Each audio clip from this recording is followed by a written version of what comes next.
The Atheist Handbook to the Old Testament Volume 2. Joshua Bowen. Introduction.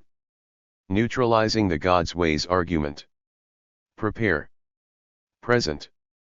Propose, don't try to prove. The layout of this book. Chapter 1, the story of the Old Testament, the conquest to the divided monarchy. Introduction. Joshua and the conquest of Canaan. The period of the judges. Samuel the prophet and King Saul. David as king. King Solomon. Conclusion. Chapter 2, a brief history of Egypt. Introduction. The Middle Kingdom. The Second Intermediate Period. The New Kingdom, pre-Amarna. Amarna and the aftermath. The early 19th dynasty. The slow decline of the New Kingdom. The Third Intermediate Period. The Late Period, shifting alliances. Conclusion. Chapter 3, the conquest of Canaan, fact or fiction. Archaeology and the origins of Israel. Introduction. The Old Testament's story of the conquest. Conquest of Transjordan. Conquest of Cisjordan. Problems with the biblical conquest story. Conquered sites in the Negev and Transjordan. Conquered sites in Cisjordan. What can we say? What do scholars think about Israel's origins? What evidence do we have? Models of Israelite formation.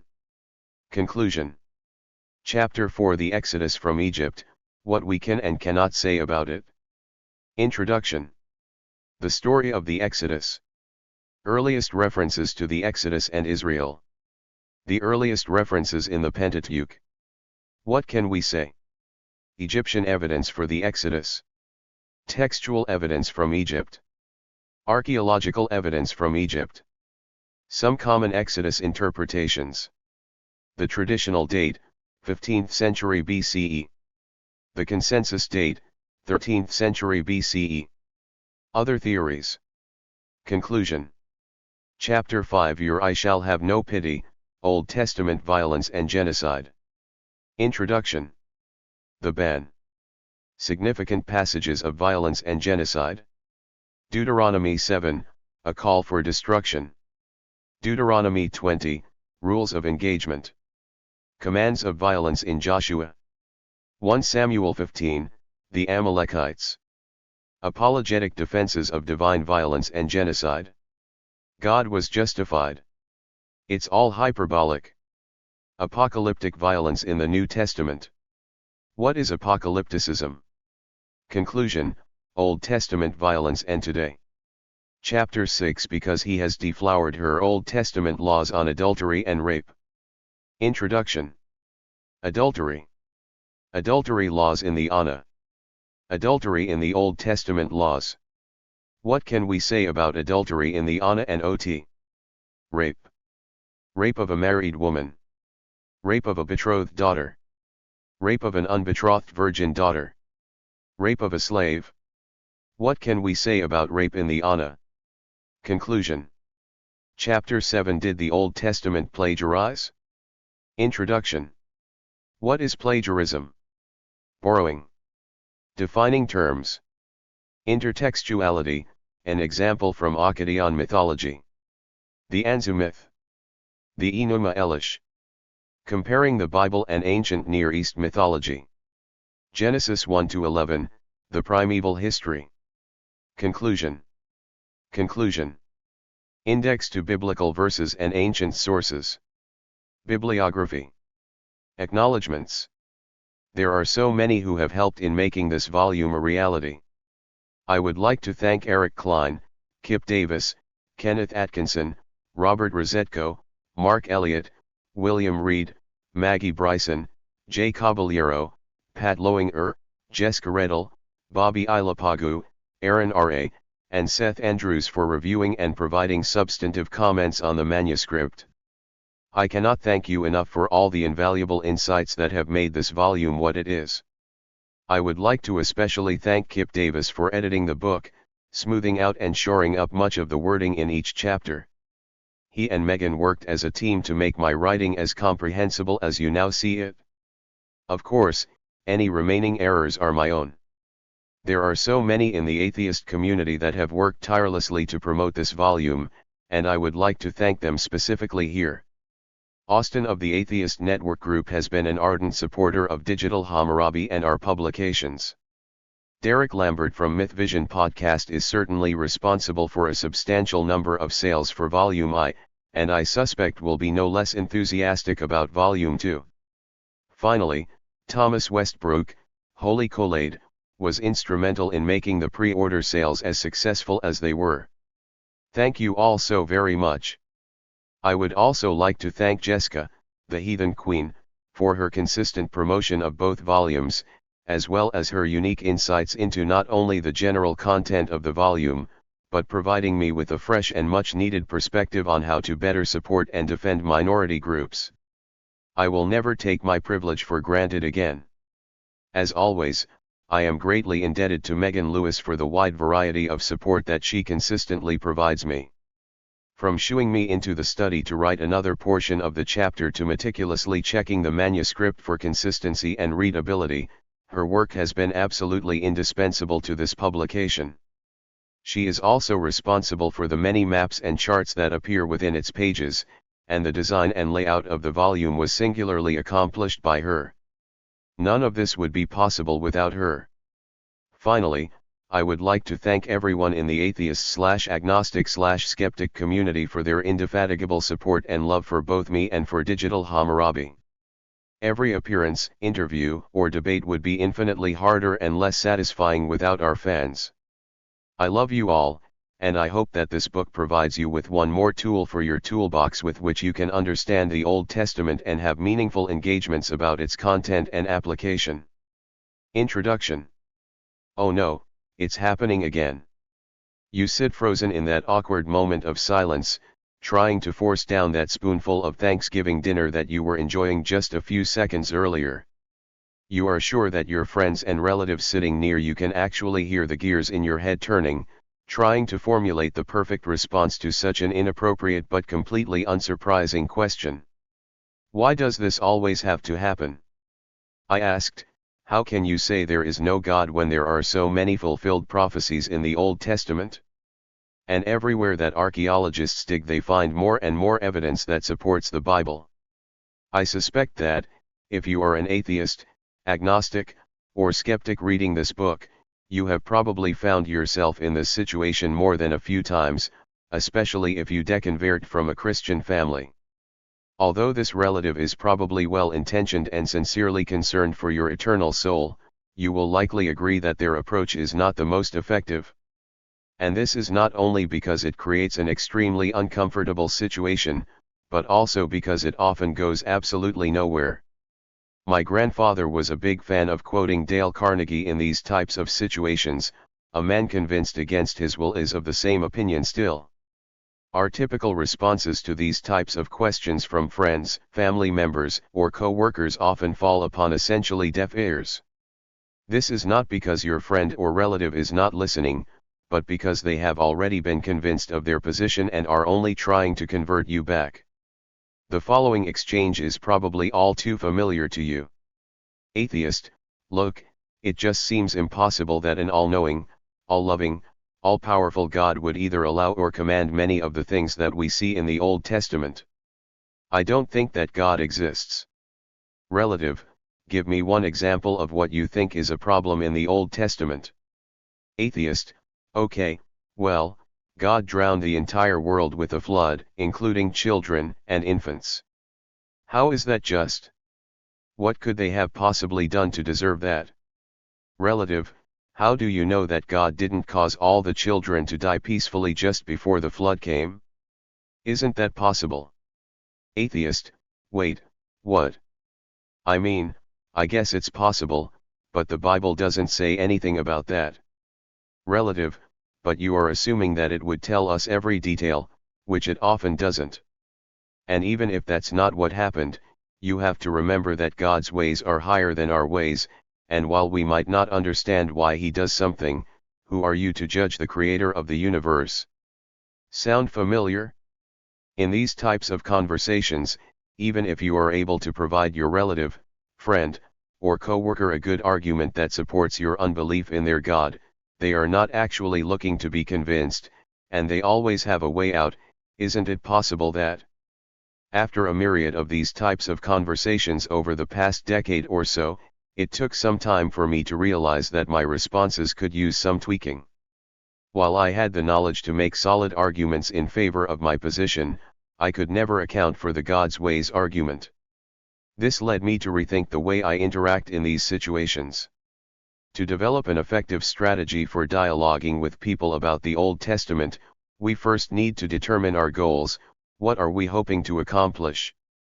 For me, I was not interested in having antagonistic debates where I beat my opponent into the ground. Although I think there is a time and place for that style of engagement, I did not want it to be in any way the norm for me. Instead, I wanted to interact with people in a way that would take them off their guard, which would, in my experience, put them in the best position to genuinely consider what I have to say. This is in no way to imply that I am interested in causing anyone to leave their faith. Instead, I want people to consider that certain interpretive approaches to the Old Testament are not only illogical and unnecessary, but can also be dangerous. Of course, we do not always find ourselves speaking one-on-one with another individual. Sometimes there are others watching and listening in on the conversation.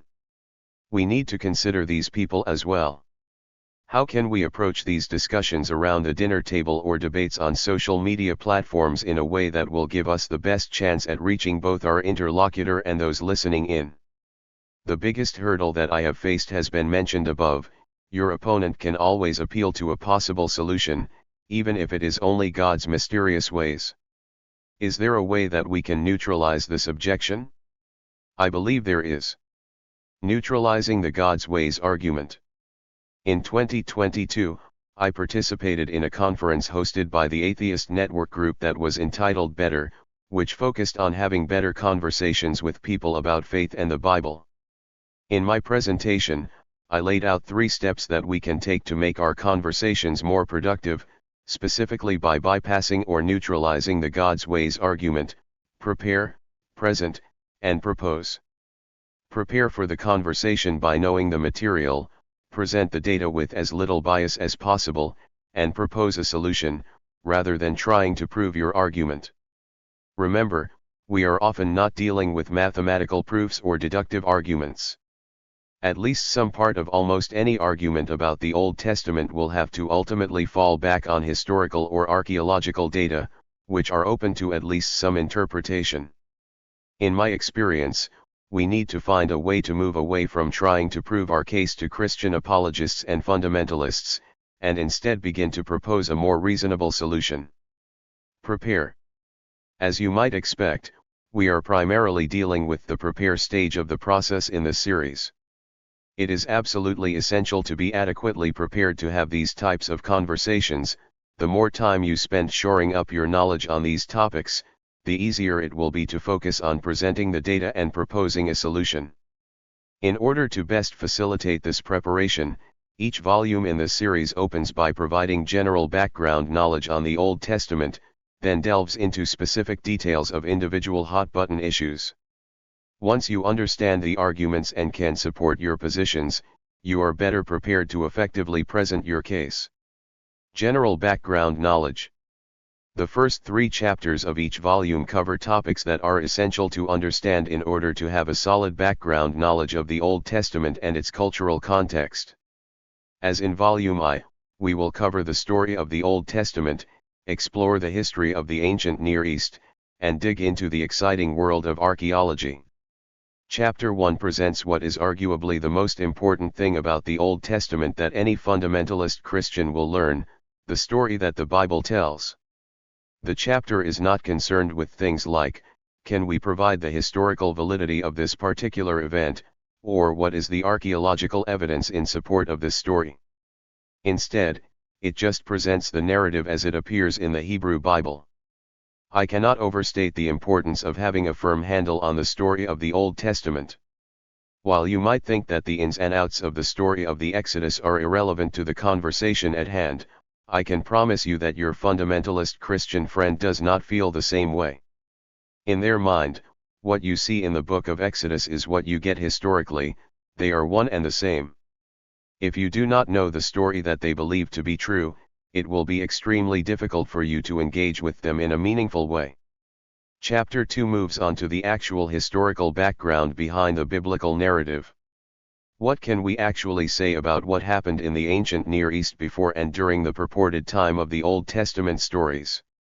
Does it align with the text, or are they at odds with one another?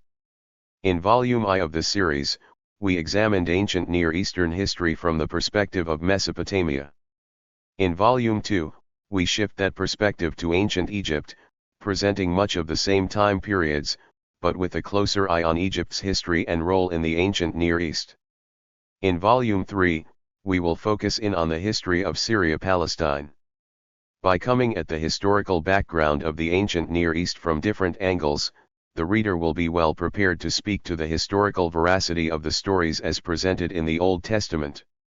To round off your general background knowledge of the Hebrew Bible, Chapter 3 of each volume presents archaeological data relevant to the Old Testament.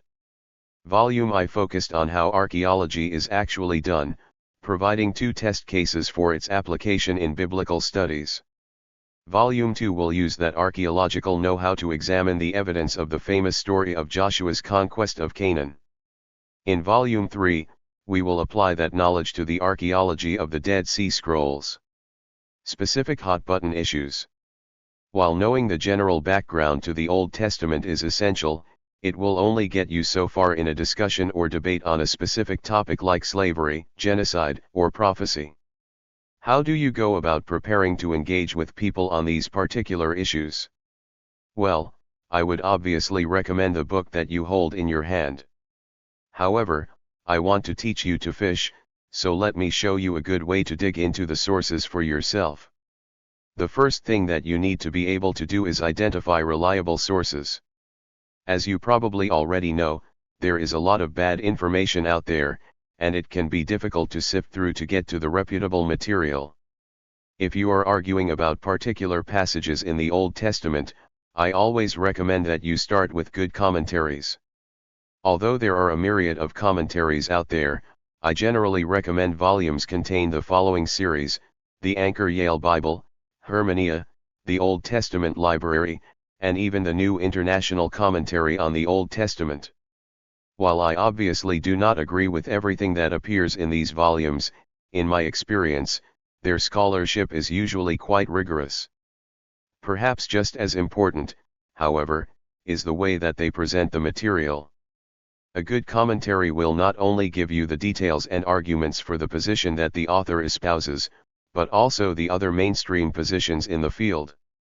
There will also be a plethora of citations and an extensive bibliography with which you can dive into any of the individual topics as far as you like.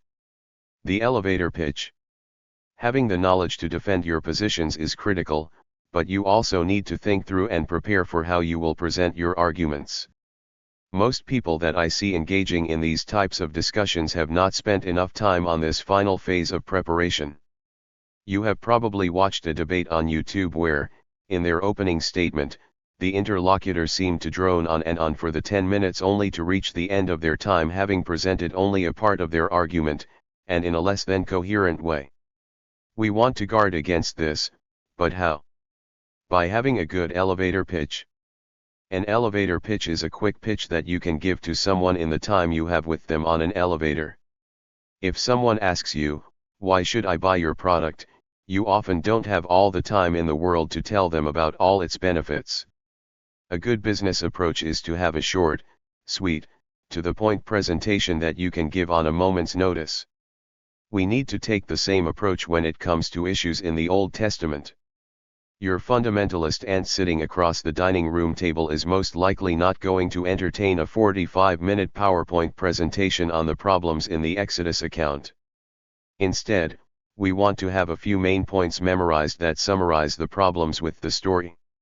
Aunt Francine, there are no historical problems with the stories in the Old Testament. Name just one. Atheist, the account of the Exodus is certainly problematic. There is no historical or archaeological evidence that supports the Bible's account of the Israelites in Egypt.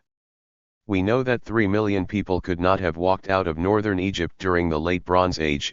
There were only an estimated 3 million people in all of Egypt at that time. Finally, we know an awful lot about the history of that period in Egypt, particularly from sources like the Amarna letters, and they are completely at odds with the biblical account. Aunt Francine, Susie, would you pass the pumpkin pie, please? As you can imagine, a short elevator pitch can be a powerful tool. This, of course, does not mean that you don't need to go deeper into these individual issues. If Aunt Francine wants to push back on any of those points, you might want to have a bit more behind each one. However, by presenting the data in this way, you have made your main points clear and potentially given your aunt something to think about that is understandable and digestible. Perhaps the most important reason for preparing an elevator pitch, however, is the clarity you gain from understanding the material well enough to distill it down into this final form. It is incredibly difficult to prepare an effective elevator pitch if you have not mastered the material, and by taking the time to think through and create this short presentation, you will likely find that you have gained a high level of understanding of the topic. Present. Once you have sufficiently prepared, you are now ready to present the data and arguments. However, you don't just want to unload a mountain of data points on your interlocutor. If our goal is to have better conversations that change minds, we want to take people from where they are to where we want them to end up. That means meeting them where they are, then going from the known to the unknown. In other words, don't talk over their heads in order to sound smart or intimidating. Instead, you want to begin where there is common ground. My grandfather used to start off these types of conversations quite often by saying, "You and I both know that, in my experience, this is a very effective place to start." For example, if you want to talk to someone about slavery in the Hebrew Bible, you might try to start your presentation with something like, "We both agree that slavery, the owning of other people as property, is not a good thing." This puts you and your interlocutor on equal footing. Conversely, if you start off by saying, "Your God is grossly immoral because he endorsed slavery in the Old Testament," you have already put your opponent on the defensive. Now, don't get me wrong, you absolutely will need to get to the controversial aspects of the argument. But if you can begin with something on which you both agree, in my experience, you are much more likely to bring them along for the ride. Similarly, you want to present the data in as detached a way as possible, detached from theological or moral conclusions. For example, if you are about to discuss the prophecy against Tyre in Ezekiel 26, you might not want to present the data in terms like it is a failed prophecy uttered by a false prophet. While these very well may be the conclusions, you want to hold off as long as possible in presenting it in that way. Similarly, if you are tackling divine commands of violence and genocide in the Old Testament, try to just present the data from passages like 1 Samuel 15, rather than attaching moral judgments to your statements. In an ideal situation, you want your opponent to draw these conclusions themselves. Present the data and hopefully they will connect the dots. Propose, don't try to prove. If we are trying to keep our interlocutor from going on the defensive and curling up like a turtle in their shell, we probably want to shy away, whenever possible, from statements like, "This is a clear contradiction." Once you utter these words, your opponent automatically shifts gears and has only one goal in mind, to show that it is possible that it is not a contradiction. For example, if you say, "Animals were created in Genesis 1 before humans, but after humans in Genesis 2. Contradiction, you will probably hear something like, "Isn't it possible that Genesis 2 isn't meant to be understood chronologically, or couldn't the animals in Genesis 2 be a different set of animals that God created later? Isn't that possible?" Instead, I suggest that you let them have the fact that it is possible that it is not a contradiction. Crazy, right? Why would we do that? I go back to Carnegie's quote, "A man convinced against his will is of the same opinion still." As long as they think it is possible, that will almost always be sufficient for them in such a confrontation. However, We want them to go beyond mere possibility. To get them there, I suggest laying out the data points, leaving aside the ultimate conclusions, and establishing what everyone agrees on. You can then have them deal with the question, what is the most reasonable model that best accounts for these agreed upon data points? In other words, they will have to honestly engage with whether it is actually more reasonable to conclude that God created another set of animals in Genesis 2 that are referred to as all the animals. In short, by granting that it is possible that X is true, this creates a dilemma for your interlocutor. It is not enough for them to just say that X is possible and move on, they now have to justify that X is the most reasonable position. In this way, we can potentially neutralize the God's ways or isn't it possible arguments, as they would have to conclude that the most reasonable position is that God had good reasons for, let's say, drowning innocent children and infants in a flood, rather than it being merely possible. The layout of this book. If our goal is to be prepared to engage in meaningful conversations about the Old Testament, how will this book help us get there? As described above, the volumes in this series are divided into two primary sections, general background and specific hot-button issues. Chapter 1 will continue the story of the Old Testament where we left off in Volume I. The narrative picks up with Joshua, following the death of Moses just outside of the land of Canaan. This chapter will follow Joshua into the land, doing battle with the Canaanites and taking over the land promised to the patriarchs. We will cover the period of the Judges, coalescing in the period of the United Monarchy, in which we will describe the events in the lives of Saul, David, and Solomon. Chapter 2 will present an important section of ancient Near Eastern history, this time from the perspective of Egypt. Beginning in the Middle Kingdom, around the beginning of the 2nd millennium BCE, we will cover the historical events that transpired from this period through much of the 1st millennium BCE. In Chapter 3, we will turn to the archaeology of the conquest of Canaan under Joshua. To be clear, there is little to no archaeological evidence for the conquest. The archaeological data that we will investigate comes from the period and the region in which the conquest under Joshua was said to have taken place. Specifically, we will examine the archaeology of various cities that were said to have been conquered or destroyed during the conquest. Were these cities destroyed at that time? Were they even occupied? If not, this would call the historical reliability of the biblical accounts into question. If the conquest account as depicted in the Old Testament cannot be relied upon to accurately represent the early formation of ancient Israel, what do scholars think about the origins of Israel? We will survey the various theories that seek to answer the question of Israel's origins. Following these background chapters, we will move into specific hot-button issues. In Chapter 4, we turn to the highly contested topic of the historicity of the Exodus from Egypt. What is the picture that the Old Testament presents, including both the events and their timing? Should it be dated to the mid-15th century BCE, or later in the 13th century BCE?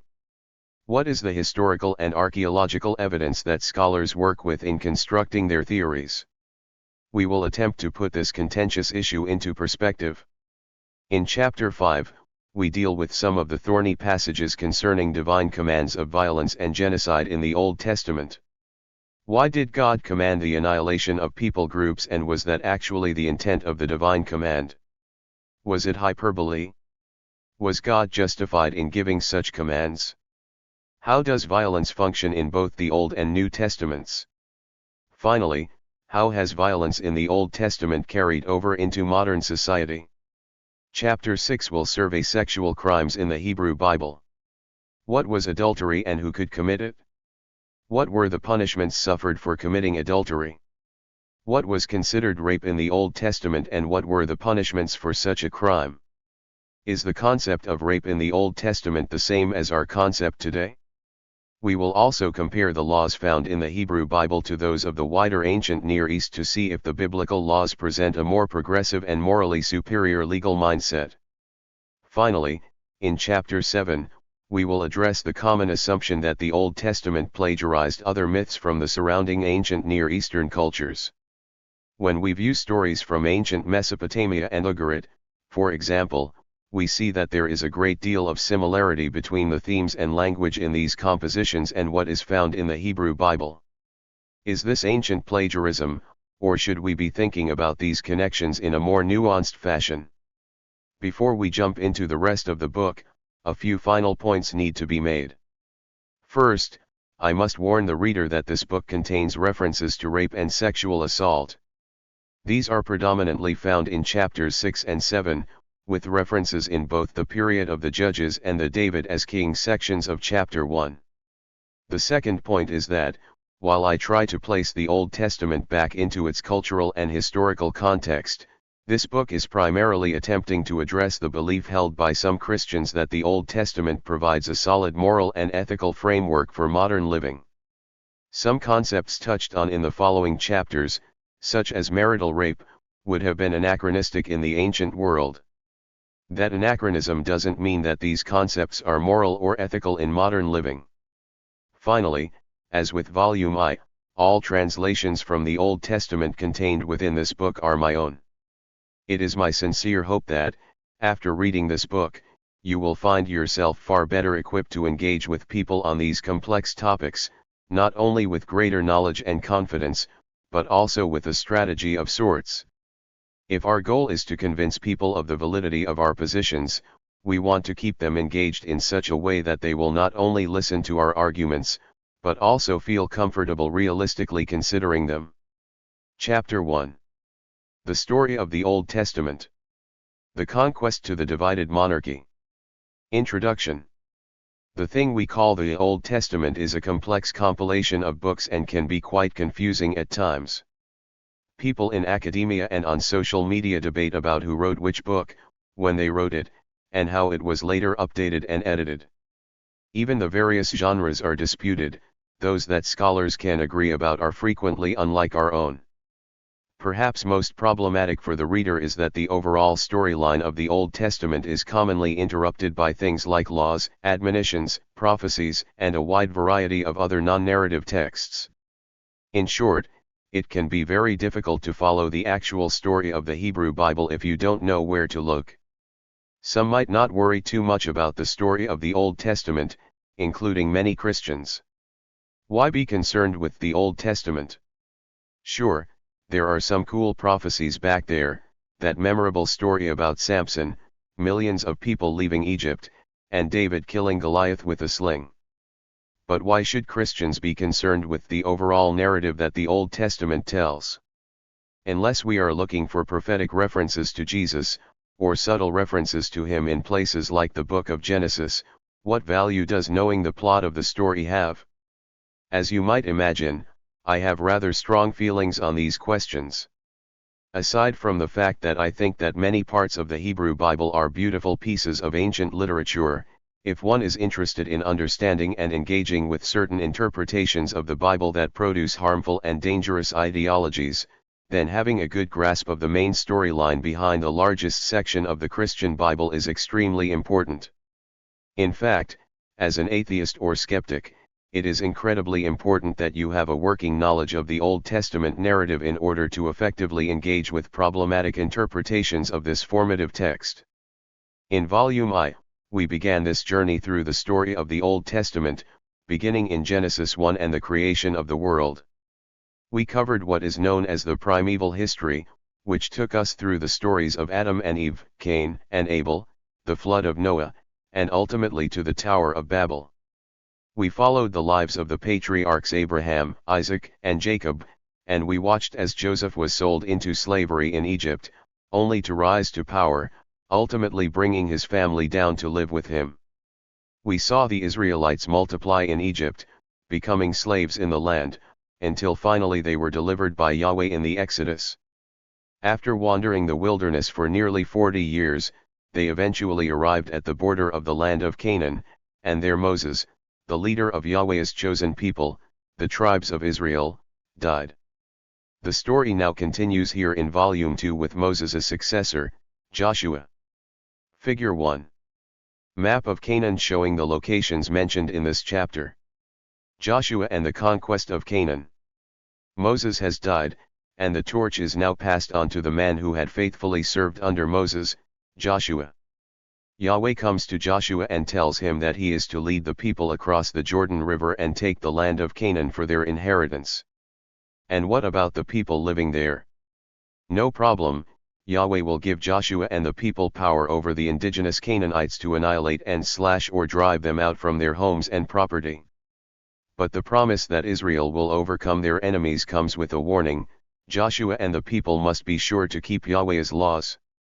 Still on the eastern side of the Jordan River, Joshua musters the troops, including the tribes of Reuben, Gad, and half of the tribe of Manasseh, whose inheritance is on the eastern side of the river.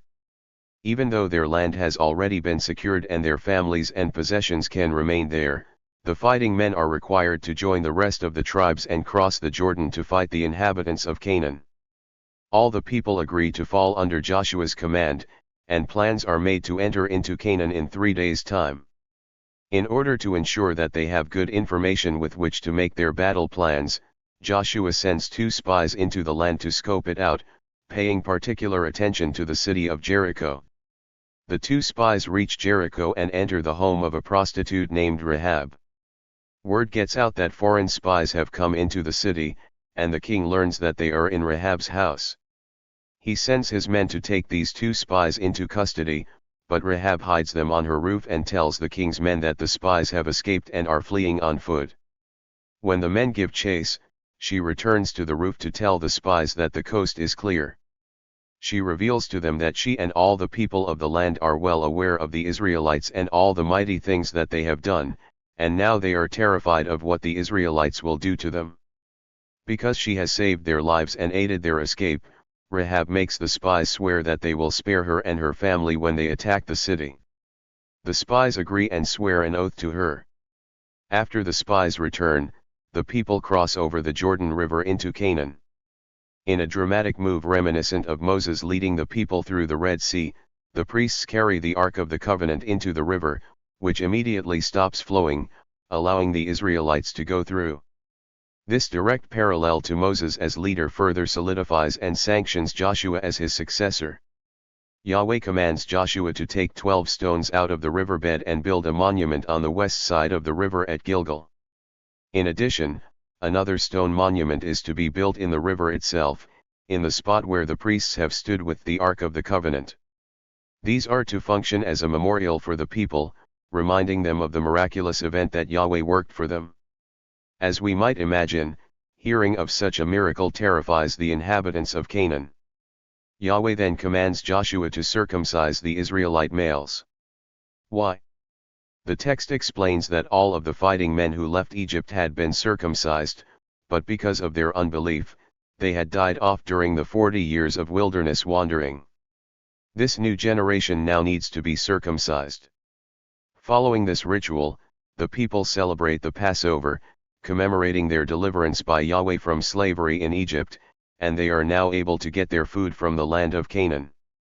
The moment they eat some of the Canaanite produce, the divine manna that had sustained them for decades in the desert ceases to appear. In other words, Yahweh has provided food for them when there was no food to be had. Now that he has safely brought them to their destination and they can utilize the resources of Canaan, he no longer needs to provide food for them supernaturally. At the end of chapter 5, somewhat out of the blue, we see an interesting encounter between Joshua and a divine military figure. Joshua is in the vicinity of Jericho when he sees a man with a sword and demands to know whether he is a friend or an enemy. The figure responds that he is an officer of Yahweh and commands Joshua to remove his shoes, for the place is holy. If this sounds familiar, that's because it is exactly what Yahweh had said to Moses in Exodus 3:5 at the burning bush. In fact, it is exactly the same command, almost word for word. Take your sandal off of your foot, because the place where you are standing is holy ground. Take your sandals off your feet, because the place where you are standing is holy ground. The message for Joshua is clear: Joshua is the new Moses, and Yahweh will fight for Joshua and the Israelites as they initiate the process of dispossessing the inhabitants of Canaan, beginning with the city of Jericho. As the first city in the land of Canaan to be conquered, Yahweh wants to make an example of Jericho. Joshua is commanded to take the people and march around the city once a day for 6 days.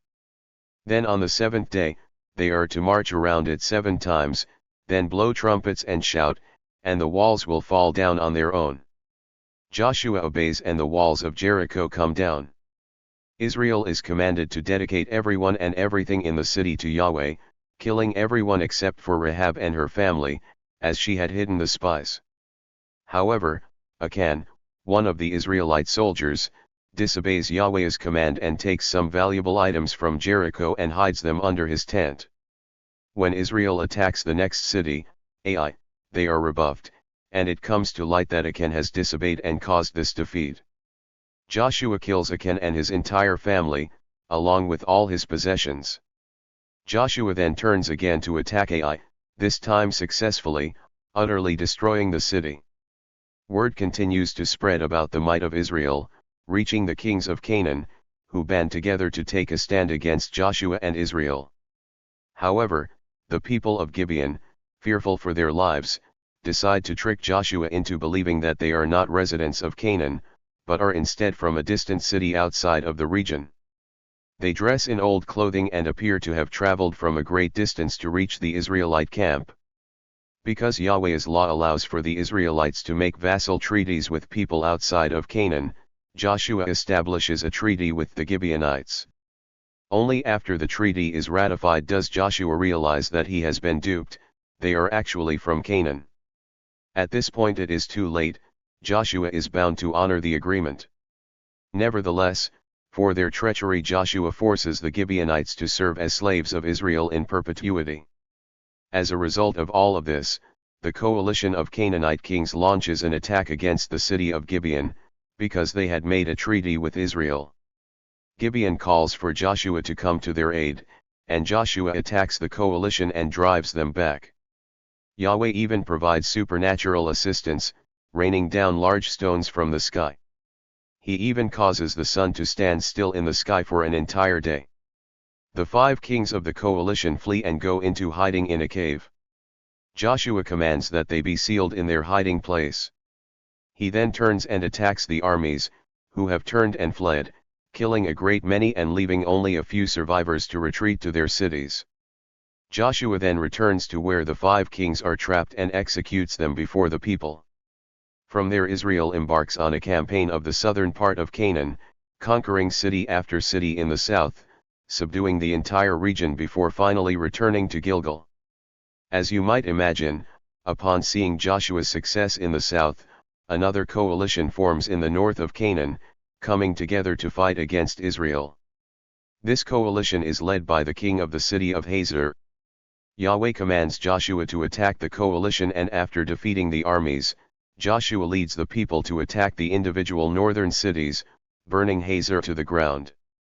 Thus, both the regions in the south and the north of Canaan are taken by Joshua.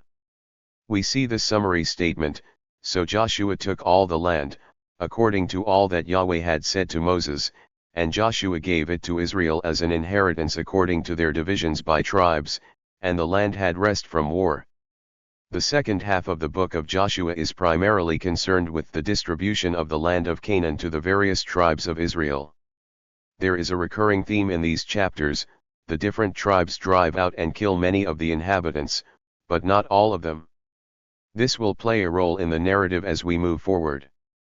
Toward the end of the book, after the land has been distributed, the tribes of Reuben, Gad, and the half-tribe of Manasseh, those whose land is on the east side of the Jordan River, decide to build an altar to make sure that future generations know that their tribes are also a part of Israel. However, their motives are in no way clear to the rest of Israel, who march out to attack the eastern tribes for their unfaithfulness to Yahweh in worshipping other gods. Once the matter is explained, however, things settle down and everyone returns to their homes. The book ends with Joshua giving the now settled nation of Israel a farewell address as he nears death. His speech reminds the people not only about the course of events that brought them into the land of Canaan, but also of their responsibility to keep Yahweh's covenant and not worship other gods. The people repeatedly agree to uphold their agreement with Yahweh, and Joshua sets up a monument to remind the people to be faithful to their God. At 110 years of age, Joshua dies, giving way to the period of continual confusion and rebellion that followed, the time of the Judges. The period of the Judges. The book of Judges presents the time following the conquest of the land of Canaan. Even a cursory reading of the book will reveal a very clear pattern in the narrative. First, the people rebel against Yahweh, forgetting the covenant that they have with him. Yahweh then curses them and sends enemies, plagues, and other such difficulties in order to draw them back to himself. The people eventually cry out to Yahweh in their suffering, and he responds by selecting a deliverer or judge to rescue the people from their problems. Following a period of stability and peace, complacency sets in, and the people again rebel against Yahweh. And so, the cycle repeats, culminating in a time when everyone did their own thing, which the story describes as each person doing what was right in his own eyes. The opening of the book describes how the Israelites, following Joshua's death, attempt to go and take various parts of their inherited land. However, they fail to completely drive out the inhabitants and instead begin to worship the gods of the land of Canaan. Yahweh then becomes enraged and swears that these remaining inhabitants will be a constant problem for them. Yahweh allows a Mesopotamian king to subjugate the Israelites, and after 8 years under his thumb, the people plead with Yahweh to deliver them. Yahweh has mercy on them and empowers Othniel to rescue the people from their Mesopotamian overlord. Othniel then judges Israel for 40 years. After his death, however, the people immediately begin to do evil, and Yahweh brings more calamity against the nation. This time, King Eglon of Moab is the tool used by Yahweh to punish Israel. After 18 years of subjugation to Moab, the people cry out, and Yahweh rescues them by sending a new judge, Ehud. Ehud goes to pay tribute to Eglon. Ehud tricks the king into being alone with him and stabs Eglon to death. Ehud then runs back and rallies the Israelites to attack Moab, and they defeat the Moabites, leading to peace in Israel for 80 years. Brief mention is made of Shamgar, who defeats a large group of Philistines on Israel's behalf. Following Ehud's death, the people begin to sin again, and Yahweh allows the king of Hazor to subjugate them for 20 years. We then meet Deborah. While judging Israel, she calls for a man named Barak, telling him that Yahweh wants him to go and fight the king of Hazor and deliver his people. He responds that he will go, but only if she comes with him. When Israel attacks, the commander of the army of Hazor, Sisera, flees and is invited into the tent of a woman named Jael. Although Jael is an ally of Sisera and the army of Hazor, she secretly drives a tent peg through Sisera's head while he is resting in her tent.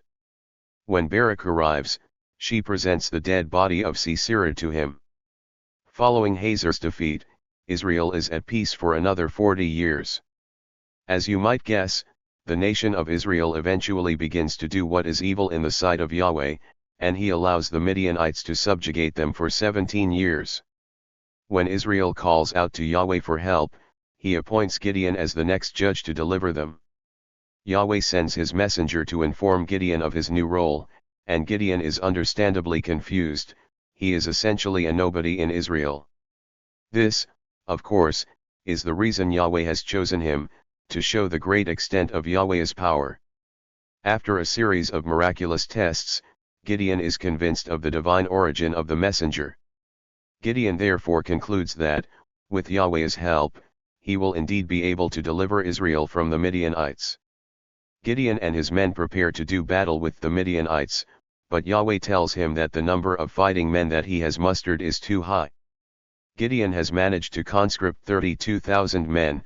To pare down that number, Yahweh has Gideon perform a series of tests, which whittles down the fighting force to only 300 men. Gideon then arms each soldier with a torch and an empty pitcher, which is used to cover the torch. They encircle the enemy at night, who is encamped in a valley, and at the prescribed moment, they break the pitchers, expose the torch, blow horns, and shout, "A sword for Yahweh and for Gideon." The Midianites wake up in alarm, ostensibly assume they are surrounded, and in all the confusion, begin to attack one another. The army is then easily defeated. Following this victory, Gideon judges Israel for the next 40 years. The cycle continues. When Gideon dies, Israel again begins to sin. Gideon has 70 sons, one of whom is born of a concubine slave. That son, Abimelech, wants to increase his status and assume rule in the city of Shechem. He persuades the people of the city to support his takeover, and after killing his 70 brothers, Abimelech takes command. Yahweh allows him to rule for only 3 years. A rival claimant, Gaal, attempts to wrest control from Abimelech, and Abimelech becomes so enraged that he launches a series of attacks against the city of Shechem itself, seemingly killing at random in his anger. While attacking a particular part of the city, a woman throws a large stone down and crushes his skull. Before he dies, Abimelech tells his armor-bearer to kill him quickly, so that he does not die at the hands of a woman. Upon his death, Abimelech's followers disperse. Following Abimelech's death, we see Tola judging Israel for 23 years and Jair for 22. As expected, upon Jair's death, the Israelites again turn to other gods, and Yahweh brings judgment upon them, this time at the hands of the Ammonites. After being oppressed for 18 years, the Israelites cry out for help, and Jephthah is chosen by Yahweh to deliver the people. However, he makes a hasty vow that, if Yahweh would give him victory over the Ammonites, he will offer the first thing that comes out of his house to greet him upon his return home. After winning the victory, Jephthah approaches his house and sees his only child, his daughter, coming out to meet him. Jephthah is overcome with grief, but his daughter tells him that he must fulfill his vow, and she is ultimately sacrificed to Yahweh. After Jephthah judges Israel for 6 years, he dies, giving way to Ibzan, who judges for 7 years. After Ibzan, Elon judges for 10 years, then Abdon for 8. After Abdon's death, Israel again begins to sin, and Yahweh hands them over to the Philistines for 40 years. A couple is then visited by Yahweh's messenger, who tells them that they are going to have a son, whom they name Samson. He will have tremendous power, but his parents are told that he is never to cut his hair. Samson was incredibly strong, and the story tells of his many amazing feats of strength. Samson was not always the most moral judge, and after some questionable activities involving women, he falls for a woman named Delilah. The Philistines devise a plan to have Delilah learn the secret of Samson's great strength, his hair. Eventually Samson tells her, and the Philistines shave his head, taking away his strength. They capture him, pluck out his eyes, and put him in prison. After some time they set him on display in the midst of a large gathering of Philistines. Samson's hair, by now, has begun to grow back, and he asks to lean up against the pillars of the building. He prays that Yahweh would give him strength one last time to kill his enemies. Yahweh restores his power, and Samson pushes the pillars over, bringing down the building on himself and his enemies, killing approximately 3,000 Philistines. Samson is the last of the delivering judges of Israel. Following his death, the book of Judges describes a period of fragmentation and moral decline. There is no king, and everyone is doing essentially whatever they want. Olson says it this way. The stories of chaps 17 to 21 conclude the book of Judges with a portrait of Israel in religious and social chaos. The gradual decline in the individual judge stories, from the ideal of Othniel in chapter 3 to the tragic judgeships of Jephthah and Samson in chaps 10 to 16, ends in chaps 17 to 21 with Israel's near disintegration as a covenant community of God. In chapter 17, a man named Micah creates a shrine and sets up a small place of worship, which is overseen by one of his sons, who serves as a priest. Micah goes so far as to hire a Levite priest in an attempt to legitimate his own priesthood. A group of Danites are traveling around trying to find land to settle on, and they stumble upon Micah's place of worship. Upon returning home, they report that the land where Micah lives is good, and they muster 600 men to go take it. They also take Micah's idol, goods, and even his Levite priest. Micah runs after them and complains about what they are doing and is threatened in return. The group of Danites then attacks a nearby city and burns it, then sets up the idol and a full priesthood there, naming the city Dan. Chapter 18 tells the story of another Levite who takes a concubine. She leaves him, however, and returns to her father's house. The Levite goes after her in order to get her back, and he stays with her and her father for 5 days. The Levite and his concubine eventually leave in the evening and come to Gibeah, a city of the tribe of Benjamin. However, no one invites them into their home, so they sleep in the city square. An old man sees them there and invites them into his home. In a manner reminiscent of the story of Sodom and Gomorrah in Genesis 19, men of the city come during the night and demand to have sex with the Levite guest. Instead, the Levite turns his concubine over to the group to be gang-raped all night long. In the morning, she stumbles back to the house and dies on the doorstep. The Levite callously loads her body onto his donkey, makes the trip back home, and then cuts her up into 12 pieces and sends individual pieces to various places in Israel. The visceral message galvanizes Israel, and the scandalized tribes muster troops to go and punish the city of Gibeah and the renegade tribe of Benjamin. This ultimately leads to a civil war and a devastating defeat for the tribe of Benjamin. The people swear to never give their daughters in marriage to the Benjaminite men. However, they eventually feel compassion for the tribe and come up with another plan to get wives for them. They learn that a group of men did not join them earlier in the battle, so they go and kill these pacifists and take 400 virgin women from among them to give to the men of Benjamin. However, this is not enough to provide for all the Benjaminites. The men are instructed to go into the vineyards and wait for the virgins of Shiloh to come out, then snatch them and take them to Benjamin for wives. This will allow the men of Shiloh to be innocent of breaking the oath to withhold marriage of their daughters to the Benjaminites, yet still provide wives for the Benjaminite tribe. Eventually, things settle down and everyone returns to their cities. Samuel the prophet and King Saul. As the book of 1 Samuel opens, we see a man named Elkanah, who has 2 wives, Hannah and Peninnah. Peninnah is able to bear children, while Hannah is not. Hannah goes to the city of Shiloh to worship Yahweh and to pray for a child, saying that if Yahweh will answer her prayer, she will dedicate her son to his service. The priest Eli tells her that Yahweh will grant her request, and 9 months later she bears a son, Samuel. After a period of time, she takes him to Eli the priest and dedicates him to Yahweh's service. Eli has 2 sons serving as priests, Hophni and Phinehas, who are routinely performing their duties in a way that displeases Yahweh.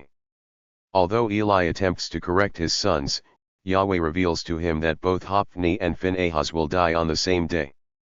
Meanwhile, Samuel is growing up, and one night Yahweh calls out to him.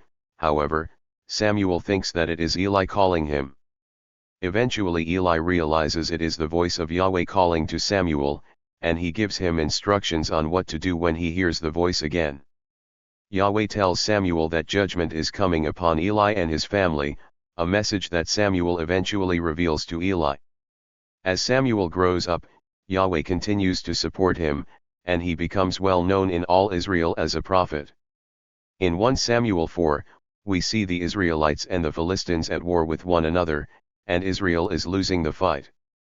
As a last resort, the Israelites go to the city of Shiloh and get the sacred Ark of the Covenant to take it into battle, thinking this would guarantee Yahweh's presence with them and secure their victory. However, it does nothing to support them, and the Philistines not only defeat Israel, but they capture the Ark itself. In the battle, both Hophni and Phinehas die. When the news of their deaths, the disastrous defeat of Israel, and the loss of the Ark reaches Eli, he falls out of his chair, breaks his neck, and dies. Meanwhile, the Philistines take the Ark to Ashdod, to the temple of their god, Dagon. In the morning, the residents of the city find that the idol of Dagon has fallen down in front of the Ark, so they set it back up. The following morning they find it face down again, this time with its hands broken off. Yahweh then begins to inflict the residents of Ashdod with disease, and they decide to send the ark away to the city of Gath, which suffers similar afflictions. The Gathites then send it to Ekron, another Philistine city. Ultimately, it is determined that it would be better to send the ark back to Israel along with an offering to Yahweh, in order to appease him.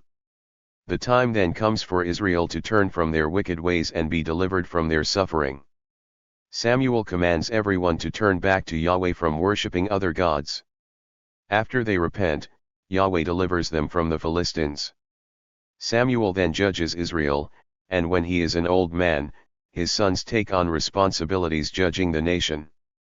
Unfortunately, his children are wicked, and the people begin to complain to Samuel, telling him to anoint a king over them, like all the nations around them. If you remember, the book of Judges concludes with every man doing what is right in his own eyes. The complete verse, however, reads, "In those days there was no king in Israel, every man did what was right in his own eyes." Who should have been ruling over Israel?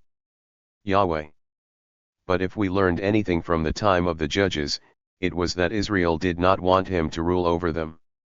Thus, when they ask for a king, Yahweh tells Samuel to do as the people request, because they have not rejected Samuel, but Yahweh himself. Samuel concedes, but he warns the people of all the things that a king will do to them.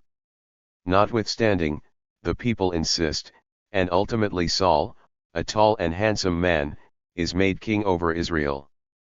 Beginning his reign at 40 years of age, Saul finds himself at war with the Philistines. He assembles the Israelites for battle, and the Philistines amass their army as well. The Israelites realize that they are outmatched and hide themselves in fear, except for Saul and the men with him. For 7 days Saul waits for Samuel to come and offer sacrifices to Yahweh before they engage in battle, but Samuel doesn't show. The men become more uneasy, and taking matters into his own hands, Saul offers the sacrifices himself. As soon as he does, however, Samuel appears, reprimanding him for disobeying Yahweh in making the sacrifices himself. As punishment, the kingdom will be taken from Saul. Saul's son, Jonathan, eventually decides to attack a part of the Philistine army on his own. He and his armor-bearer, without telling Saul, go and defeat a group of soldiers. This sets off a bit of a chain reaction, resulting in the Israelites defeating the Philistines. Even upon securing this victory, however, Saul makes some foolish decisions, which are emphasized in the narrative. In other words, the narrative does not paint Saul in a positive light. This brings us to a well-known story of Saul and the Amalekites in 1 Samuel 15. Remember, up to this point in the story, Saul has done several unwise things, and Yahweh has said that the kingdom will eventually be taken from him. Samuel comes to Saul and explains that Yahweh wants him to wipe out the Amalekites because of what they had done to the Israelites when they were coming up out of Egypt. The command is to annihilate everyone, including men, women, children, infants, and the animals. Instead of killing everyone, however, Saul keeps the king, Agag, alive as a captive, along with the best of the animals. Yahweh tells Samuel that he regrets having made Saul king, as he has not obeyed him. Samuel then goes to Saul and rebukes him for sparing the king and the animals. In spite of Saul's defense of his actions and his pleas for forgiveness, Samuel informs him that he has been rejected by Yahweh as king. In dramatic fashion, as Samuel turns to leave, Saul grabs hold of his robe and it tears. Samuel turns and says that Yahweh has torn the kingdom away from Saul. If the reader were in doubt of how Saul had failed in his mission with the Amalekites, the narrative describes Samuel then turning to Agag, the Amalekite king that had been spared, and executing him. There is no question that the divine command to annihilate the Amalekites was not an exaggeration in the story. Samuel had to finish the job that Saul foolishly, selfishly failed to complete. The story now turns to David, who will be the true king over Israel. Samuel travels to Bethlehem and anoints David, the youngest of all his brothers, as king. The narrative then begins to bring David into contact with Saul, the true king interacting with the sitting, but rejected, king. Saul is troubled, and his servants recommend a young man from Bethlehem to come and play a harp for him to soothe his mood. Saul, of course, knows nothing of David's clandestine anointing as king. In time, the Philistines and Israelites again draw up battle lines against one another, and a Philistine giant, Goliath, challenges any of the Israelites to single combat. David, the small, young boy, goes to the front line to support the troops. When he hears Goliath cursing Yahweh, he becomes righteously indignant and resolves to go and fight the giant. Running at Goliath, he takes a stone from his pouch and puts it into a sling. David has become quite skilled with the sling as a shepherd, and from a distance he slung a stone, striking Goliath in the forehead. With the giant down, David picks up Goliath's sword and cuts off his head. The Philistines then flee in terror, and the Israelites pursue them and take plunder. The story then turns to the tension developing between David and Saul. First, David becomes intimately close with Jonathan, Saul's son and heir. The women of the city sing a song that compares David and Saul. Saul has struck down his thousands, but David his 10,000s. Of course, this in no way endears David to Saul, prompting the king to make an attempt on David's life. It becomes clear, however, that the people love David, and Saul changes his strategy. He will make him his son-in-law, as well as a commander in the army. In this way, it will be the Philistines that will kill David. As dowry for Michal, Saul's daughter, the king tells David to bring him 100 foreskins of Philistine men, assuming that David will be killed in his attempt to comply. Yahweh is with David, however, and Saul's plans are foiled. In frustration, Saul finally tells his son and his servants to kill David. Jonathan, however, loves David, and helps him escape, provoking the anger of Saul. As he escapes, David comes to the city of Nob, where the priest Ahimelech lives, and David tells him that Saul has sent him on an urgent, secret mission. Ahimelech gives David bread and the sword of Goliath as provisions. David then flees and goes to the Philistine city of Gath. Out of fear, David pretends to be a madman, and he is able to escape to a cave. When people hear that he is there, many go out to serve him. These are individuals that are either in difficulty or in debt, or those who are generally discontent with their lives. These form a motley crew of brigands, numbering around 400 men. David and his crew then return to Judah and camp out in the forest.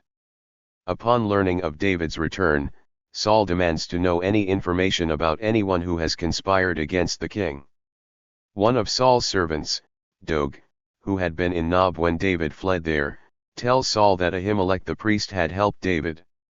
Saul then orders his men to kill all the priests of Nob, but when they refuse, he orders Dog to kill them. Dog not only kills the priests, but also women, children, infants, and animals. Only one son of Ahimelech, Abiathar, escapes and makes it to David, reporting what has happened. David then hears that the Philistines are attacking and plundering at the city of Keilah, and he takes his band and delivers the city, taking plunder for himself and his men. Saul hears that David is in the city of Keilah and gathers his forces to lay siege to the city and kill David. David then inquires of Yahweh if the people of the city will hand him over to Saul, and when Yahweh confirms that they will, David and his band of now 600 men flee into the wilderness. Saul continues to hunt for David and ultimately pursues him with 3,000 men. David and some of his men are hiding in a cave in the area, and Saul, having no idea that David is there, goes into the cave to relieve himself and unknowingly places himself completely at David's mercy. Instead of killing him, however, David only cuts off a small piece of his robe. When Saul leaves and is some distance away, David exits the cave and calls out to Saul and reveals that he could have killed him, but refused. Saul then declares that David is more righteous than he is and that he knows that David will be king. He then asks David to swear that he will not kill all of Saul's descendants after he becomes king, and David agrees. Saul then returns home. Samuel dies, and the story then turns to the conflict between David and a man named Nabal. We are told that Nabal is very wealthy and has a beautiful wife, Abigail, but is incredibly dishonest and an all-around bad guy. Nabal has large flocks of sheep, and David sends 10 young men to Nabal to inform him that the shepherds of these flocks have been with David and his men for some time and have come to no harm while under their protection.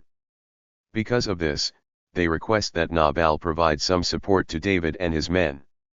Nabal refuses, and when David is told, he gathers a group of men to attack Nabal. Meanwhile, Abigail, Nabal's wife, is told about the situation and the rude answer that her husband has given. She races out with provisions and meets David, entreating him to spare Nabal and the household, stating, "Please let not my lord pay attention to this worthless man, Nabal, because he is just like his name, Nabal is his name and stupidity is with him. But I, your slave, did not see the young men of my lord whom you sent." David relents, after making sure to tell Abigail that, had she not interceded, he would have killed Nabal. Abigail returns home to her drunken husband but doesn't tell him how she saved his life until the next morning. In a rather abrupt twist, the narrative tells us, but about 10 days later Yahweh struck Nabal so that he died. When David hears, he rejoices that Yahweh has seen the injustice that was done to him and has taken Nabal out without David being involved in any way. Go figure.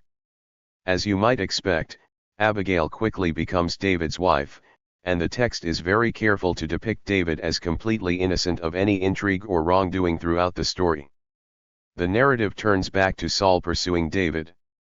In similar fashion to the story of Saul and David in the cave, Saul is encamped for the night and David sneaks down and has the opportunity to kill Saul.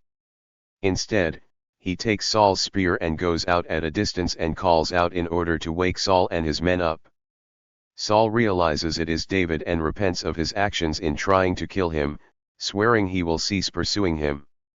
David, however, concludes that Saul will chase him until he dies, so as a last resort he flees to the Philistines. David is given the land of Ziklag, and from there he makes raids into Canaanite groups, taking plunder and killing the people. However, he tells Achish, the Philistine king of Gath, that he has been attacking his own people. Thus, he gains the trust of the Philistines, who believe that he is genuinely fighting on their side, even against his own people. We now come to the death of Saul. Achish and the other Philistine lords draw up battle against Saul and the Israelites, and David and his men join the Philistines. Saul asks Yahweh if he will be successful, but he receives no answer. So, in disguise, he seeks out a medium to call up the ghost of Samuel, who tells him that, because he disobeyed Yahweh with the Amalekites, the kingdom has been given to David, and the Philistines will overtake Israel in the battle. This sets up a scenario where David could be at fault for treason. The narrative, however, is very careful to show that David does not fight against Israel. As the time draws near to go to war, the Philistine commanders call for David and his men to return home to Ziklag, as they are afraid that David will turn on them in the midst of the battle. David reluctantly returns, only to find that a group of Amalekites has attacked and burned Ziklag, taking the women and children captive. David pursues and kills them, taking back the people. The book of 1 Samuel closes with the death of Saul and his sons. The Philistines attack and kill Jonathan and 2 other sons of Saul, and the king himself is struck down by an arrow.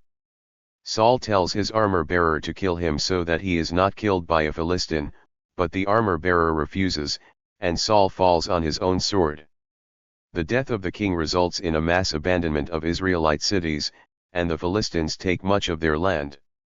Ultimately, the Philistines find the slain Saul, cut off his head, take his weapons, and circulate them around Philistine territory. David as king. Having successfully rescued the women, children, and possessions from the raiding Amalekites, David returns to his city, Ziklag, where a young man runs up and reports to him that Saul and Jonathan are dead. When questioned as to how he knows this information, the man says that Saul had asked him to kill him, and the young man had complied. David tears his clothes, then orders the young man to be executed, since he killed the king. David then sings a lament for Saul and Jonathan. he returns to the city of Hebron in the southern tribe of Judah and is finally anointed king. At the same time, however, a commander of Saul's army makes one of Saul's sons, Ishbosheth, king over the northern tribes of Israel. This divided reign lasts for 7.5 years. A civil war eventually breaks out between the northern and southern tribes, with Ishbosheth and Saul's commander Abner in the north, and David and his commander Joab in the south. Eventually, Abner becomes disgruntled with Ishbosheth and offers to unite the north and south under David, defecting to David's army. However, Joab tricks Abner and kills him, avenging his brother, whom Abner had killed during the civil war. David declares that he had no knowledge of what Joab was going to do. A short time later, two men take it upon themselves to murder Ishbosheth, and they bring his head to David, who has them executed for their act. The text is very clear: David knew nothing about the plans for Abner and Ishbosheth to be killed, and he was above reproach in all of it. This paved the way for David to be made king over all Israel without guilt for his part in the intrigue. He establishes himself in Jerusalem, which is strategically more centrally located between the north and the south than Hebron, and ultimately has the Ark of the Covenant brought into the new capital from the shrine where Samuel served in Shiloh. David then decides that he is going to build a permanent temple to Yahweh in Jerusalem. The prophet Nathan initially supports David's decision, but rescinds his support after Yahweh comes to him and reveals that David will not build him a temple. Instead, Yahweh establishes a covenant with David that one of his descendants will build the temple and guarantees that someone from his line will always sit on the throne. Yahweh is with David militarily, and the king defeats enemies all around him, taking plunder and tribute, establishing dominance in the region. Having had a great deal of military success, when the army again goes out to do battle, David decides to remain at home instead of joining his troops. Going for a stroll, he spots a beautiful married woman bathing across the way and sends for her. The woman, named Bathsheba, is brought to the king. He has sex with her and she becomes pregnant.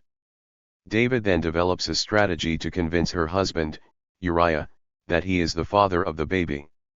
He calls Uriah back from the conflict and tells him to go home for a bit of a respite.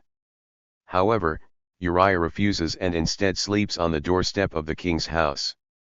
David even gets him drunk, but Uriah still refuses to go sleep with his wife. The Ark and Israel and Judah are dwelling in temporary shelters, and my lord Joab and the servants of my lord are camping in the fields. Shall I come to my house to eat and drink and sleep with my wife? Uriah ultimately returns to the battle, and David orders Joab to place Uriah at the front of the army during a time of heavy conflict, and then pull back, so that he will die. Joab complies, and Uriah is killed. David then takes Bathsheba as his wife.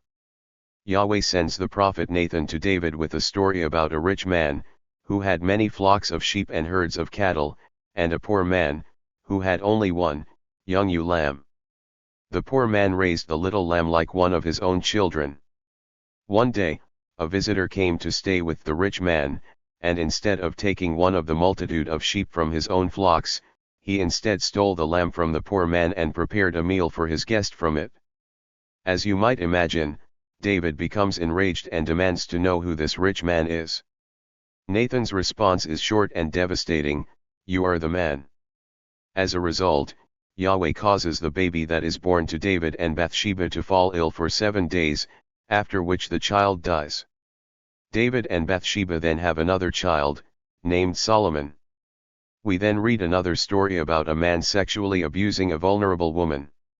David's son Amnon develops strong sexual feelings for his half-sister Tamar and rapes her. However, immediately after the rape, he despises her and orders her to leave. Although she pleads with him, he is unmoved, and he has her thrown out. Her brother Absalom finds out, but waits 2 years to exact his revenge on Amnon, killing him. Absalom then flees. David later sends for Absalom, who is brought back to Jerusalem. After a period of time, however, Absalom embarks on an ambitious campaign to usurp his father and seize the kingdom. Absalom conspires against David and sets himself up as king over Israel, forcing David to flee Jerusalem. There is a battle between the army of Absalom and that of David, and Absalom gets caught in a tree by his long hair. Joab, David's commander, kills Absalom. David is struck with grief, but is returned to his place as king. These palace intrigues reveal that David's reign is not as solid as he might have hoped. King Solomon. As we open up the book of 1 Kings, we find that David is an old man, and the question of who will follow him on the throne becomes a primary concern. Given his advanced age, a young virgin is brought to him to serve him and keep him warm. The text is clear, however, that he does not have sex with her, suggesting that he is no longer virile and thus not suitable to rule. We even see a young man named Adonijah declaring himself to be king of Israel. He gathers a following, including a priest, and holds a feast with all his supporters, intentionally excluding the prophet Nathan, David's son Solomon, and others that followed David. Nathan and Bathsheba strategically approach David about the matter, as Solomon is the son who is supposed to take the throne after David. David then has Solomon anointed king over Israel. After charging Solomon to keep Yahweh's commands and his covenant, David does. Once installed, Solomon executes Adonijah and some of his followers, and more firmly establishes his throne by making foreign alliances with places like Egypt. Yahweh then grants Solomon exceedingly great wisdom, along with power and wealth. Solomon then builds and dedicates the temple that David wanted to build for Yahweh. He also constructs a magnificent palace for himself. With all of his success, wisdom, wealth, power, and with the backing of his foreign alliances, one would think that Solomon would faithfully serve Yahweh all his days, right? I'm afraid not. In 1 Kings 11, we see that the king turns from Yahweh, who responds by bringing foreign enemies against the king. In the end, Solomon dies after reigning for 40 years, and his son Rehoboam is made king over Israel. Conclusion. In this chapter, we have continued the narrative of the Old Testament from the time of Moses' death, through the conquest of Canaan under Joshua, the period of the Judges, and ended by following the reigns of Israel's first kings, Saul, David, and Solomon. We have seen that the central theme of the story has been whether each commander, judge, or king would be faithful to Yahweh and his covenant. When a leader would obey Yahweh and kept his commands, there would be success and blessing. When they would turn from him, Yahweh would bring turmoil upon Israel until they repented. In Volume 3 of the Atheist Handbook to the Old Testament, we will finish out the story of the Hebrew Bible, picking things up with the reign of Rehoboam. The time of Israel as a united kingdom is short-lived, and the nation of Israel is divided into two, each kingdom ruled by its own respective king and having its own historical trajectory. Both kingdoms experienced great pain and tragedy because of their disobedience to Yahweh and his covenant. However, in spite of this cycle of setbacks, we will see that the story closes with the fulfillment of promises delivered to the nation and Yahweh's grace extended to his chosen people. Stay tuned. Chapter 2. A Brief History of Egypt. Introduction. In Volume I, we provided a broad overview of some of the more significant periods and events in the history of the ancient Near East, from a primarily Mesopotamian perspective. The history was structured and its events recounted almost always from the point of view of the Mesopotamians. In this chapter, I would like to augment our historical perspective by providing a very general survey of the history of ancient Egypt, Israel's neighbor to the south. If I have a catchphrase, it is "This is not my area of expertise," and this certainly applies to Egyptian history. The history of ancient Egypt is not only an incredibly popular field for scholars and lay people alike, but also an area that has been written about extensively. In fact, there is so much to be said about it that scholars build entire careers researching and writing on single periods of ancient Egyptian history. With that in mind, I will in no way attempt to break new ground in this area. Nor will I endeavor to cover all of the many historical periods and ruling dynasties, as that would be outside of the scope and purpose of the chapter and make this book too long and unwieldy to be useful. Instead, I will focus almost exclusively on providing a broad, event-based historical outline, leaving aside aspects of religion, culture, and descriptions of most administrative minutiae. The goal here is simply to provide a skeletal framework of Egyptian history onto which the reader may build, should they have such a desire. My goal, therefore, will be to restrict myself to periods and events that are the most relevant to the narrative of the Old Testament, particularly with respect to Egypt's interactions with ancient Israel and the Levant. Taken in conjunction with the history of Mesopotamia in Volume I, and the history of Syria-Palestine in Volume 3, this will provide a comprehensive understanding of the history that forms the cultural background to the Old Testament. With these goals in mind, we will cover the history of Egypt, at times in greater or lesser detail, from the turn of the second millennium BCE until the time of Alexander the Great. While this leaves out the Old Kingdom of the third millennium BCE and the exciting period of the Ptolemies, restricting our investigation to approximately 2000 to 330 BCE will provide the reader with the most salient information for investigating the Old Testament, while not overburdening them with non-essential information. That means that we will pay particular attention to those interactions between Egypt and Canaan or Syria-Palestine, but often leave out interactions between Egypt and Nubia to the south, for example, unless they are determined to be important for the reader to understand in context. Before we move into the period of the Middle Kingdom and our journey through the history of ancient Egypt, I would like to provide a brief word of introduction to how the history of the ancient Near East is commonly structured in its presentation. We often see history organized based on periods of confusion, or lack of strong central control, in contrast to those periods of unification and strength under a central ruler. In other words, as we will see here, there are divisions in Egyptian history between times of strong, more central leadership, and what are referred to as intermediate periods, when the land is not unified under central control.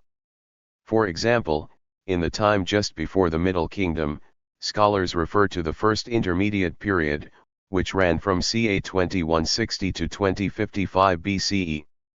This particular century was a time of decentralization, when there was no one ruler that controlled all of Egypt. When more centralized power returned, this intermediate period came to an end. While there are problems with viewing history from only this perspective, given the nature of our goals in this chapter, this type of periodization and structuring will be more than sufficient for the reader to become acquainted with the flow of events. Thus, we will also utilize this model in our discussions. With all of this in mind, let's dive into the history of ancient Egypt, starting with the Middle Kingdom at the end of the third and beginning of the second millennium BCE. Figure 2. Map showing Upper Egypt and the locations mentioned in this chapter. Figure 3. Map showing Lower Egypt and the locations mentioned in this chapter.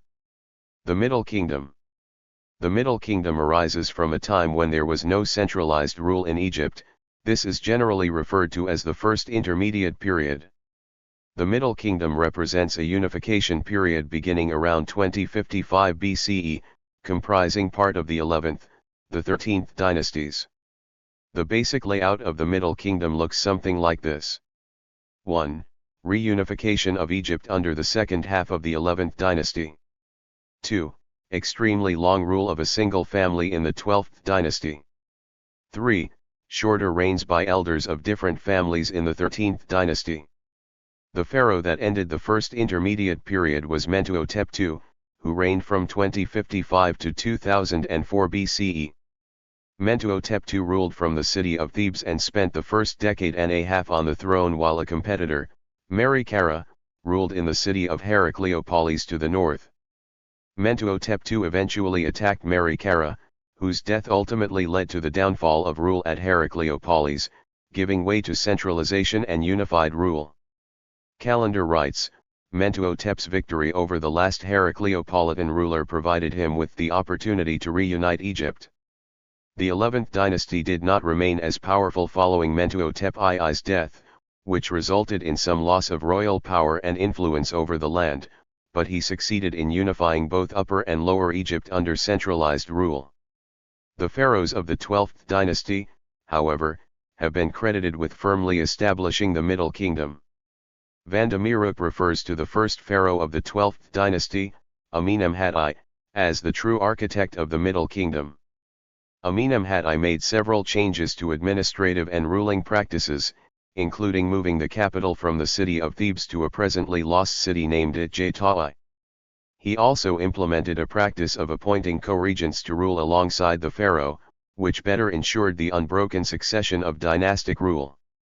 This is perhaps the reason for the nearly 2 centuries of rule confined to a single royal family.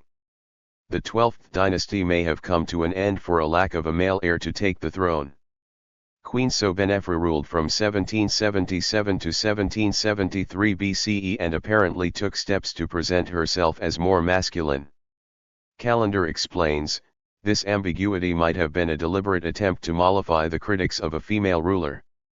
In any event, following her short time on the throne, the long rule of Amenemhat I's family came to an end. The rulers of the 13th dynasty did not follow this single family tradition, but instead featured many different pharaohs from a variety of families. Van de Mierook notes, the only king list that reports royal names of the 13th dynasty, the Turin Canon, includes 57 kings and, as the papyrus is fragmentary, more kings may have existed. It appears that senior members of different families were chosen to rule, a practice that resulted in the high number and variety of rulers during the 13th dynasty.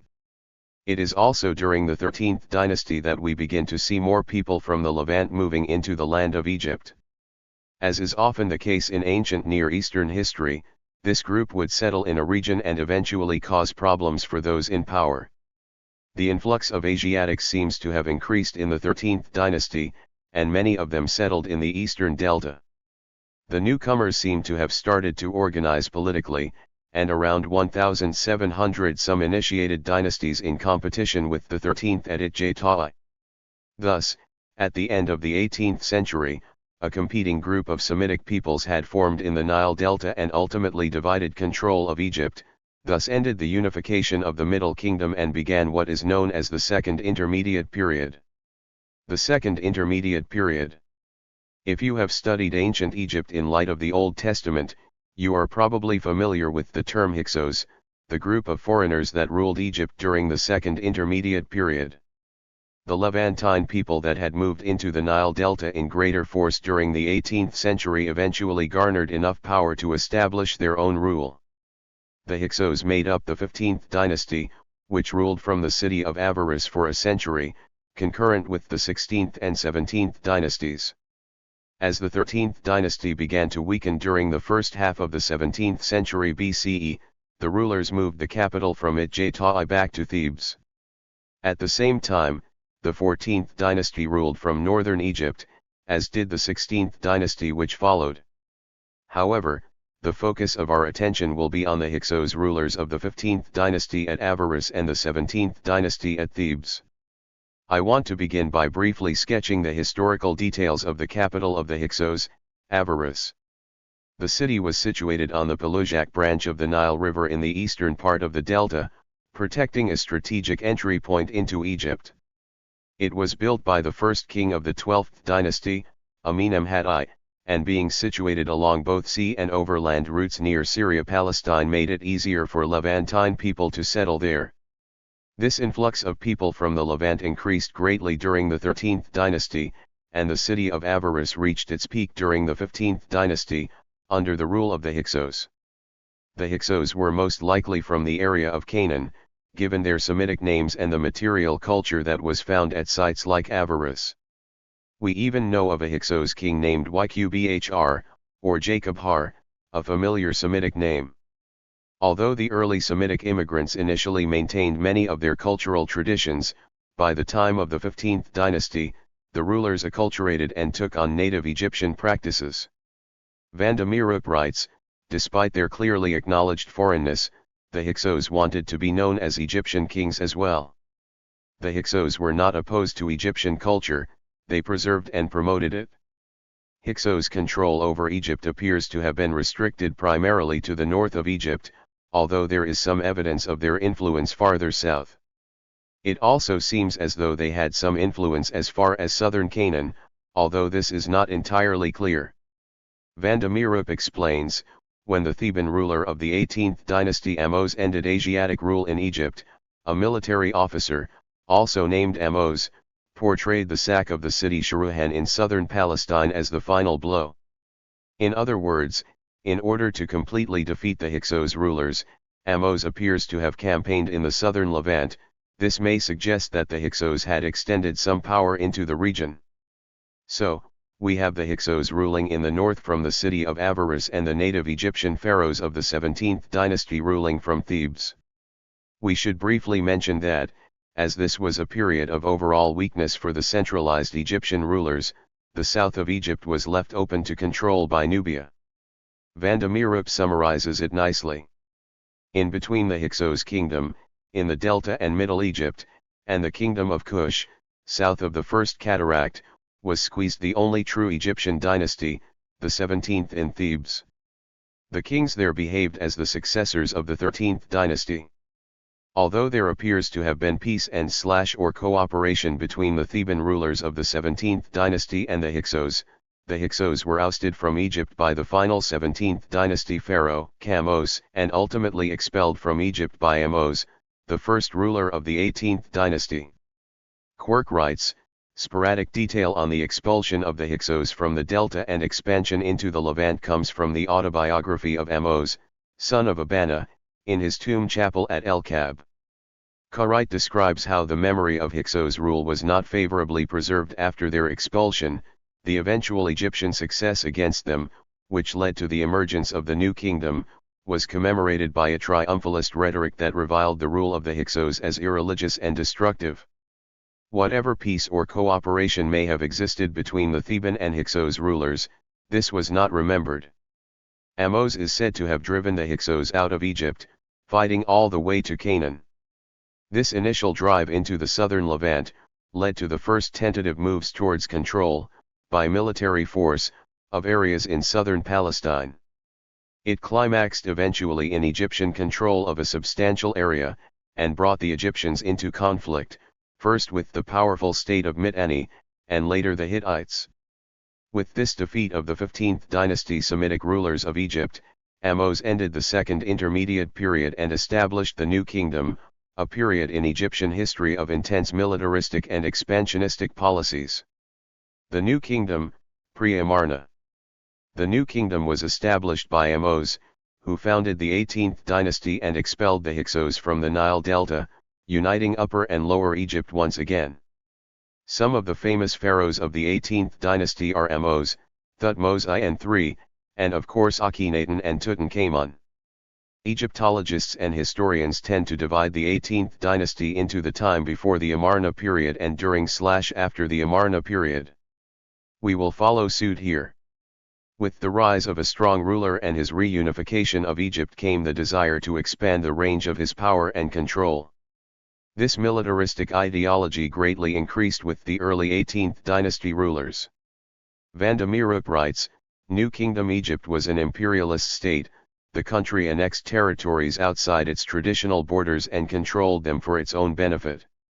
Ahmose, as we have seen, fought the Hyksos both in the Delta and in southern Palestine. He established Avaris, the former capital of the Hyksos pharaohs, as a military base from which to launch attacks and campaigns into Canaan and Syria. Both Amenhotep I and Thutmose I spent time engaging in conflict with Nubia to the south, re-establishing control over Egypt's southern region. Thutmose I also campaigned into Syria, coming into contact with the forces of Mitanni. It was not until the reign of Thutmose III, however, that Egyptian military ambitions and engagement with Mitanni were at their peak. In an attempt to take several cities from the vassalage of the state of Mitanni, Thutmose III campaigned in Canaan. The pharaoh defeated a coalition of forces at the Battle of Megiddo and then turned his attention to farther north. As Betsy Bryan points out, access to Lebanese cedar, copper, and tin sources, and other prized products may have been jeopardized by Mitanni overlordship in northern Palestine and the coastal strip. Once in the field, Thutmose III discovered the actual rewards of war. The spoils were evidently so great that he continued to campaign intermittently, until the 42nd year of his reign, in the regions of northern Palestine, the Lebanon, and parts of Syria. In other words, while ideological factors were perhaps involved, a far more practical and economic motivation was also in play. This militaristic approach to Western Asia had its rewards, but came at a price for Egypt. Peace with Mitanni was perhaps more beneficial, in the long run. This seems to have been the opinion of the following two 18th dynasty pharaohs, Amenhotep II and Thutmose IV, the latter of which appears to have established a peace treaty with Mitanni and even married a Mitannian princess. Van der Meerup explains the motivation for this peace from both Egyptian and Mitannian points of view. Mitanni felt the threat of the rising powers of the Hittites and Assyrians to the north and east and needed to secure its southern border. Egypt was free to exploit the rich regions of southern Syria and Palestine, importing vast amounts of luxury products and some agricultural goods. This arrangement began a process that ultimately led to a period of international diplomacy and the exchange of luxury goods between these and other powerful kingdoms all over the ancient Near East, the Amarna period. Figure 4. Map showing the approximate geopolitical makeup of the ancient Near East during the Amarna period. Amarna and the aftermath. We saw in Volume I that the Amarna period was a time of great international diplomacy, when many of the major ancient Near Eastern powers were engaged in diplomatic relationships with one another, exchanging correspondence and gifts. Much of this information comes from a group of cuneiform tablets that were unearthed at the Egyptian site of Tel el Amarna. These texts contain correspondence between those great powers, but also give us insight into the political situation that existed in western Syria and Canaan. So as to not cover the same ground, I will refer the reader to the section on the Amarna period in the previous volume for an introduction to the overall circumstances of the time. In this section, I would like to focus on the political situation in Canaan, along with the historical developments that took place between Egypt, Mitanni, and the growing power in Anatolia to the northwest known as the Hittites. The land of western Syria and Canaan was divided into three provinces, Amurru, Apu, and Canaan to the south. Each was governed by an Egyptian official acting as an administrator for the crown. The local rulers of the individual city-states in Syria and Canaan were vassals to the pharaoh, but retained a level of autonomy. Van der Meerup notes, some 60 city-states survived under Egyptian supervision, which was enforced through small garrisons of troops. These rulers regularly sought support from the pharaoh to aid them in their local problems, requesting things like a handful of troops to put down threats and uprisings in their respective cities. In short, the picture that we see is small, vassal rulers who governed their respective city-states, dependent on the Egyptian crown for support and protection. Returning to the historical outline of events, we saw that Amenhotep III ruled in a period following great military engagement, particularly in Syria-Palestine. The relative peace that followed allowed Amenhotep III and his successor, Amenhotep IV, to focus on other matters of interest. One of these, for which both are well known, is the attention they paid to Egyptian religion. Amenhotep III had begun to focus more on the worship of the sun disk, Aten, during his reign.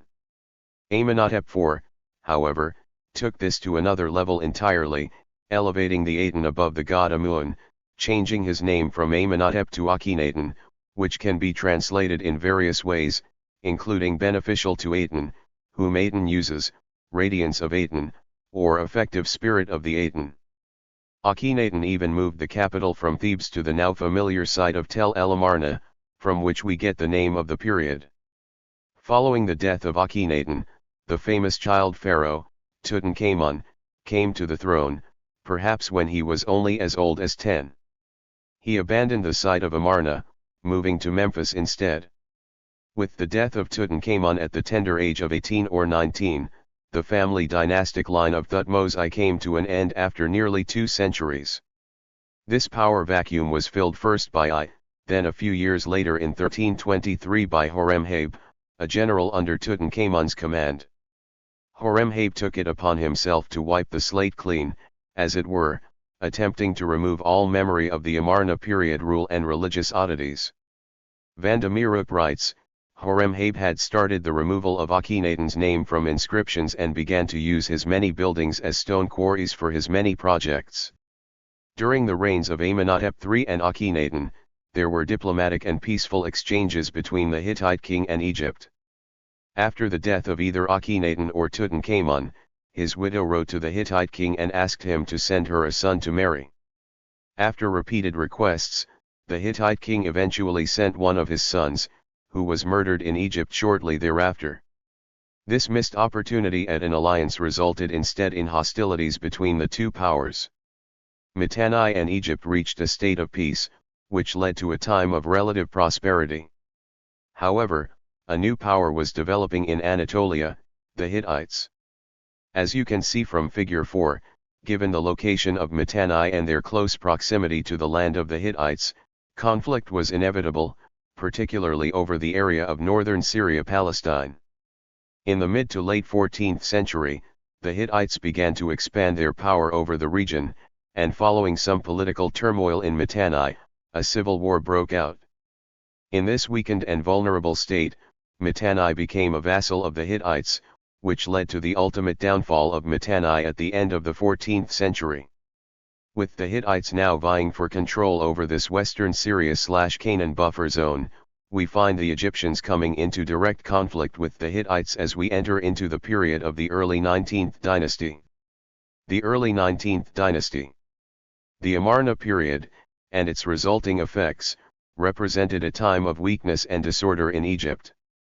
However, with the reigns of the early 19th dynasty pharaohs, Seti I and Ramses II, the country saw a time of great resurgence and expansion, both architecturally and militaristically.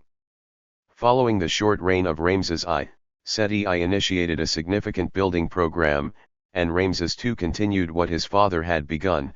Ramses II's most elaborate project was probably the creation of a new capital in the eastern delta, Pyrameses, or House of Ramses.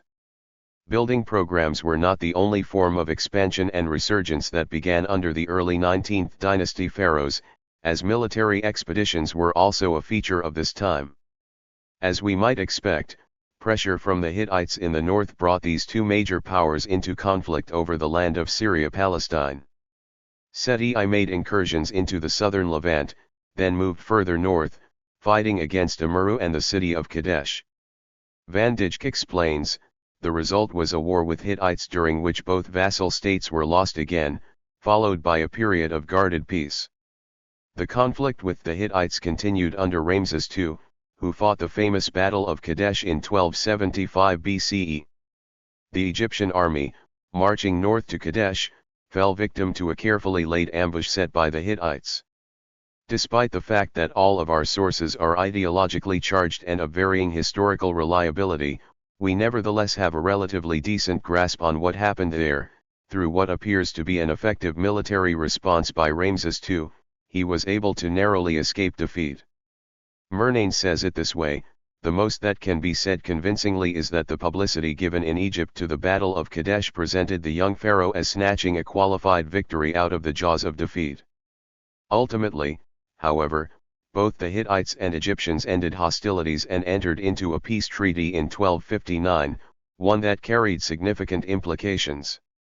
Van Dijk writes, although the Egyptians had to accept the loss of Kadesh and Amurru, the peace brought a new stability on the northern front, and, with the borders open to the Euphrates, the Black Sea, and the eastern Aegean, international trade soon flourished as it had not done since the days of Amenhotep III.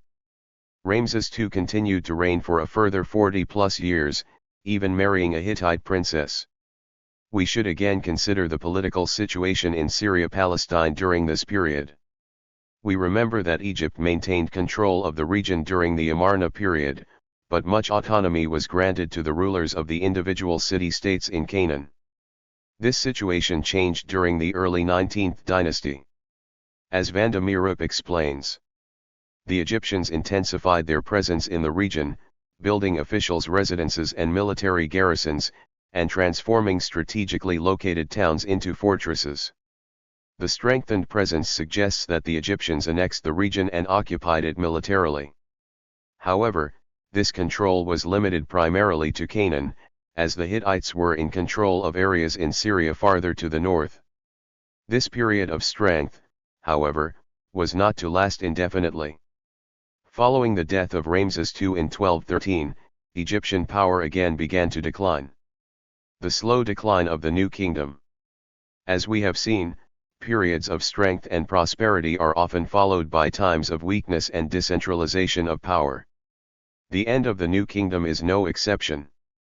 Van de Mierook gives us an overview of things as they stood following the reign of Ramses II. Egypt was secure in its fortified borders, it was at peace with other great states, and economically it was strong. 140 years later, if not earlier, it was in ruins. Beginning with the reign of Merneptah, the power of Egypt began its slow decline. This section will focus on the events surrounding two pharaohs, the 19th dynasty Merneptah and the 20th dynasty Ramses III. Known from inscriptions and iconography in temple complexes, a group known as the Sea Peoples are said to have come from the Aegean region, united in their cause, to attack Egypt. However, the reality is more complicated. During this period, a systems collapse occurred throughout the Mediterranean and the ancient Near East. A full explanation of this is beyond the scope of this book, but I highly recommend Eric Klein's 1177 BC, the year civilization collapsed, for a thorough investigation into it. Nevertheless, what we can say with some confidence is that the growing weakness of Egypt appears to have invited such attacks during the reigns of both Merneptah and Ramses III. Let's begin with Merneptah. The Libyans, a group to the west, are said to have been joined by the forces of the Sea Peoples to do battle in Merneptah's fifth year, 1209 BCE. They had actually penetrated the western delta and were moving southwards, threatening Memphis and Heliopolis, when Merneptah confronted them and, in a battle that lasted for 6 hours, managed to defeat them. Merneptah is also known as the pharaoh who has provided us with the first mention in the written record of Israel, in a stele commemorating, among other things, victories over groups in Canaan.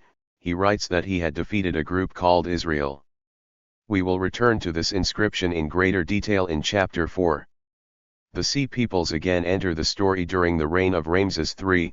It appears that their influence on the Mediterranean region had greatly expanded leading up to their attacks on Egypt. The Egyptian sources speak of major attacks that occurred in and around the delta. However, Ramses III was able to repel their forces. To whatever extent these reports reflect the actual historical events, it seems clear that groups attacked Egypt, were repelled, and eventually made their way north into Canaan, settling there. These marauding brigands included a group of people known more commonly as the Peliset.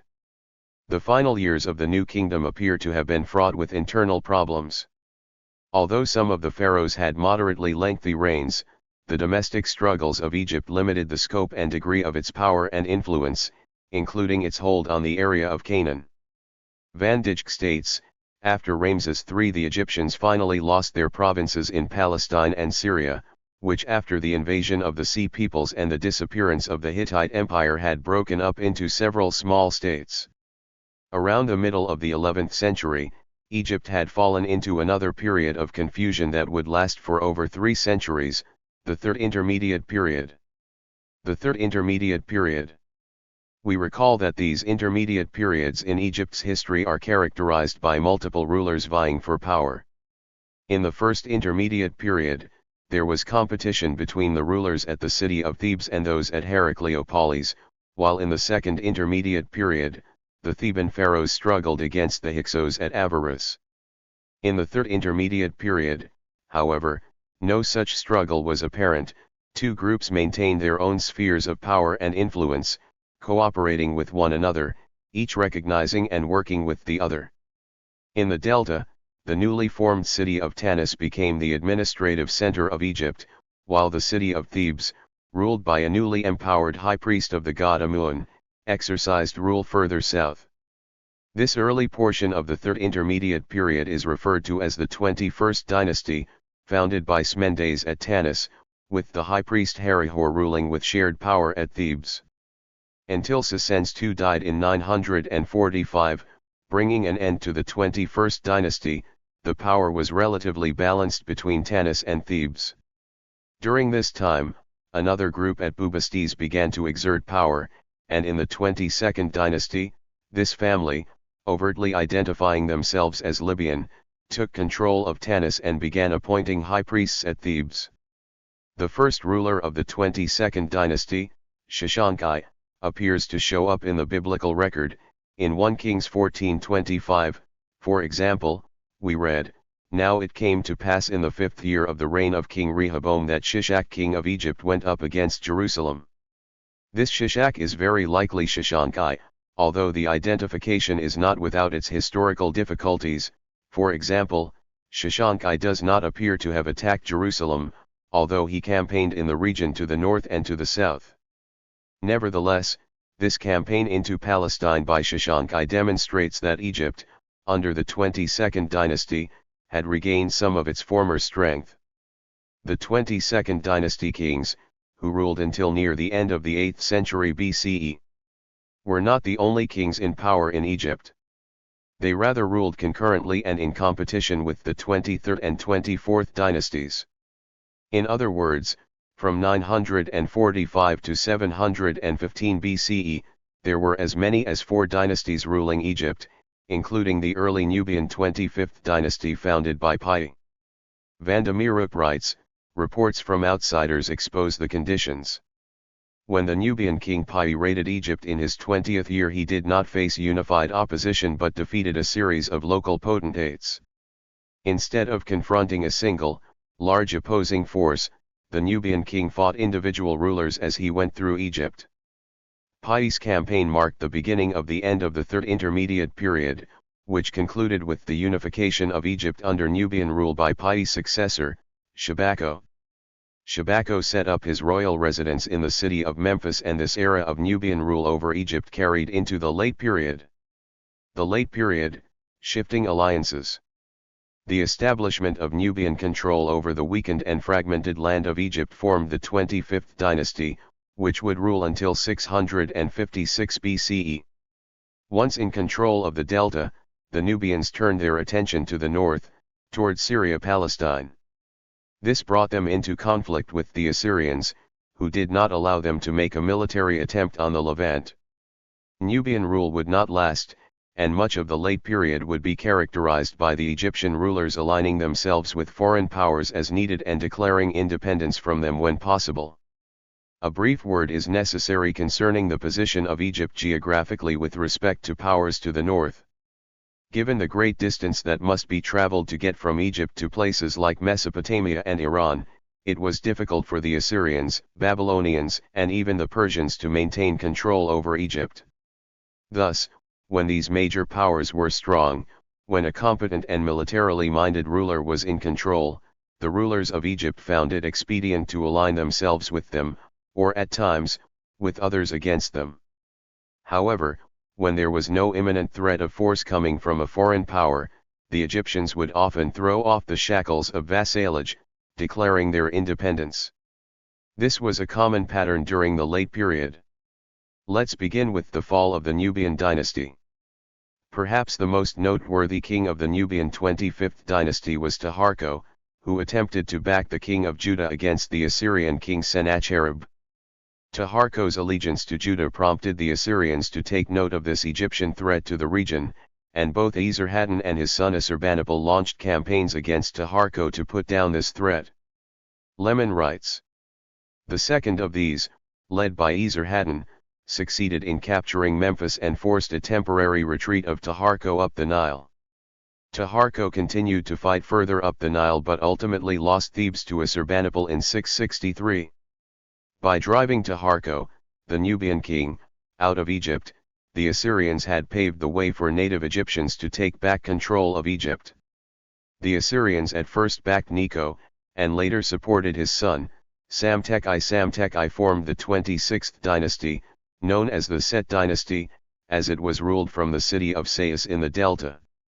This first king of the Set dynasty, Samtekai, was trained by the Assyrians themselves at Nineveh, who were intent on having a skilled yet subordinate ruler over Egypt. They could not have been more wrong. Imagine hiring someone, teaching them all the tricks of the trade, then watching them go start their own competing business. That's essentially what Psamtik did. Psamtik took advantage of the power invested in him by the Assyrian invaders in 663. With Nubia fully out of the way, he was the strongest ruler in Egypt and secured control over the entire country. This first alliance with the Assyrians, who had just aided the native Egyptians in driving out the Nubians, was rather short-lived. Psamtik, with his new independence from Assyria, sought to solidify control over all of Egypt. To facilitate this, he installed his daughter as the wife of the god Amun at Thebes. You will recall that the priestly office at Thebes was a significant component to maintaining centralized control in the land. With Egypt reunited, Psamtik launched campaigns into Palestine, particularly along the coast, taking several cities, establishing some authority in the region along with contacts farther to the north. Vandamiruk writes, with the rise of the 26th dynasty of Sais, the Egyptian focus shifted radically from the south to the north. The Mediterranean Sea connected the country not only to the Syro-Palestinian coast, but also to Greece and western Anatolia. Given Egypt's developing power, their former overlords, the Assyrians, began to seek their assistance. The Assyrians faced a new, growing threat to the south. Babylonia was beginning to gain strength of its own. With a stronger Egypt and a weakening Assyria, Psamtik formed an alliance with Assyria, rather than with burgeoning Babylonia, as they preferred to maintain a weaker Assyria in the region instead of dealing with a strong Babylonia. Psamtik's son, Necho II aided the Assyrians at the city of Haran in 610 BCE, but their efforts were unsuccessful. On his return trip to Egypt, Necho II killed King Josiah, subjugated Judah and installed his own vassal ruler, Jehoiakim, on the throne. 4 years later, Necho II suffered a significant defeat at the hands of the Babylonians at the Battle of Carchemish, where the Egyptians came to the aid of the fractured Assyrian Empire. This loss resulted in Necho II pulling out of Palestine and abandoning it to the Babylonians. Although they had been kicked out of Palestine, the Egyptian rulers maintained independence for another 25 years. They were even able, under Psamtik II and Apries, to retake some control in Palestine. However, at some point after the Neo-Babylonian king Nebuchadnezzar II sacked Jerusalem in 586 BCE, he attacked Egypt, eventually deposing Apries and installing Ahmose II on the throne. It wasn't long before the Babylonian Empire began to struggle. This resulted in a greater degree of independence for the Egyptians under Ahmose II. Lloyd says it this way. Ahmose II, who succeeded Apries, was nothing if not lucky. He was able to defeat a Chaldean invasion of Egypt in the 4th year of his reign, and after that the Chaldeans had sufficient problems within the empire to keep them fully occupied for the early part of his reign. As with Assyria, however, this independence eventually morphed into an alliance with the Babylonians. Cyrus was gaining strength in the region, and Egypt and Assyria both decided to join forces with a declining Babylon, ostensibly in hopes of keeping the Persians from gaining power, thus retaining their own independence. As it turned out, however, the Assyrians, Babylonians and Egyptians were all together on the losing side. In 539 BCE, Cyrus defeated Babylonia, and his successor, Cambyses, was able to attack and conquer Egypt in 525 BCE, which was then ruled by Psamtik III. This first period of Persian rule in Egypt formed the 27th dynasty and lasted until the end of the 5th century BCE. Eventually, however, given its distance from Egypt, along with growing internal problems of its own, the Persian Empire was not able to maintain the same level of control over Egypt. This led to the resumption of native Egyptian rule again in the 28th through 30th dynasties. Although these rulers were able to hold off the Persians from retaking Egypt, they were unable to muster any real strength or influence outside of their own borders. The Persians were ultimately able to retake control of Egypt in 343 BCE, but this 31st dynasty would only last for a little more than a decade. Lemon explains, the despised 31st Persian dynasty would not last long, however. Persia lost its grip almost immediately when Alexander arrived in Egypt uncontested in late 332. It was the powerful Alexander the Great that brought down Persian rule in Egypt, which failed to reassert its independence for many centuries thereafter. Conclusion. We began our investigation of the history of Egypt, not with the Old Kingdom in the 3rd millennium BCE, but rather at the very end of the 3rd and the beginning of the 2nd millennium BCE. This was the period known as the Middle Kingdom, which was born out of the decentralized time of the First Intermediate Period. It was a period of the reunification in Egypt, a nearly 2-century-long rule of a single dynastic family, followed by a time of short reigns involving the elders of multiple families. It was during the final portion of the Middle Kingdom that we began to see more Levantine people moving into Egypt, where they began to settle in the Nile Delta. This influx of people from the Levant eventually led to their independent rule in the Delta, a time known as the Second Intermediate Period. For 150 years, from 1700 to 1550 BCE, the Hyksos exerted power and influence over northern Egypt, particularly in the Delta region. Egyptian rulers, however, were able to maintain some power in Thebes, and these Theban pharaohs were eventually able to drive out the Hyksos under Ahmose.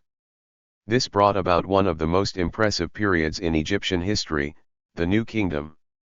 We divided the New Kingdom into two parts, the events during the 2 centuries that led up to the Amarna period, and those of the Amarna period and after. The 18th dynasty, which established the New Kingdom, had its eye on militaristic and architectural expansion. Thutmose I fought in Syria and encountered the forces of Mitanni, one of the major powers to the north of Palestine. Thutmose III continued to campaign in Canaan, defeating a coalition of forces at Megiddo.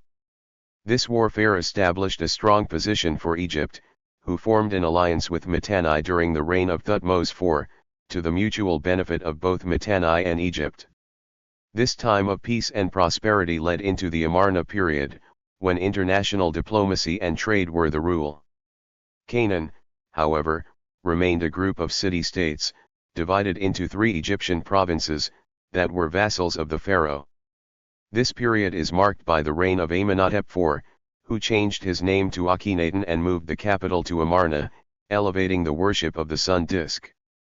Following his death, the memory of this odd period was expunged. It was shortly after this time, however, that Mitanni was defeated by the Hittites, who then came into conflict with Egypt over control of Syria-Palestine. The 19th dynasty, which began in 1295 BCE, brought Egypt out of a period of relative weakness and confusion. Seti I and Ramses II were strong rulers who expanded the power and influence of Egypt. Ramses II fought the famous Battle of Kadesh in 1275 BCE against the Hittites, who laid a trap for him, from which he narrowly escaped. However, following this conflict, a peace treaty was formed, allowing Egypt to intensify their control over Canaan, while the Hittites maintained control of parts of Syria to the north. Following the reign of Ramses II, pharaohs Merneptah and Ramses III faced similar struggles with a group from the Aegean known as the Sea Peoples, first in 1209 and then a half-century later under Ramses III. Although the Sea Peoples were ultimately driven back, making their way into Canaan along the coast, these conflicts were indicative of the weakened position that Egypt found itself in. Following the system's collapse in the beginning of the 12th century, Egypt lost control of Canaan and ultimately fell into the Third Intermediate Period. The Third Intermediate Period was characterized by interactions between 2 cities, Thebes in the south and Tanis in the north. Tanis housed the secular administration, while Thebes had the high priests with military responsibilities. This was a period of great fragmentation and later weakness, which allowed the Nubian kingdom to the south, particularly under Pi in 728 BCE, to march north and conquer the small and divided cities and their rulers. By 715 BCE the Nubians had taken complete control of Egypt, leading to the Late Period. We described the Late Period as a time of shifting alliances, after the Nubians were driven out of Egypt by Esarhaddon and Assurbanipal of Assyria, the local Egyptians strategically aligned themselves with powers in ancient Near East when expedient but broke these relationships off whenever possible. For example, once Assyria had helped free Egypt of the Nubians, Psamtik threw off the Assyrian yoke and established an independent dynasty from the city of Sais. As the Assyrians weakened in the face of a strengthening Babylonia, however, the Egyptians unsuccessfully threw their support to Assyria in hopes of keeping them in power. When this failed, the Egyptians formed an alliance with the Babylonians against the Persians, who were rapidly increasing their power in the region. In 539 BCE the Babylonians fell to Persia under Cambyses, as eventually did Egypt. Although the Persians were able to establish their own dynasty in Egypt, their distance from Egypt, along with other complicating problems, made it difficult to maintain such direct control over the region. This resulted in native rule returning under the 28th through 30th dynasties. In 343 BCE, however, Persia was again able to exert its rule over Egypt under the 31st dynasty, which lasted for just over a decade before succumbing to Alexander the Great's conquest. The history of ancient Egypt is complex and multifaceted, and there is obviously a lot more that we could say about it. Although we briefly overviewed many of the major events that have a more direct bearing on the historical periods described in the Old Testament, we said almost nothing about things like religion, administration, and wider aspects of Egyptian culture. Of course, that was not our goal in this chapter. Instead, I wanted to provide the reader with a historical framework in which to place some of the major and minor events involving ancient Israel. In the end, it is my hope that you know enough about the periods we discussed to have a solid outline in your head that can be used to correlate different events in the Old Testament and other ancient Near Eastern sources with one another. This will allow you to more effectively situate stories and events discussed in or about the Hebrew Bible within their wider historical contexts, allowing you to ask good questions when important issues arise, like the Exodus from Egypt or the conquest of Canaan. Chapter 3. The Conquest of Canaan, Fact or Fiction? Archaeology and the Origins of Israel. Introduction. Now after the death of Moses, the servant of Yahweh, Yahweh said to Joshua the son of Nun, the assistant of Moses, Moses my servant is dead. Now get up and cross over this Jordan, you and all this people, to the land that I am giving to them, the children of Israel. Every place upon which the soles of your feet tread I have given to you, just as I said to Moses. The story of Joshua and the Israelite conquest of the Canaanites is perhaps one of the most well-known stories of the Old Testament. For those of us who are familiar with the evangelicalism practiced in much of the USA, the lyrics Joshua fought the Battle of Jericho, Jericho, Jericho, are probably not far removed from our minds. The conquest of Canaan rears its head in debates and discussions about the Old Testament time and again, primarily because of the implications that follow concerning the morality of Yahweh. How could an all-loving God command the genocide of an entire group of people? While this is an incredibly important question, and one that we will return to in Chapter 5, our interest in this chapter is to ask a more basic question: did these events even happen? If we read through the books of Numbers, Deuteronomy, and Joshua, we see that the Israelites made their way through the wilderness and into the areas east of the Jordan River, conquering along the way.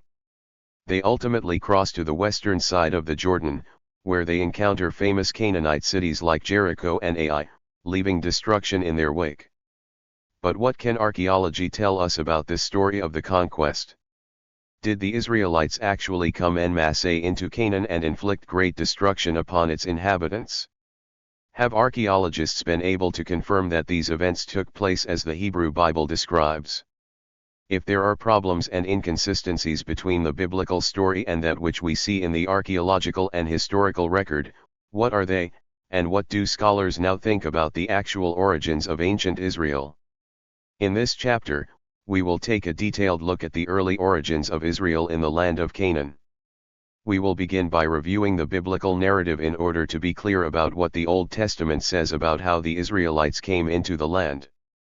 Following this, we will look into the problems with this narrative, specifically investigating what archaeologists have uncovered concerning several prominent sites that the Israelites were supposed to have destroyed. If the biblical narrative is not a reliable source of history for Israelite origins, then we must examine other sources of information that have led scholars to develop what is a more likely scenario for early Israel. We will examine the evidence that we have for early Israelite culture and the models that have been constructed to explain the formation of the nation of Israel. Figure 5. Map of Canaan showing the locations mentioned in this chapter. Locations that are not securely identified are marked with star. The Old Testament's story of the conquest.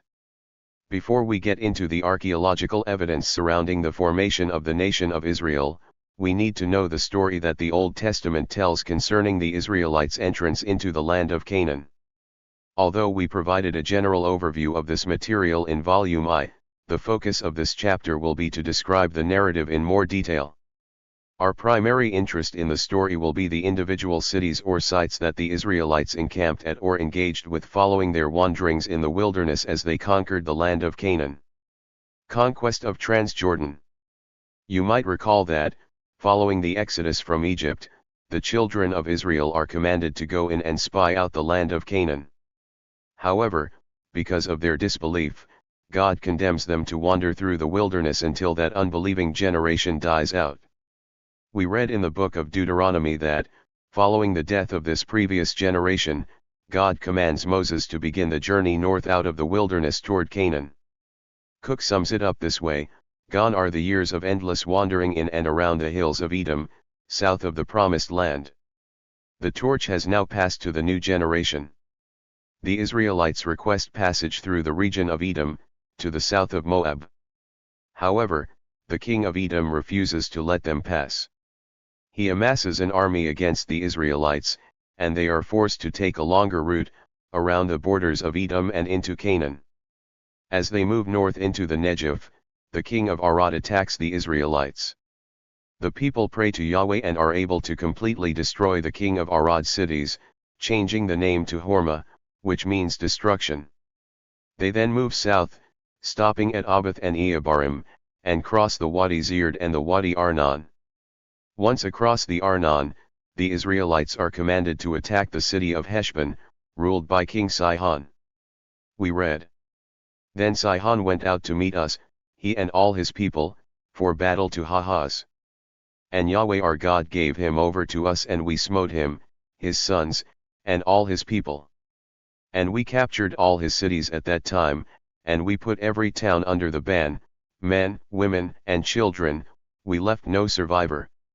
The city of Heshbon is destroyed, and Sihon's territory is conquered all the way south to the city of Dibon." We will return to these cities later in this chapter. The Israelites then turn to King Og at the city of Edrei, in the area known as Bashan, farther to the north in Transjordan. They destroy him and his cities, as they had done to Sihon. The people then make their way to the plains of Moab, east of the Jordan River, and encamp opposite the city of Jericho.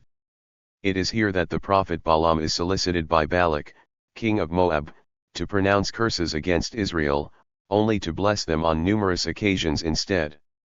The Israelites also engage in illicit sexual activity with Midianite women, bringing Yahweh's vengeance upon the Midianites in Numbers 31. Conquest of Cisjordan. Following the death of Moses, the conquest of Canaan then moves across the Jordan River.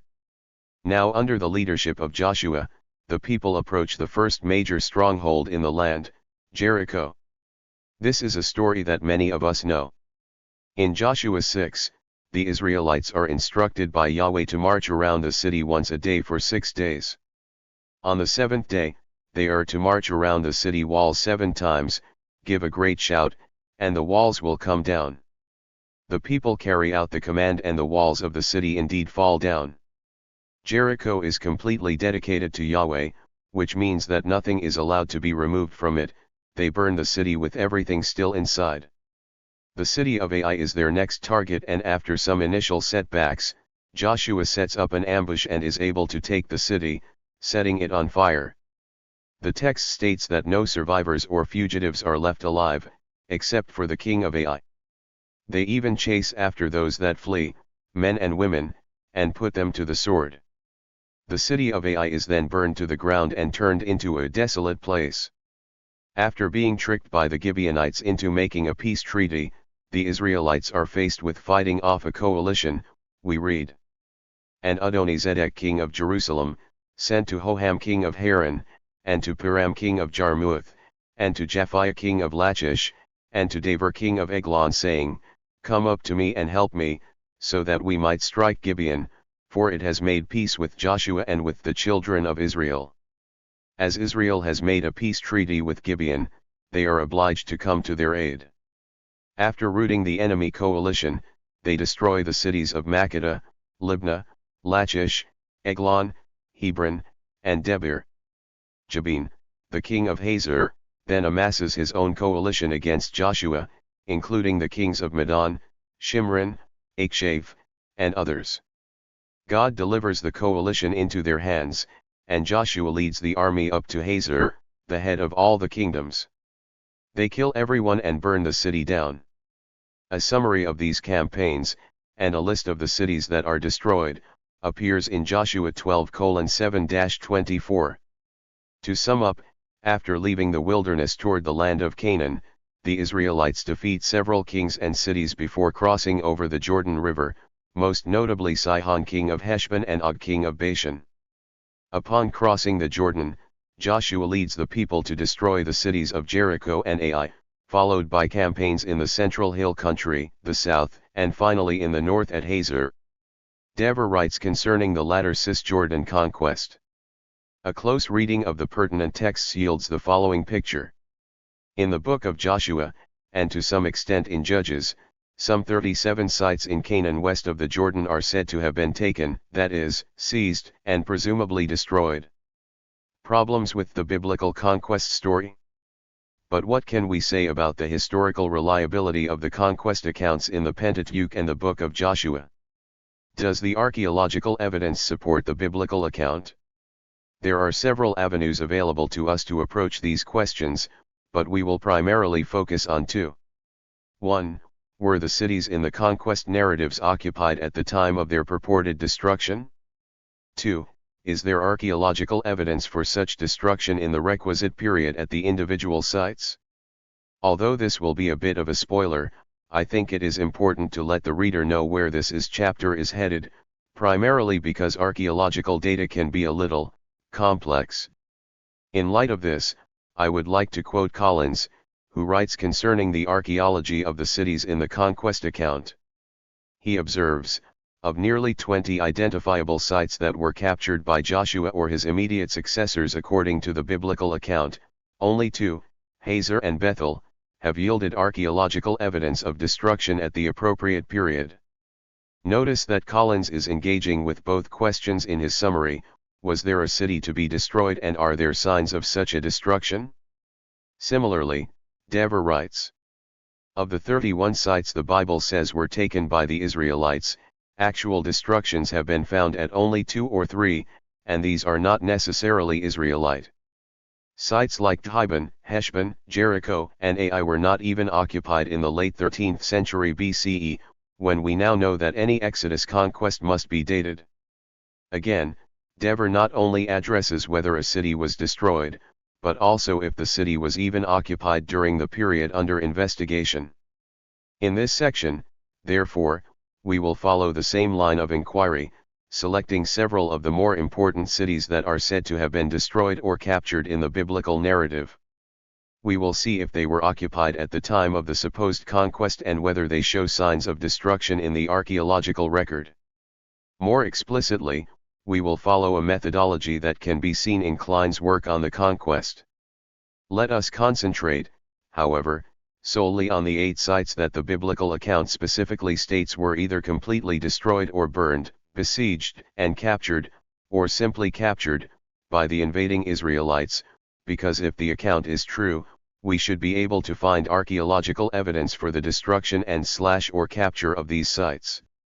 As we expand our investigation to campaigns in Transjordan, the principle will be the same. We will evaluate the archaeological data from Arad, Heshbon, and Dibon in the Negev and Transjordan, and Jericho, Ai, Lachish, and Hazor in Cisjordan.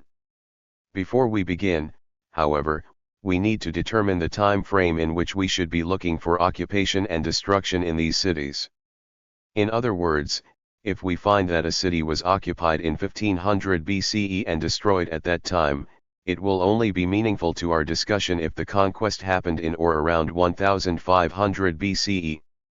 However, if the conquest is supposed to have happened closer to 1250 BCE, then the destruction of that city in 1500 BCE will provide no positive evidence for the conquest. In that light, when should we be looking for a conquest of Canaan by the Israelites? There are only a few scholars that maintain the traditional date for the Exodus and conquest narratives, which place those events in the second half of the 15th century.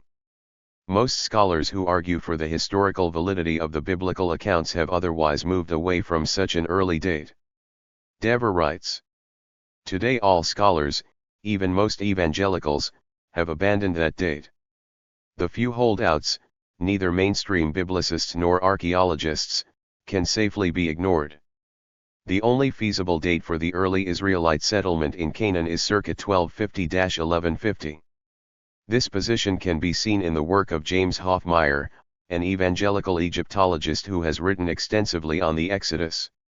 He notes, considering that the construction of Pi-Ramesses began under Seti I and was completed by Ramesses II, and that Merneptah's Asiatic campaign falls ca 1208 BC, 1270 to 1240 BC seems like a plausible window of time for the Exodus. These construction projects and the first mention of Israel in Canaan bracket a period of time in which the Exodus could have taken place. They were in Egypt long enough to do the building, but they had to be in Canaan by the end of the 13th century. If the Exodus took place sometime between 1270 and 1240 BCE, this would result in the conquest account occurring at the end of the 13th century. And it is the archaeological evidence, as we will see in this chapter, that has moved theories regarding the date for the Exodus/conquest forward several centuries. Jarity argues, T is primarily the archaeological evidence from excavated Palestinian sites that has been used to bolster the current scholarly consensus that if there was an Israelite exodus from Egypt, it must have occurred sometime in the 13th century BCE. Conquered sites in the Negev and Transjordan. Before the Israelites cross over the Jordan River, they fight three major battles in the region of the Negev and Transjordan. The first is against the king of Arad, followed by battles against Sihon king of Heshbon and Og king of Bashan. Among the cities that are mentioned in the narrative, three stand out as significant for this discussion: Arad, Heshbon, and Dibon. Whether one believes the conquest to have occurred in the late 15th century BCE or in the 13th century BCE, from an archaeological standpoint, we would expect to find an occupied city at these sites during the Late Bronze Age. Is this what we find when we view the archaeological data? Let's begin our investigation with the fortified city of Arad in the Negev. The site was excavated in the mid-1960s for 5 dig seasons, and for an additional 13 seasons in the 1970s and early 1980s. During the first seasons, the areas of excavation were distributed throughout the site in order to determine its extent, nature, and stratigraphy. That is, the excavators selected their areas to dig in such a way that they would understand the overall layout and stratigraphic nature of the site. In the course of their excavations, they determined that there were 5 individual strata that dated to the 3rd millennium. There was a break in occupation at the site following these levels, after which a new city was established. The first settlement apparently dates to the late 12th to the early 11th centuries B.C.E. Thus, there was no occupation at Arad, no city to be destroyed, from the 3rd millennium until the late 12th century/early 11th century, passing over the all-too-important Late Bronze Age. Of course, this gap of nearly 1,500 years between the 3rd millennium strata and those that follow in the 12th century presents a problem for the biblical narrative. Where we would expect to see a significant occupation, during the Late Bronze Age, there is nothing. Indeed, Finkelstein and Silbermann write, almost 20 years of intensive excavations at the site of Tel Arad east of Beersheba have revealed remains of a great early Bronze Age city, about 25 acres in size, and an Iron Age fort, but no remains whatsoever from the Late Bronze Age, when the place was apparently deserted. The same holds true for the entire Beersheba Valley. Arad simply did not exist in the Late Bronze Age. We next turn our attention to the city of Heshbon, which is located at modern-day Tel Asbn. The site was excavated from 1968 until 1976. Jarity writes, 6 seasons of excavations have been carried out at Tel Asbn, the first 5 by the Andrews University, Berrien Springs, Michigan, and the last by the Baptist Bible College, Clark Summit, Pennsylvania. It is worth noting that these excavations were undertaken by Christian institutions. There were 4 areas in which the archaeologists excavated, and they dug down until they reached virgin soil. Jarity notes that they found 19 different occupation layers on the site. These covered a period from about 1200 BCE to 1500 CE. Stratum 19 was dated to the 12th to 11th centuries BCE and contained a small village that was not protected by a defensive wall. He concludes, the excavations at Tel Asbn have so far produced no evidence for an occupation earlier than the 12th century BCE. In other words, at the time that the Israelites purportedly destroyed Heshbon, archaeologists have determined that no city was even yet in existence at the site. In fact, in the early Iron Age, from which we do find material remains, the evidence shows that it was not a major city, but simply a small, unfortified village. Archaeologists have had to reckon with this data, which stand in contradiction to the biblical narrative.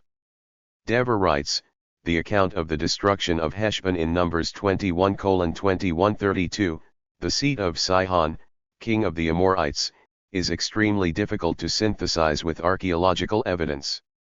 This was perhaps particularly challenging for the excavators at the site, given their religious affiliations and commitments. Nevertheless, as Dever notes, the excavators resolutely published their results, however, and reluctantly conceded that something was drastically wrong with the biblical story about Heshbon. With serious problems at the excavations of Arad and Heshbon, how would the city of Dibon fare? In short, no better.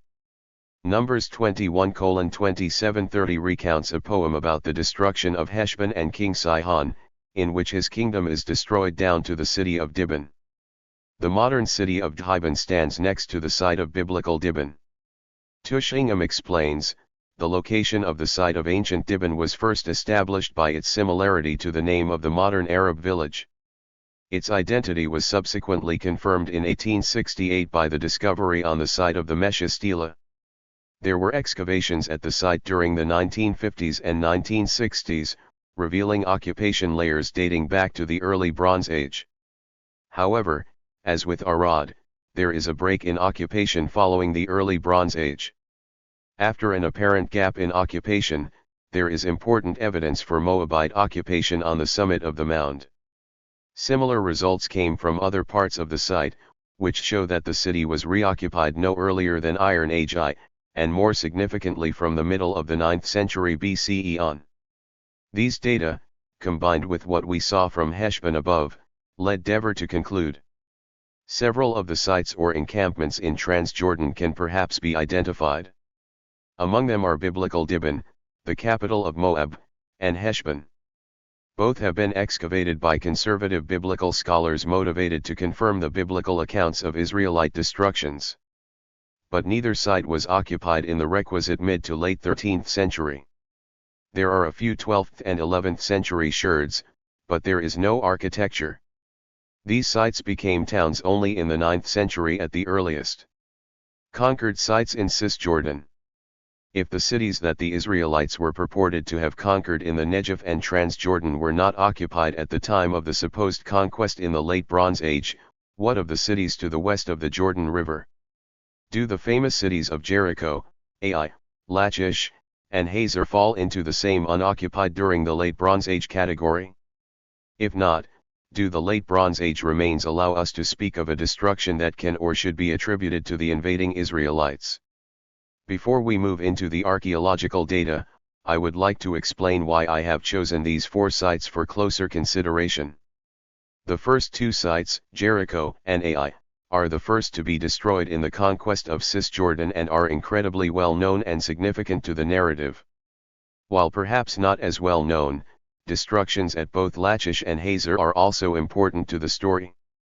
However, there is a far more significant reason for investigating the archaeological remains of these sites. They were said to have been destroyed, burned, or suffered a total defeat.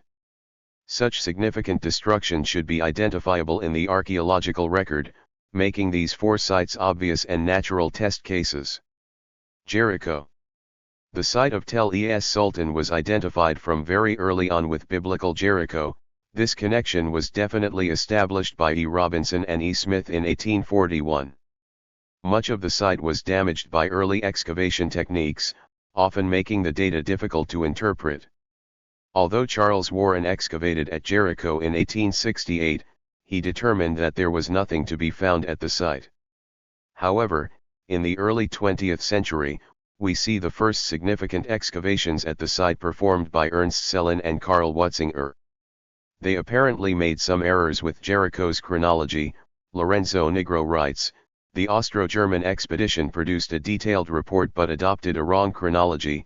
They attributed the Middle Bronze fortifications to the Israelites and the early Bronze city walls to the Canaanite city conquered by Joshua." John Garstang launched the next series of excavations at Jericho between 1930 and 1936, in which he determined that the city was destroyed around 1400 BCE. This conclusion was challenged by Kathleen Kenyon, who went back through Garstang's data in order to determine if the destruction actually took place during the Late Bronze Age. She concluded that, contrary to Garstang's interpretation, the walls of the city had not collapsed in 1400, but rather 1000 years earlier, ca. 2400 BCE.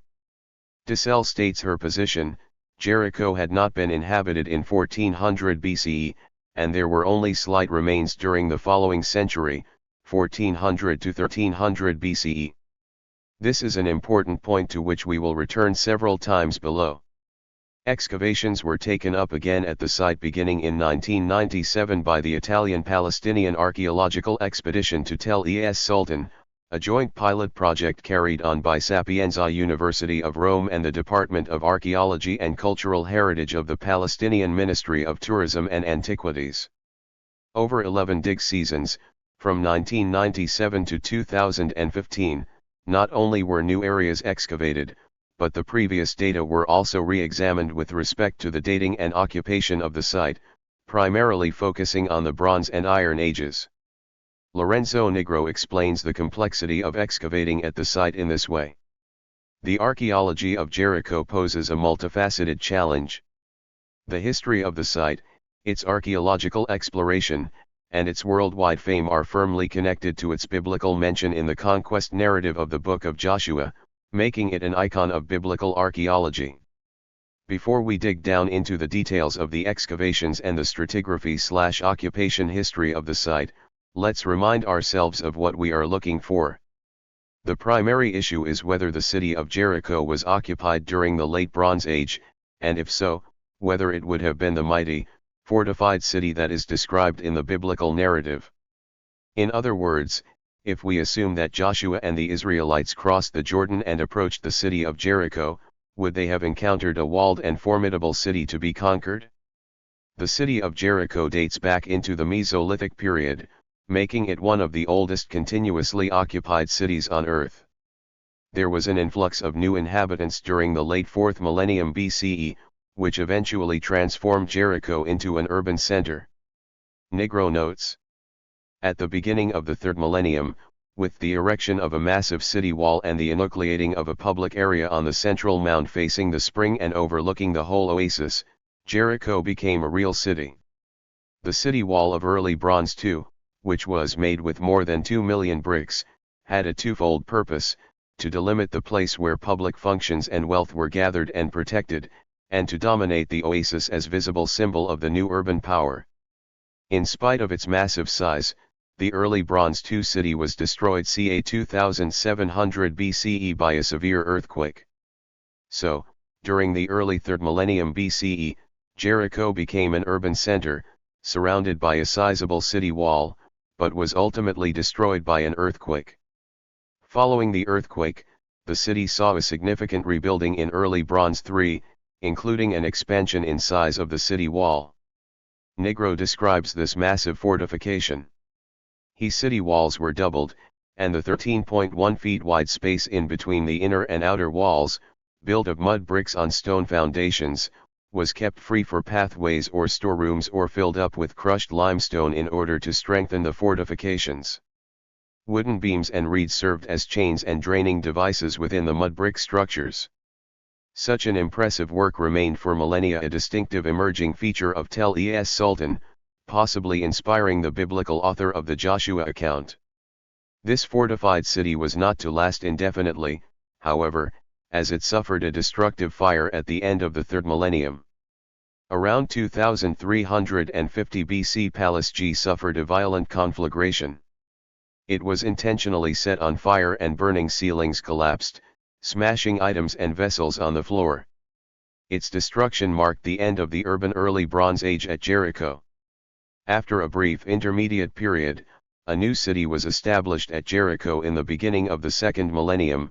During this Middle Bronze period, the city was protected by fortifications, although it suffered destructions on several subsequent occasions. In short, during the early third millennium, there was an urban center with a wall. That city was destroyed and rebuilt with an even bigger wall. At the end of the third millennium, the rebuilt city was destroyed, only to be rebuilt again at the beginning of the second millennium. Throughout the first half of the second millennium, Jericho was destroyed and rebuilt multiple times.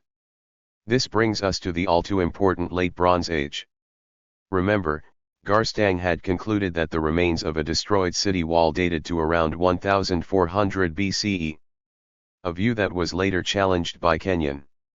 In 1986, Piotr Bienkowski published a study of the Late Bronze Age finds from Jericho. He summarized the purpose of his book in this way. Much argument has raged over the interpretation of the LBA levels at Jericho because of its role in the Old Testament. Every archaeologist working there has searched for the walls which fell down flat before Joshua and the Israelites. The published evidence has been interpreted in all sorts of ways to accommodate different viewpoints.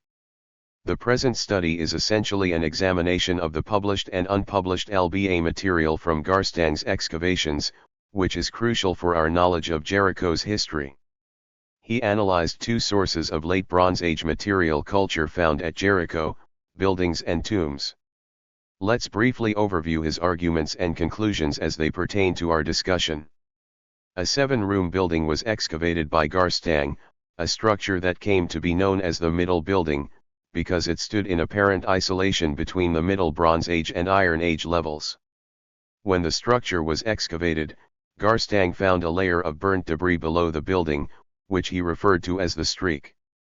Although there was debate between Garstang and Kenyon concerning the Middle Building and its dating, Bienkowski concludes. The streak has been shown to date probably to the end of the Middle Bronze Age. The Middle Building, which overlays the streak, was associated with LBIIA/early LBIIB pottery. There seems to be no alternative but to date the Middle Building to LBIIA/early LBIIB, c. 14th/13th centuries B.C. So, this Middle Building is most likely to be associated with the Late Bronze Age, dating to sometime in the late 14th and early 13th centuries BCE. It appears, however, that the extent of overall occupation during the Late Bronze Age was rather minimal. The excavators found evidence of erosion having taken place at the site, and it was thought that, because there was erosion in different periods, this might explain the lack of Late Bronze Age material culture. In other words, it was theorized that there were no Late Bronze Age remains because those portions of the site had eroded away. Against this, Bienkowski concluded, in the total absence of any LB erosion debris, though, it seems extremely unlikely that LB occupation at Jericho extended much further than the Middle Building area.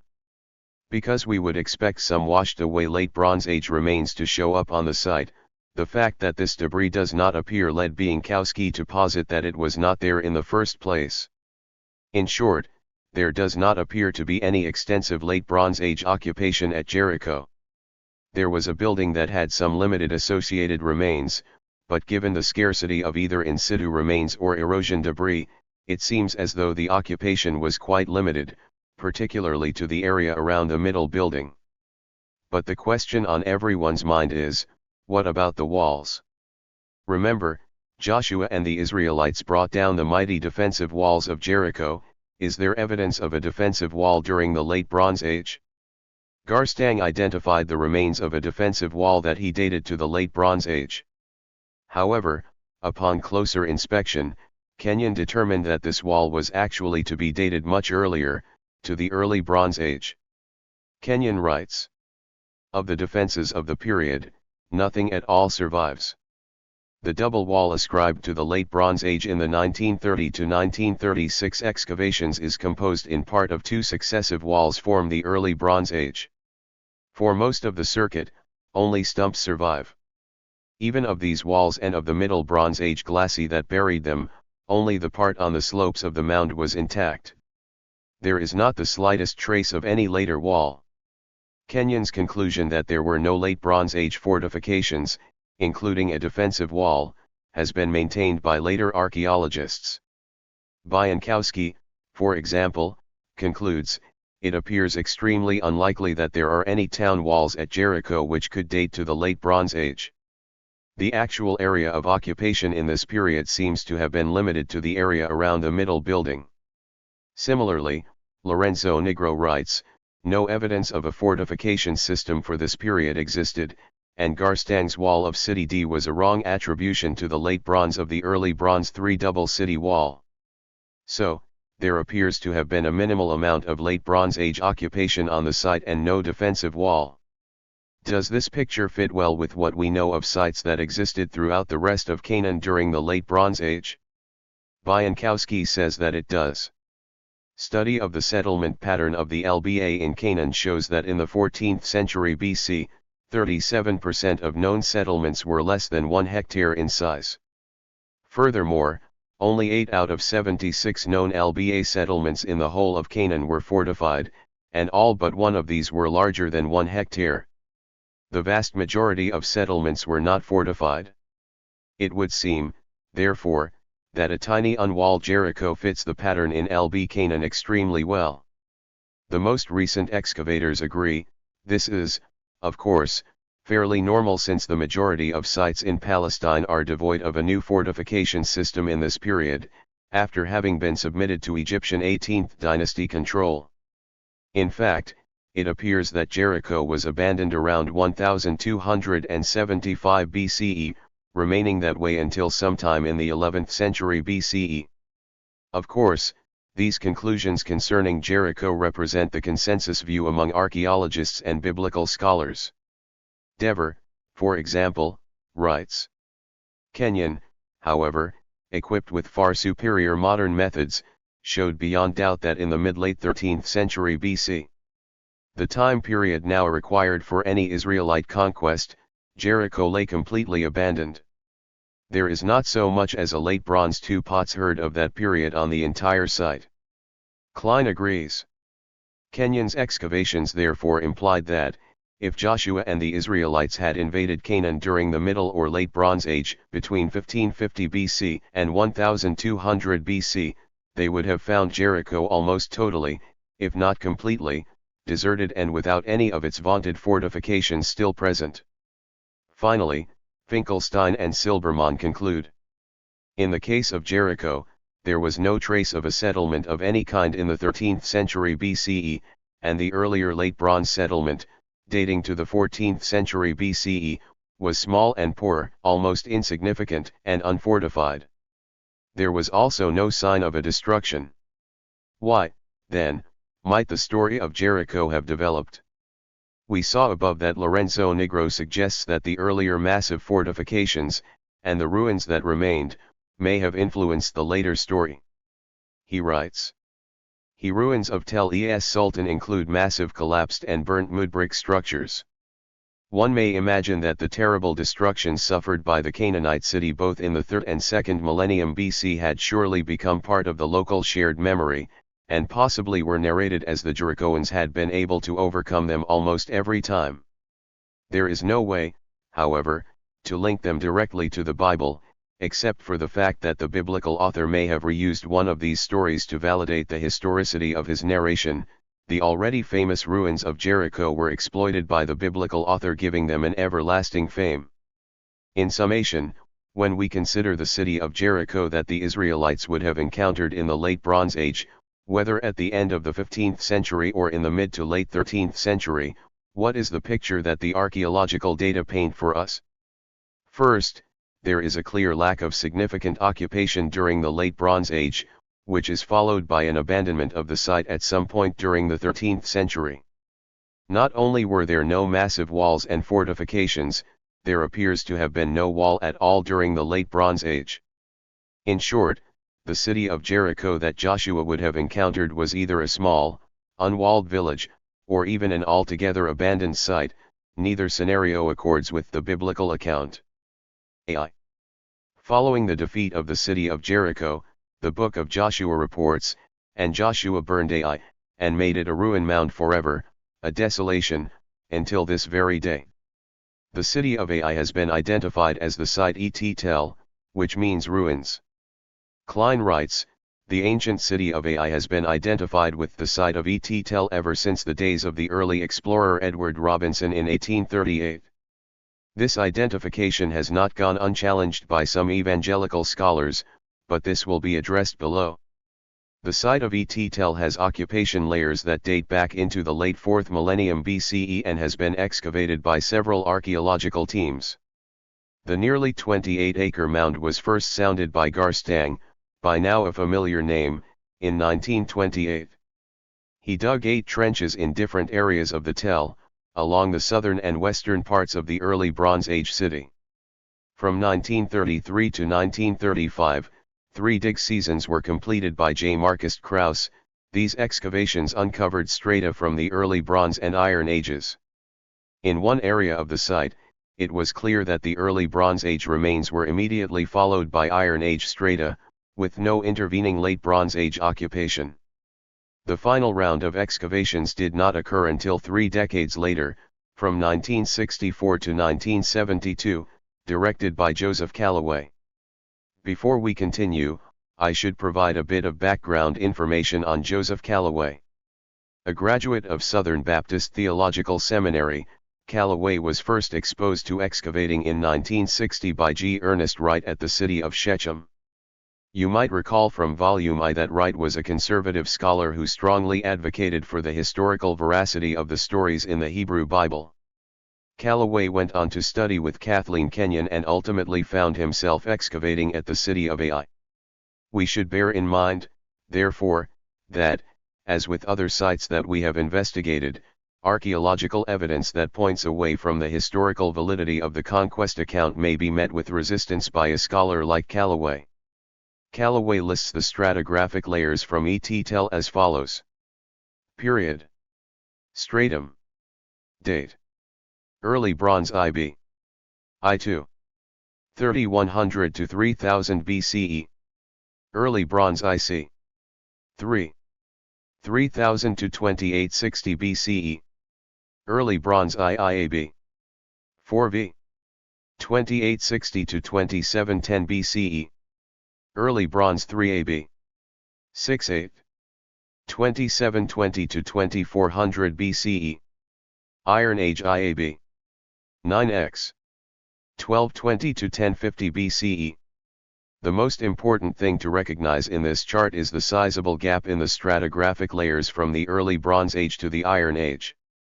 In other words, at the time that the Israelites were said to have conquered this fortified city, the late Bronze Age, it appears that the city was either unoccupied or had only very recently been occupied. It is only at the end of the late Bronze Age that a settlement is re-established on the site. For now, let's walk through the occupation layers that the excavators uncovered. The earliest occupation comes from the end of the 4th millennium BCE and consisted of a village without fortifications. Perhaps a century later, a planned, walled city enclosing 27.5 A was constructed.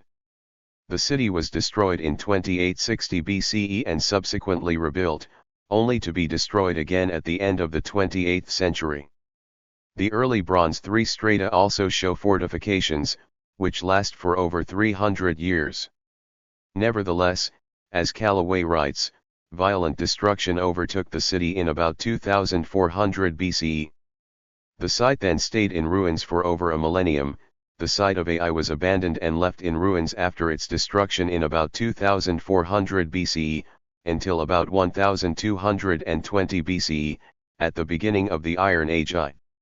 Except for some possible transitory occupation during the early to mid-2nd millennium BCE, the site was apparently completely deserted for over 1,000 years.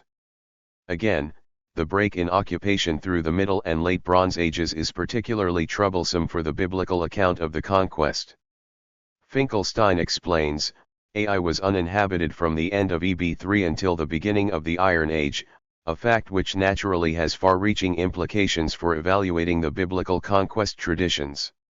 Similarly, Klein notes, but was destroyed and abandoned by 2400 BC, more than 1,000 years before the Israelites could have possibly been in the region. A new city did not rise upon the ruins at Et Tel until around 1200 BC. What did Callaway make of this discrepancy between the biblical text and the archaeological data? Initially, it appears that he attempted to provide a workable solution to the problem. Finkelstein writes that, in 1968, Callaway solved the problem of the contradiction between the biblical narrative and the archaeological evidence. The inhabitants of the first phase were not Israelites, but perhaps Hivites, and the conquest of Ai was simply the takeover of this village by Israelites who then became the occupants of the site in the second phase. Ultimately, however, it appears that Callaway resigned himself to the reality of the discrepancy between the text and the archaeological data, as Dever notes.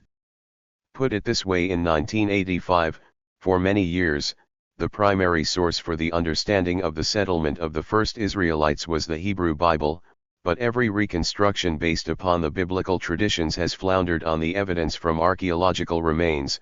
The primary source has to be the archaeological remains.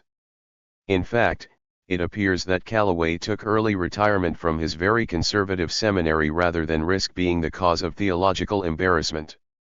Before we conclude this section, let's take a look at some of the challenges that have been put forth concerning the identification of biblical Ai with Et Tel. Dever writes concerning this potential misidentification. A few other scholars tried another tactic to save Ai. They insisted that the story of destruction was really about Canaanite Bethel, only about 2 miles distant, which does have a destruction level dating to ca 1200 BCE. The story got displaced to Bethel by mistake, since Ai, the ruin heap, as its name means, must have been so obvious that some site got destroyed.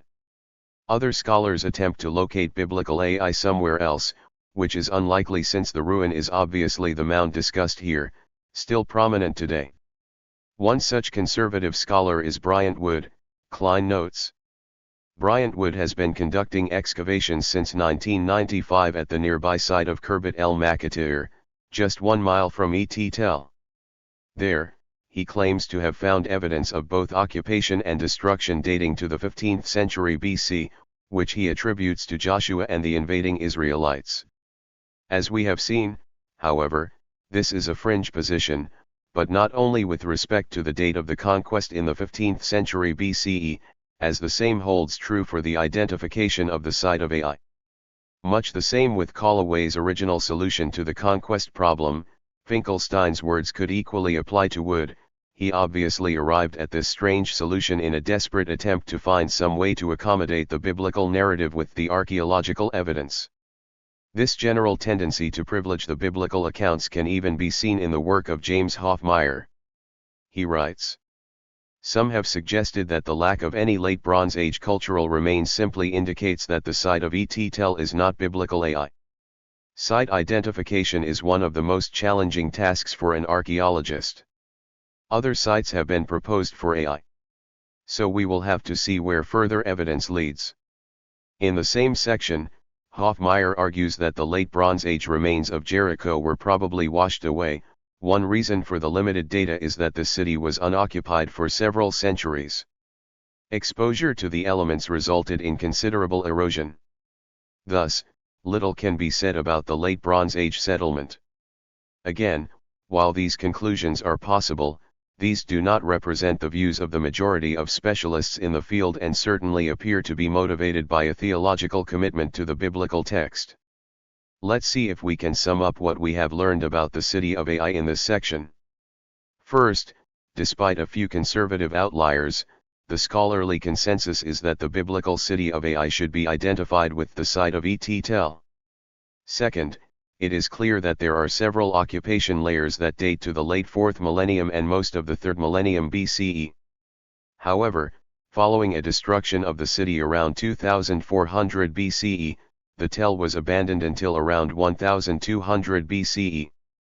Third, the early Bronze City had significant fortifications that were destroyed, while the new village that was established around 1200 BCE had no fortifications.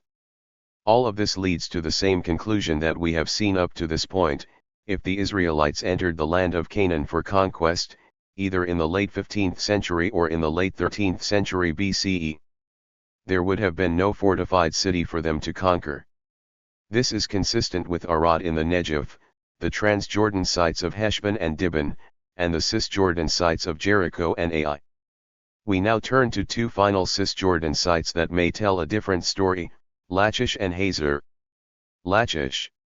As with Jericho and Ai, in Joshua 10, the Israelites fight against several cities that are subjected to destruction, including Lachish. The site of Tel Lachish, located in the area known as the Shephelah. The last phase of this temple was destroyed at about 1200 BCE. Another Canaanite-style temple designated the Acropolis Temple was constructed in Stratum 6, a Canaanite occupation that would ultimately be destroyed by a fire around 1130 BCE. Ussishkin notes, following the fearful destruction, the site was abandoned during the Iron Age period. Surveys indicated that the settlements in the surrounding region also ceased to exist at that time. Let's take a second to review. First, there was occupation at the site of Lachish during the early and middle Bronze Ages, as well as in the late Bronze Age. This Canaanite occupation suffered a destruction around 1200 BCE, but it remained a Canaanite city until Lachish was completely destroyed around 1130 BCE. In other words, following the level 7 destruction and subsequent level 6 rebuilding, Lachish remained a Canaanite city. It did not become an Israelite one. There are some obvious problems with this data when it comes to the biblical story. First, although we have a late Bronze Age destruction at a time that might work for the commonly accepted later date of the conquest, the new city that was rebuilt was not an Israelite occupation, it continued to be Canaanite. Klein states the problem in this way. But evidence shows that the site was reoccupied instantly, and the Canaanite city of level 6 quickly flourished, only to be destroyed about 1150 BC. If the Israelites had caused the destruction of level 7 at Lachish, we would expect the city of level 6 to exhibit characteristics of an Israelite settlement, rather than a Canaanite settlement. Secondly, if we assume that the second destruction of Lachish represents the handiwork of the conquering Israelites under Joshua, we would have to conclude that even the late date for the conquest is not late enough. Dever writes, Albright and others were once fond of citing the massive late Bronze Age destruction of Lachish, after which it was abandoned for as long as 2 centuries. Albright dated the relevant destruction to ca 1225 BC. But large-scale excavations carried out by Israeli archaeologists in 1973–87 have proven that the destruction in question took place perhaps as late as 1170 BC. That is some 50 years too late for our commander-in-chief Joshua. In a similar vein, Klein writes, It is now clear that the Canaanite city of Lachish was destroyed at least half a century later than anyone previously thought, at about 1150 BC, rather than 1210 BC or even 1410 BC. the destruction of Lachish is unlikely to be the result of a conquest by Joshua and his army of Israelites. What are we to make of these two destructions? Who brought down the Stratum 7 city? Who destroyed the city in Stratum 6? While it was likely not the Israelites, Klein remains cautiously non-committal about the perpetrators. It is unclear who destroyed Lachish 6 or the earlier city of Lachish 7. Both, or neither, could have been devastated by the sea peoples, or by someone, or something, else entirely. In short, we don't know who destroyed Lachish, but it almost certainly wasn't Joshua and the invading Israelites. Hazor. Our last site under investigation will be Tel Hazor, the head of all those kingdoms. Of all the sites that have been excavated in the search to support the historical validity of the conquest account in the Hebrew Bible, this may be the site that comes the closest to aligning with the text. As we have done in the preceding discussion, Hazor will be examined to see if the occupation layers from the Late Bronze Age appear to align with what the Bible records Joshua doing to the city. Outside of the Hebrew Bible, the city of Hazor appears in texts from both Mesopotamia and Egypt, beginning in the early 2nd millennium BCE. Bentor writes, Hazor is first mentioned in the Egyptian execration texts, from the 19th or 18th century BCE. It is the only Canaanite city mentioned in the Mari documents of the 18th century BCE that point to Hazor having been one of the major commercial centers in the Fertile Crescent. We also see Hazor in the famous Amarna tablets, which depict it as an important city in Canaan during the period. Hazor is situated north of the Sea of Galilee, and, given its designation in Joshua 11, it was a significant city in the biblical narrative. It sits on a branch of the Way of the Sea Road, one of the major highways through the region, positioned as a control point. The site itself is divided into two parts, the upper city and the lower city. Garstang, again, was the first to sound the site. In 1928 he spent 3 weeks at Hazor. Excavations began again in the 1950s under the direction of Ugail Yatin, with dig seasons running from 1955 to 1958 and a final dig year in 1968. Several decades later, in 1990, Amnon Bentor went back to Hazor.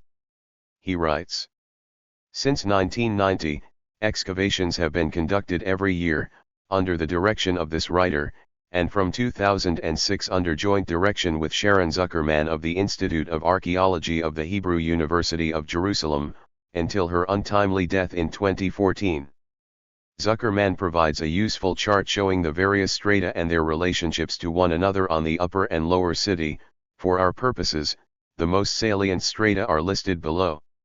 Upper city. Lower city. Period. Date. 17. 4. MBIIB. 18th to 17th CBCE. 16. 3.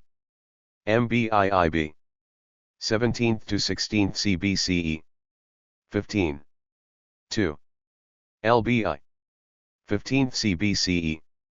14. 1B. LB2. 14th CBCE. 13. 1A. LB2. 13th CBCE.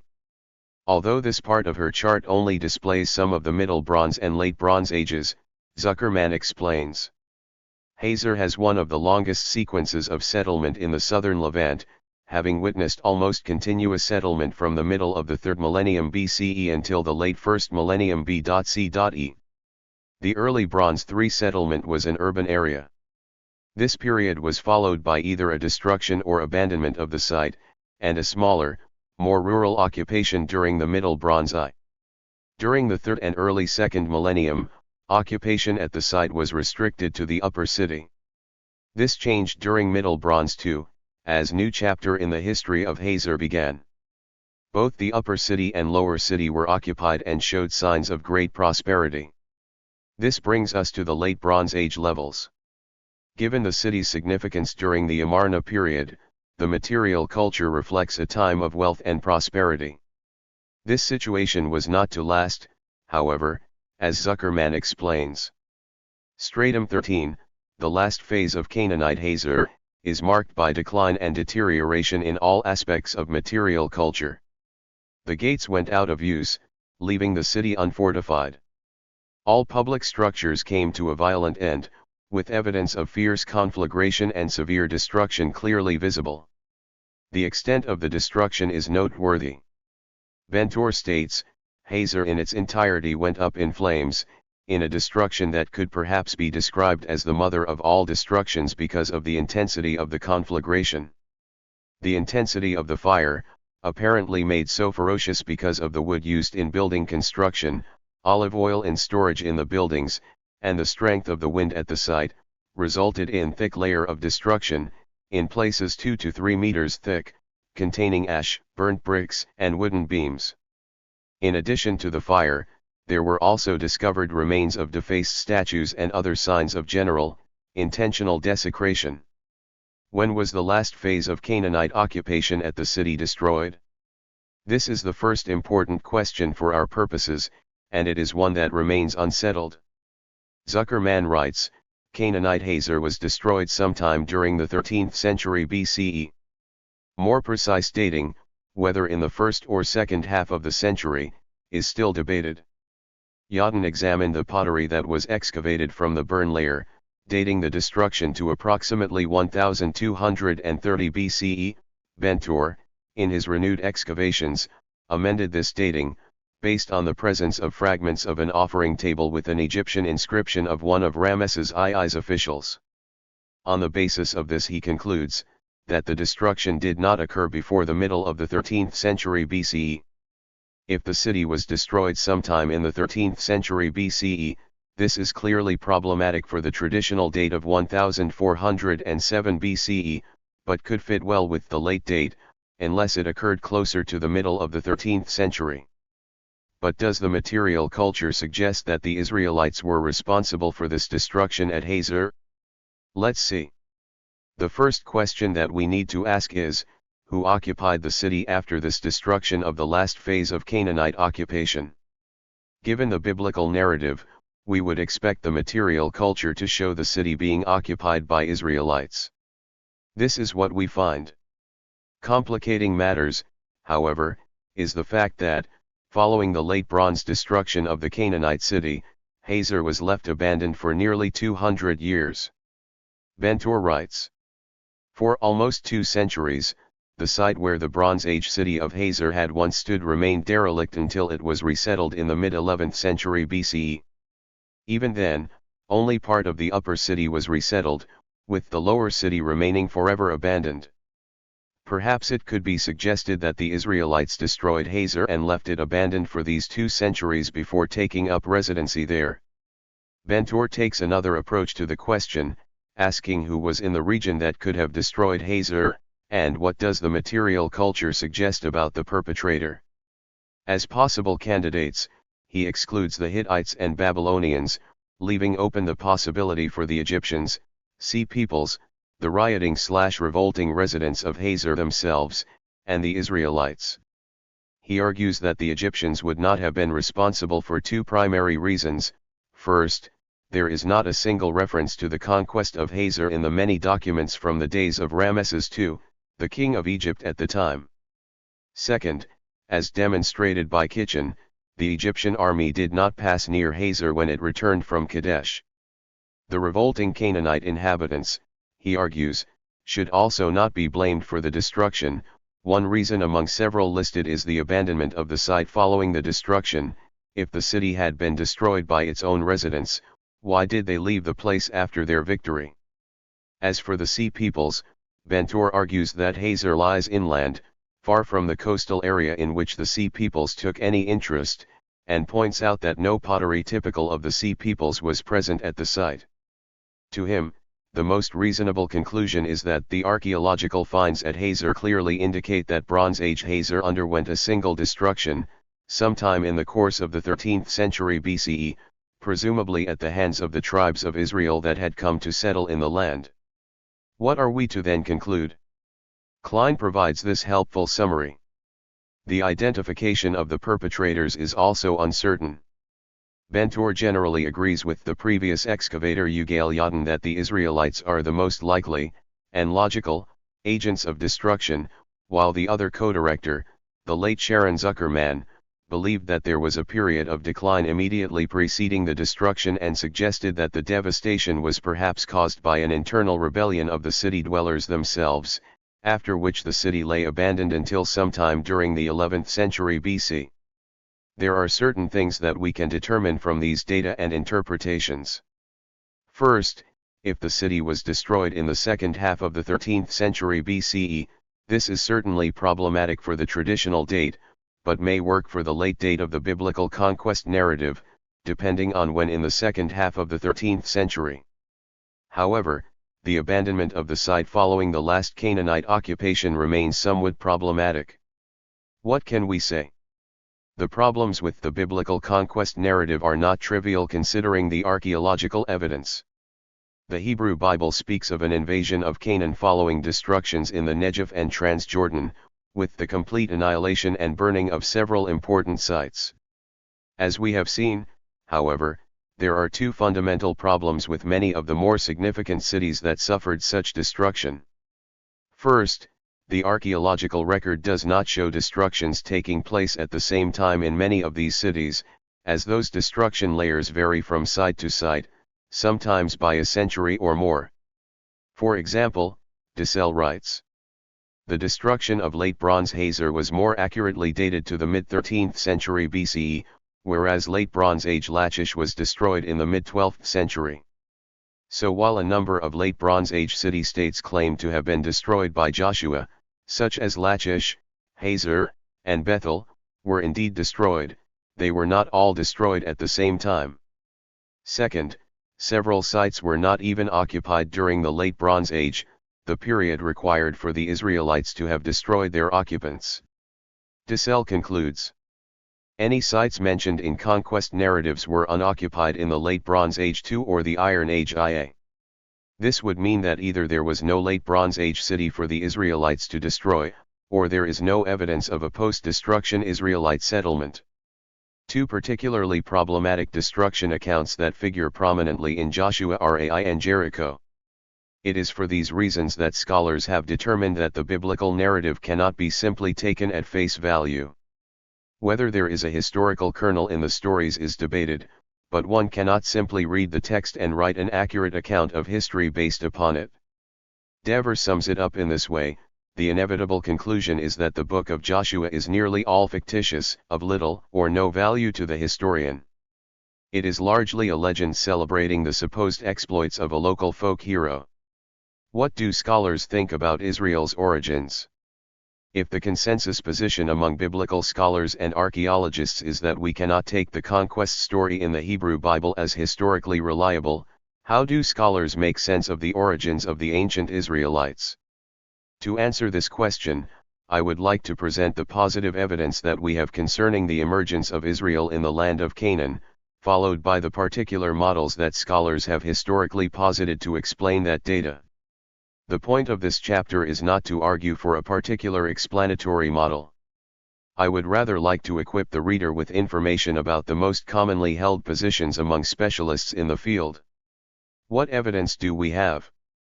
In 1207 BCE, Pharaoh Merneptah listed several Canaanite groups over which he had victory in a campaign. Among them was a group known as Israel. This is the earliest reference that we have to the ancient Israelites. Given this data point, we can say that, at least by the end of the 13th century, a people group known as Israel was in the land of Canaan and had sufficient size or sway to draw the attention of the pharaoh in his inscription. What other evidence do we have for these early Israelites? In 2006, Avraham Faust published an important monograph entitled Israel's Ethnogenesis, Settlement, Interaction, Expansion, and Resistance, in which he laid out in some detail his views on the origins of ancient Israel. In the book, he went into painstaking detail in order to present the relevant evidence that we have that could be used to identify the ancient Israelites. While space will not allow for us to examine all of the evidence, we will briefly discuss a few of the key characteristics or ethnic markers that are generally accepted as being associated with ancient Israel: pork avoidance, circumcision, and the so-called four-room house. With these typical Israelite characteristics in mind, we will then turn to the historical models that have been used to make sense of Israel's origin in light of the data. Ethnicity. Before we get into the specific defining features of the ancient Israelites, a brief word on ethnicity is in order. Obviously, I have no intention of delving into the complexities of ethnicity in this section, but it is important to realize that being a part of ancient Israel was not directly predicated on some type of genetic commonality. In other words, being an Israelite was more about doing what Israelites did than being biologically connected to a particular group of people. Faust explains. It is accepted today that groups define themselves in relation to, and in contrast with, other groups.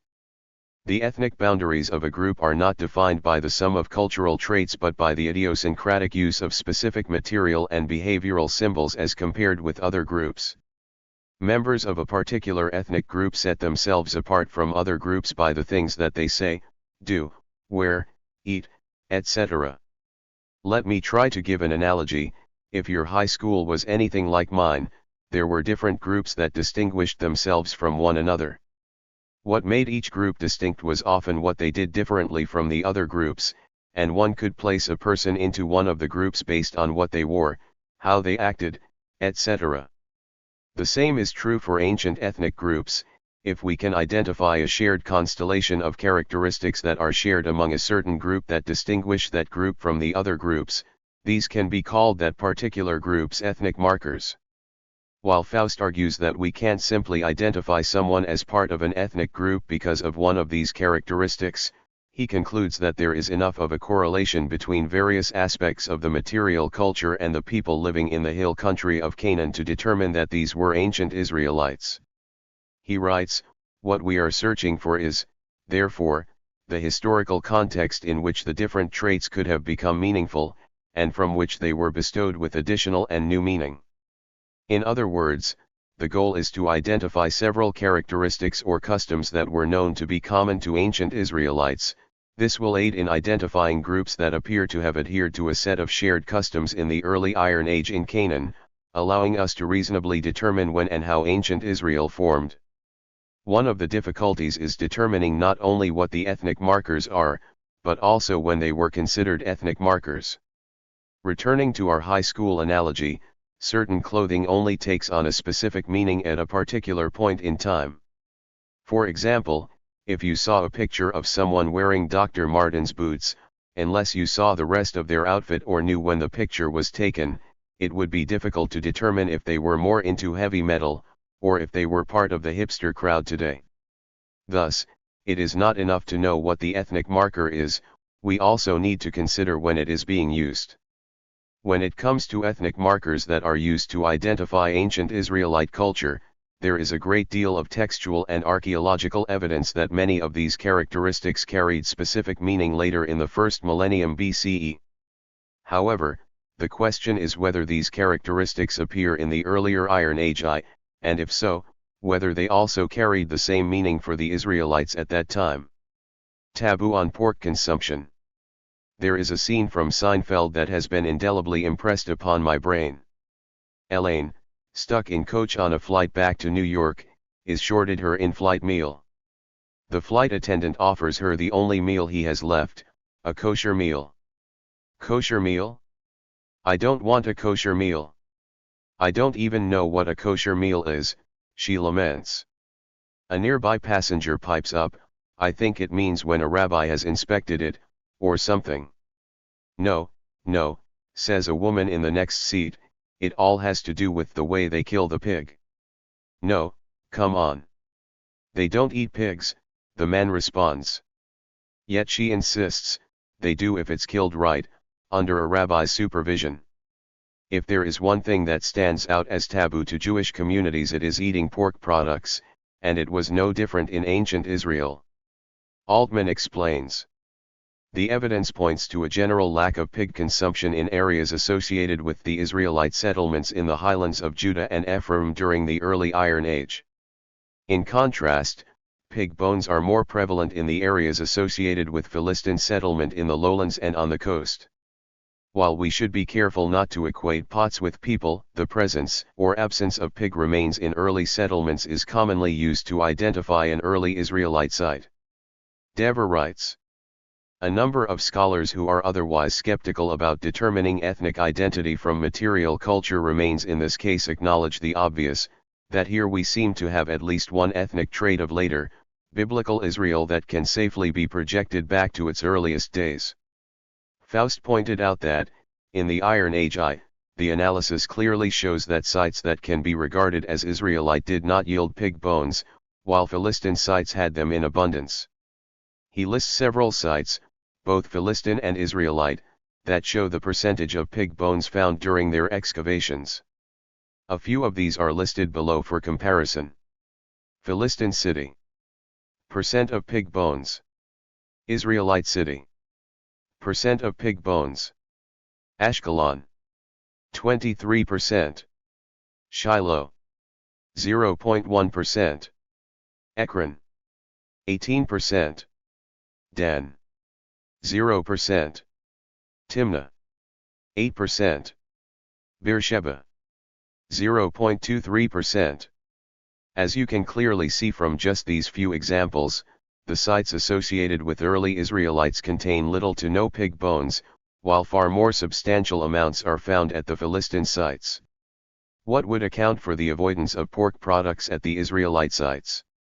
Finkelstein and Silbermann write, a ban on pork cannot be explained by environmental or economic reasons alone.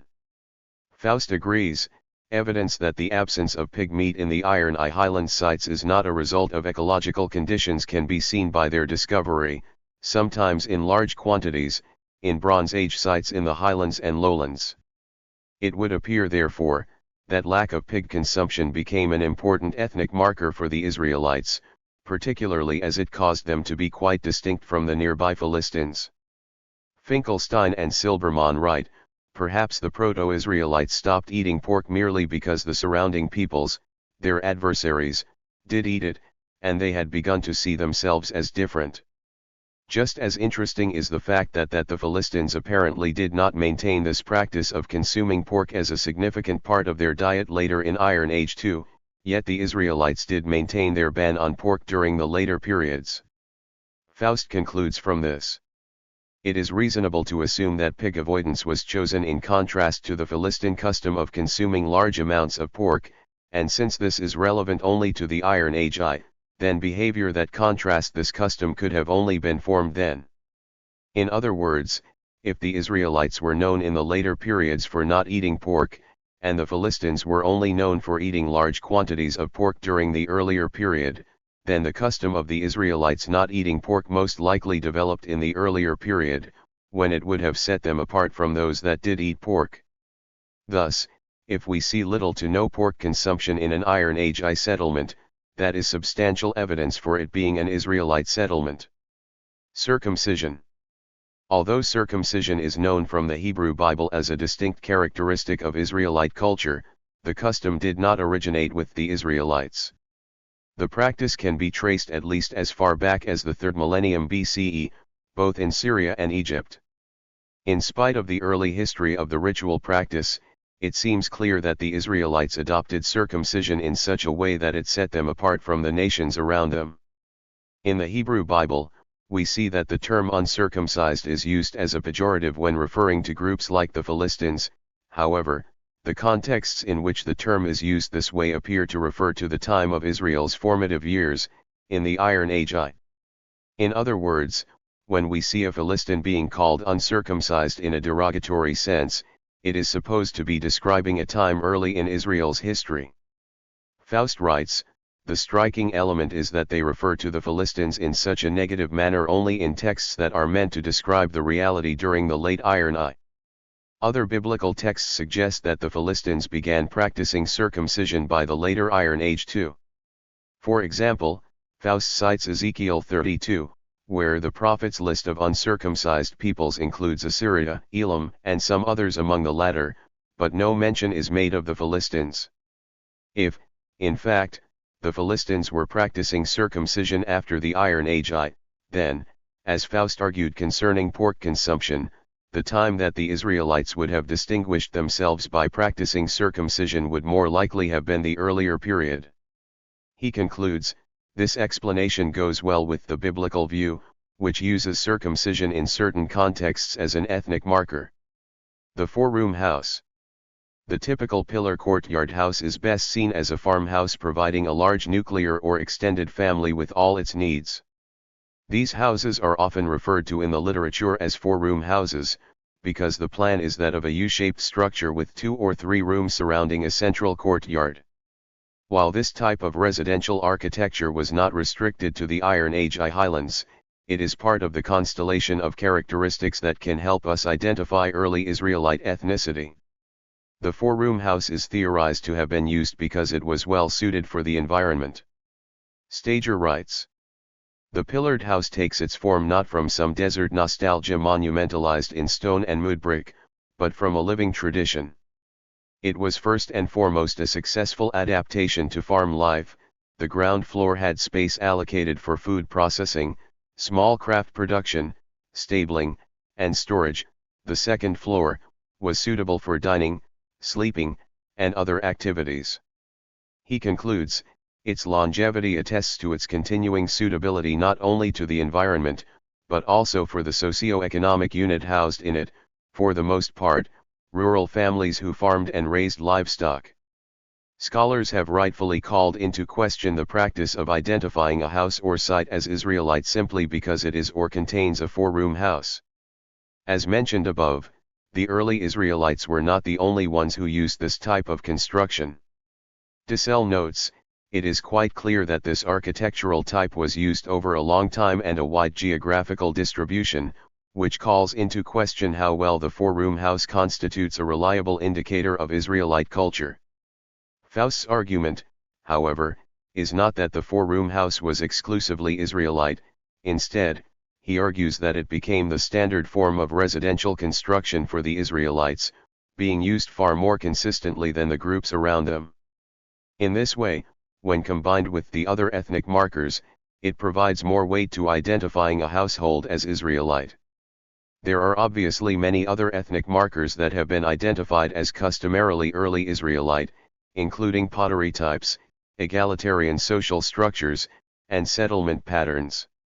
However, this section was designed to give the reader an introduction to how archaeologists utilize the material culture to attempt to identify a household or city as Israelite during the early stages of their formation and what that data can tell us about their origins and the process of their formation.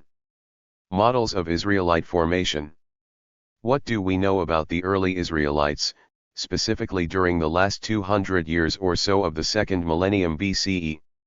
We know that Pharaoh Merneptah mentioned a group of people in Canaan that he referred to as Israel in 1207 BCE. This strongly suggests that, by this time, the Israelites had become ethnically distinct to some degree and were enough of a force to be mentioned in the Pharaoh's inscription. We know that there were certain features that seemed to appear together at sites in the highlands of Canaan during this period, including things like a ban on pork, the practice of circumcision, and the use of the four-room house.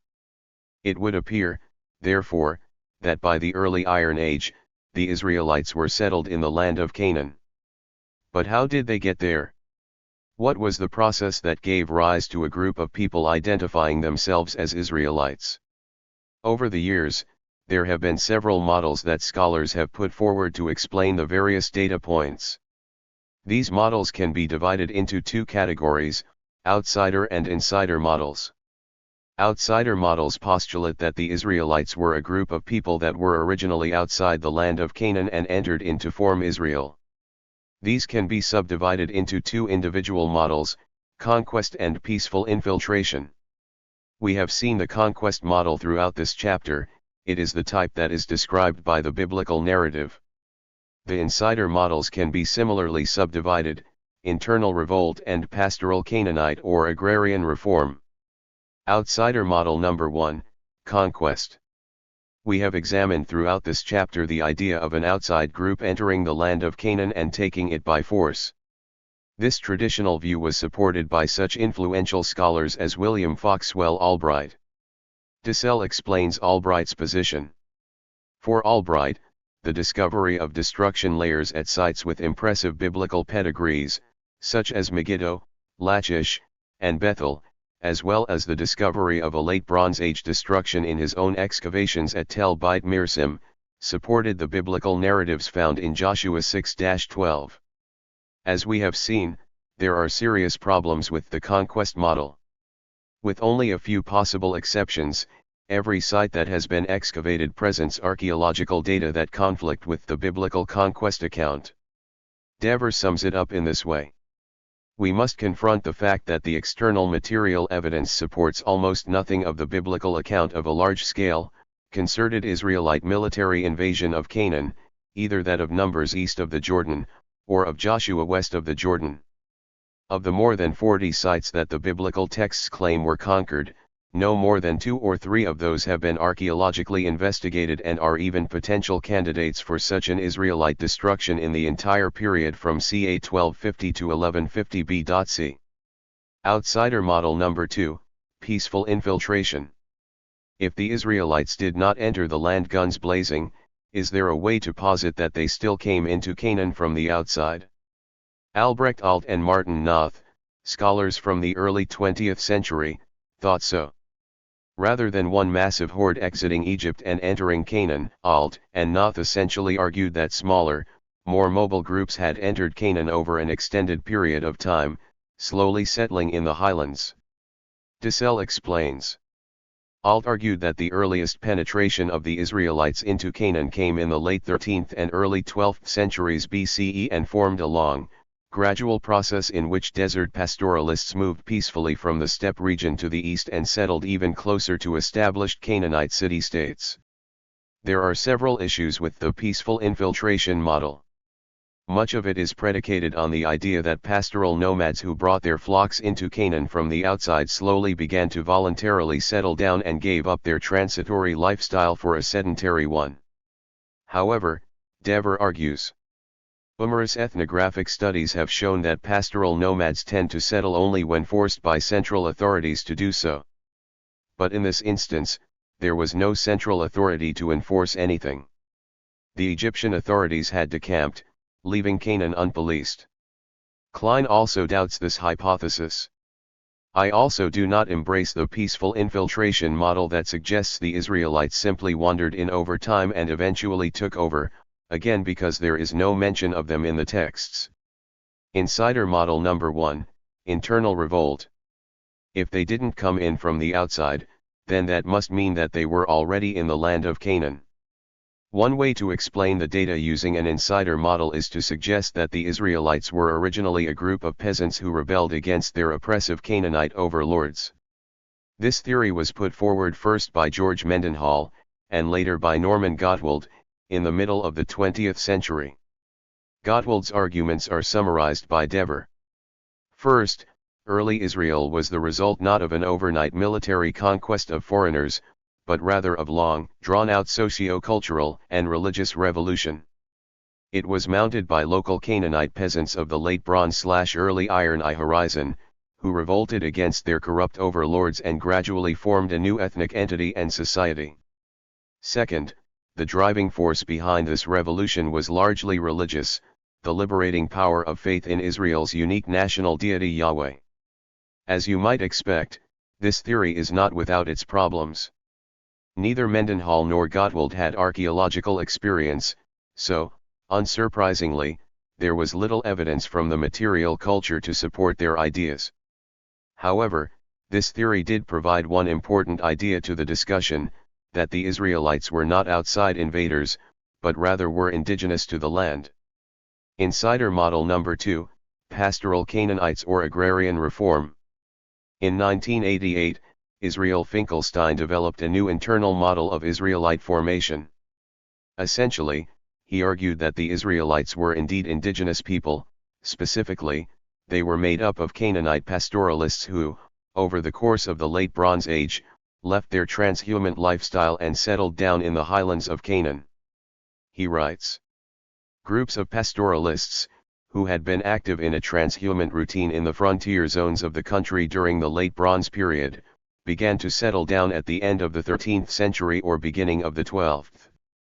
The best areas open to settlement were in the hill country, because they met two basic requirements: they were essentially devoid of Canaanites, and they were conducive to a combination of cereal crops and pasturage, the preferred economic structure during the initial stages of sedentarization.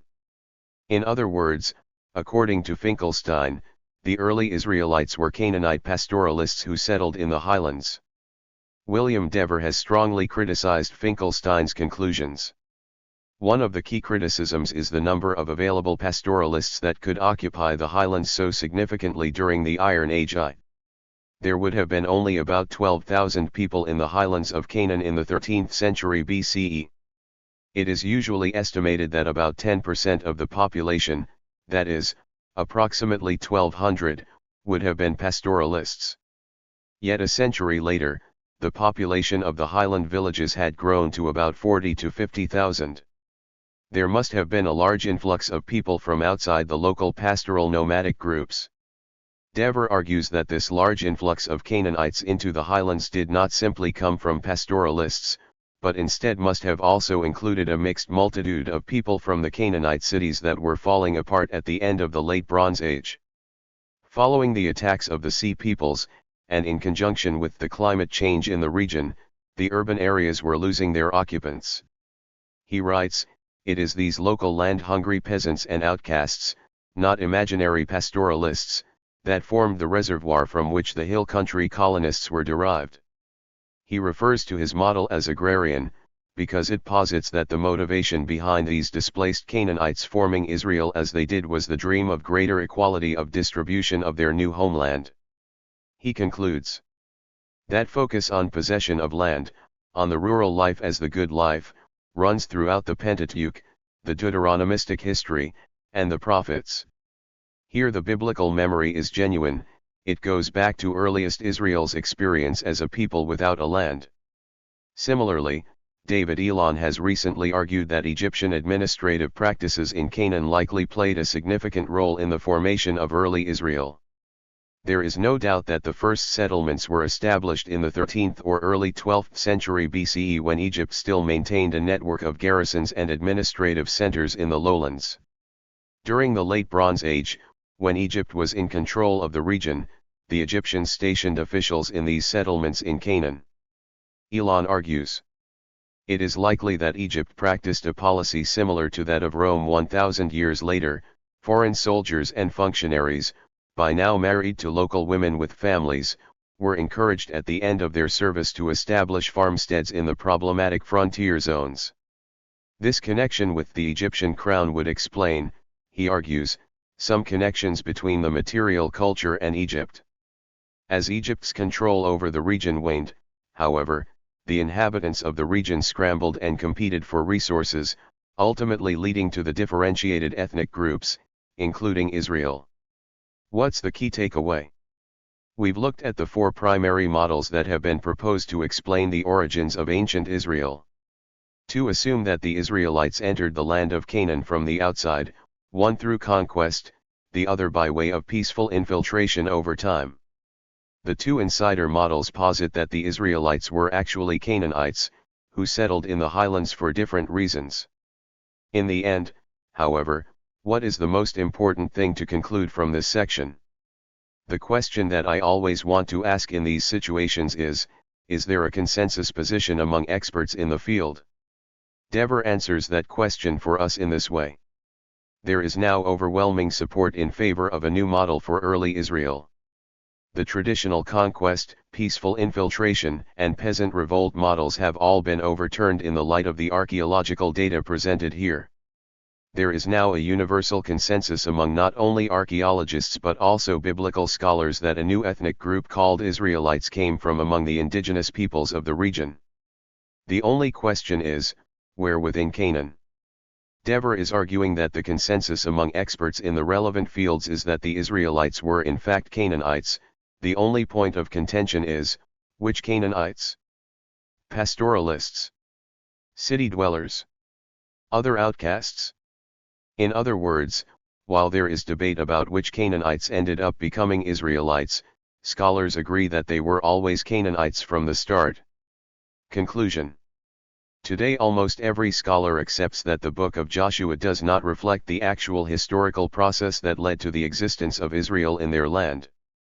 Traditionally, people have relied on the text of the Old Testament to inform them about the history of the nation of Israel. While some of the accounts in the narratives contain far more precise historical information, the same cannot be said for stories about the nation's formative period. Where did the Israelites come from? If we were to simply rely on the Hebrew Bible, in books like Numbers, Deuteronomy, and Joshua, we would conclude that Moses led the people out of Egypt, through the region of Transjordan, and Joshua brought them into the land of Canaan to conquer and settle. But is this story reliable? We have spent a great deal of time in this chapter examining the claims of the Old Testament with respect to the Israelite conquest of Canaan. We began where any good investigation into this topic should: what does the Hebrew Bible actually report? We saw in the narrative that several cities were conquered before the Israelites crossed over the Jordan, including Arad, Heshbon, and Dibon. After they entered the land, Joshua led the people in a conquest of cities throughout Canaan, including famous cities like Jericho, Ai, Lachish, and Hazor. According to the biblical text, this conquest would have taken place during the Late Bronze Age, either around 1407 or, with some tweaking, sometime in the mid to late 13th century. In order to determine the historical validity of these accounts from an archaeological perspective, we tackled the issue with two questions. First, do we see occupation of the cities said to have been destroyed in the narrative during the Late Bronze Age? If there was occupation during this period, we asked, was that occupation destroyed at the requisite time? Put more simply, if the Bible says that the Israelites destroyed these cities, were there people in them, and does the archaeology show that these cities were destroyed? We began with three cities that are purported to have been destroyed before the Israelites crossed the Jordan: Arad in the Negev and Heshbon and Dibon in Transjordan. We discovered at Arad that, following occupation in the 3rd millennium BCE, the site was abandoned until after the Late Bronze Age, leaving behind no city in existence for the Israelites to destroy. A similar picture was painted by the archaeology of Heshbon, which shows no occupation earlier than 1200 BCE. Finally, at Dibon, we see early Bronze Age levels, followed by a break in occupation, which is only re-established in the Iron Age. In all three sites, there appear to be no Late Bronze Age remains of cities that the Israelites could have destroyed. The situation does not improve much as we cross over into Canaan. Beginning with Jericho, despite some debate over the dating of some of the features, especially a wall from the early Bronze Age, we saw that, at most, there was a small, unwalled village at Jericho at the time when the Israelites are said to have destroyed it. This, of course, is completely at odds with the biblical account. From there we move to the city of Ai, which appears much like Arad and Dibon. There was occupation at the site in the 3rd millennium BCE, but the city was abandoned during the Late Bronze Age. When the site was reoccupied around 1200 BCE, it showed no fortifications. With Jericho and Ai standing firmly at odds with the stories in the book of Joshua, we turn to Lachish. There was occupation at the site during the Late Bronze Age and a destruction occurring around 1200 BCE. However, we saw that the city was immediately rebuilt as a Canaanite city, which poses problems for the biblical story. Finally, we investigated the archaeology of Hazor, which is the one city that we examined that may fit, at least in part, with the Old Testament narrative. The city was destroyed in the mid to late 13th century, which is problematic for the traditional date, and could still be problematic, depending on when in the 13th century it was destroyed. Nevertheless, it may fit well with the biblical narrative. And although the site was abandoned for approximately 2 centuries after its destruction, it does appear to have been ultimately occupied by the Israelites. In the end, however, there is little direct historical or archaeological evidence that would support the biblical account of the conquest. Most of the cities were either unoccupied during the Late Bronze Age or show destructions at the wrong time to support the Old Testament story. Despite a few dissenting Christian conservative scholars, the consensus among experts in the relevant fields is that we must seek another explanation for Israel's early formation, given the data that we have from ethnic and chronological markers. Several different models have been advanced over the last century, including both outsider and insider models. It appears that scholars have concluded that both outsider models, as well as the insider model known as Peasants' Revolt, are no longer tenable based on the archaeological data now known. Instead, nearly everyone appears to agree that the Israelites were in fact Canaanites who settled down in the hill country. The debated issue is who these Canaanites were.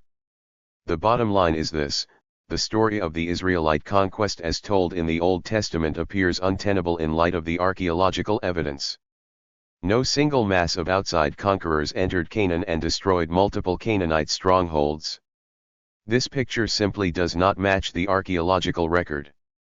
This does not mean that there was no Iron Age Israel or that all the information in the Hebrew Bible, perhaps representing historical kernels or memories, is necessarily false.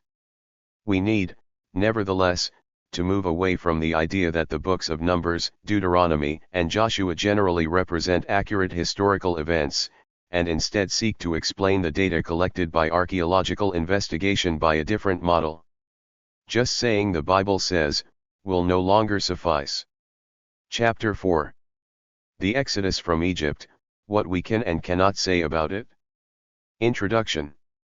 My father and I are a lot alike.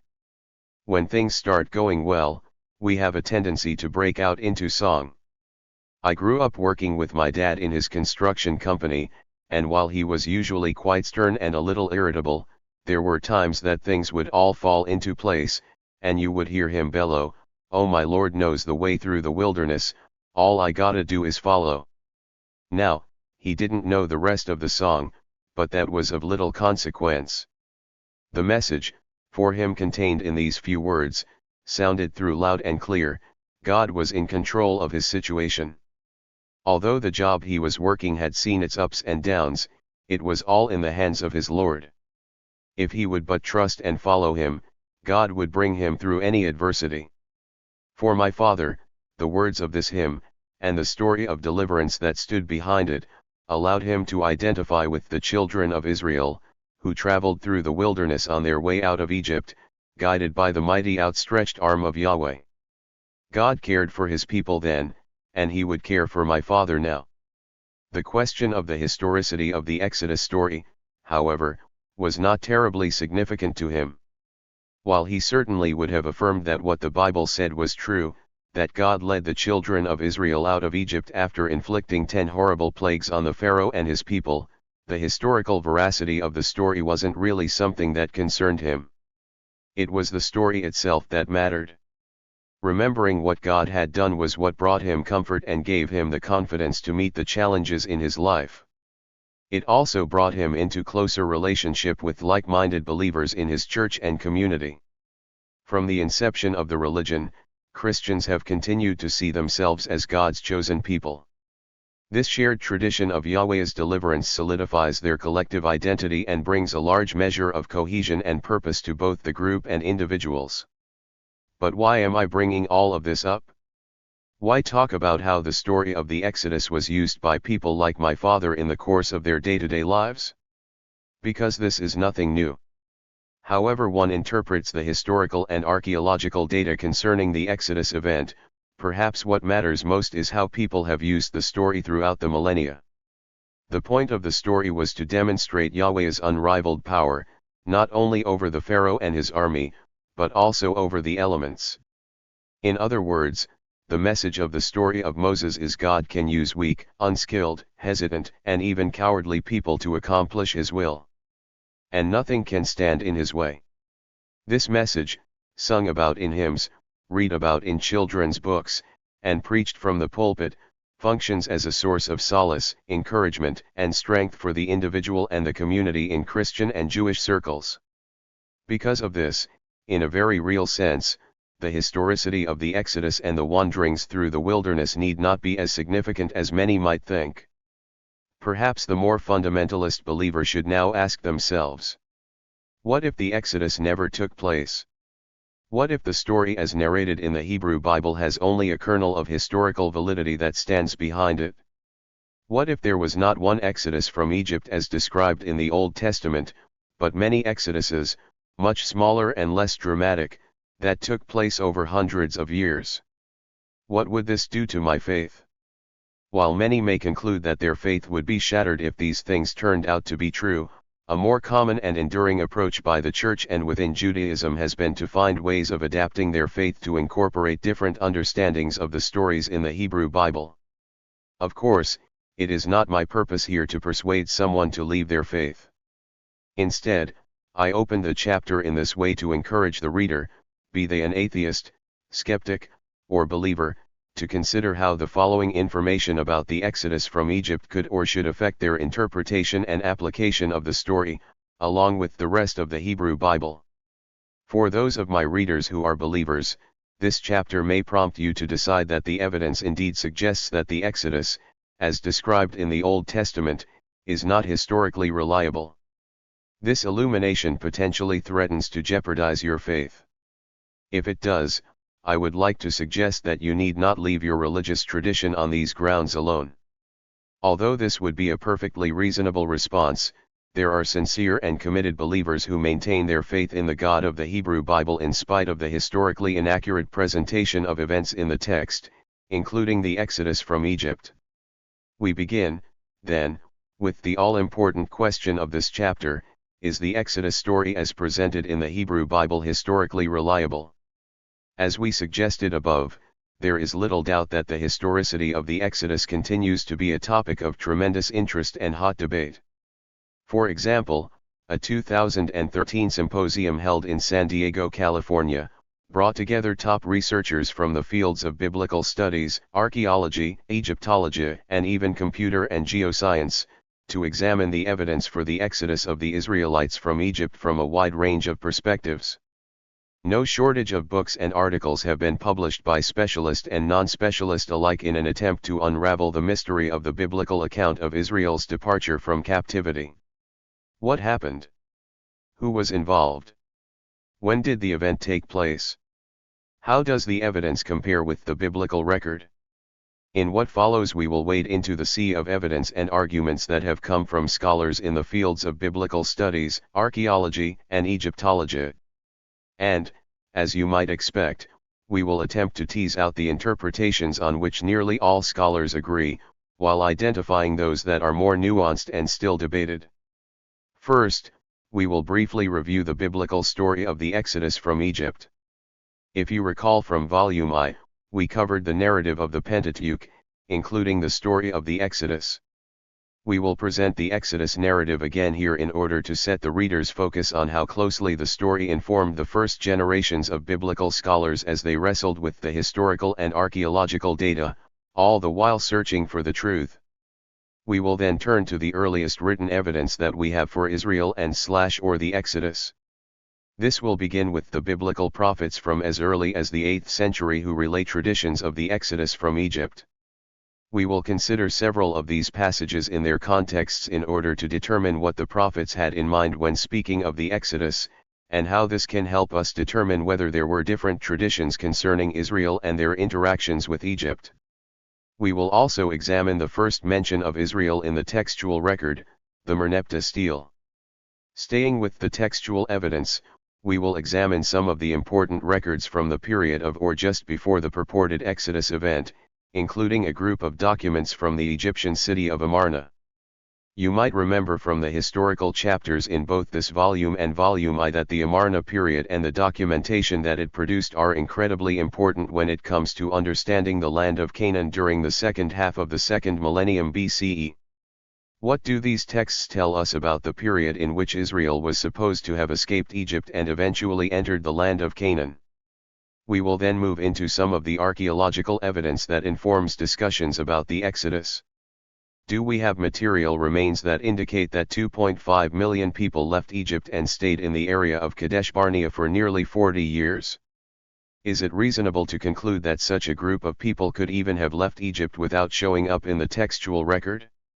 What about the names of cities and regions appearing in the biblical text? Do they line up with what we know from the late 2nd millennium BCE? Does the route of the Exodus and the wanderings as portrayed in the Hebrew Bible match what archaeology tells us? Once grounded in the written and archaeological evidence, we will lay out and examine some of the more seminal interpretations of the data with respect to the Exodus. These are approaches that have been influential and have come to be widely adopted positions, either among academics or non-specialists. As such, it is important to at least provide an overview of them individually. A final note before we dive in: this chapter is not intended to provide the reader with the correct interpretation of the data concerning the Exodus. There are good scholars who hold to a range of different interpretive models on the basis of the same evidence. Instead, as is the case in many of the chapters in this series, my goal is to not only provide you with the textual and archaeological evidence, but also to identify and explain the consensus position.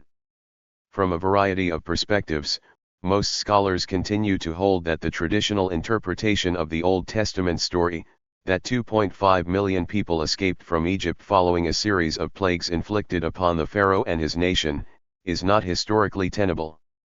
In fact, the evidence strongly suggests that no single event likely stands behind the Exodus story. Instead, there may be multiple events that formed the basis for the story of the Israelite deliverance from Egypt. We will see several competing interpretations of the data, but it will become clear that the story described in the Old Testament cannot stand up to the historical scrutiny of any of them. Figure 6. Map showing the locations mentioned in this chapter. Locations that are not securely identified are marked with star. The story of the Exodus. Let my people go. In the story, Moses, the reluctant messenger of Yahweh, stands before the Pharaoh and demands the release of the oppressed Israelites. If you were to ask someone on the street to tell you the story of the Exodus, you would probably be able to extract the basic plot. Of course, our purpose in this series is not to settle for the basic plot. We want to begin our investigations into each of these hot-button issues by thoroughly understanding the overall context of the narrative that the Old Testament is telling. To this end, although we covered it generally in Volume I would like to tell the story of the Exodus again here, but in greater detail. More specifically, I will pay closer attention in the latter parts of the story to the paths of travel and specific place names that appear in the text.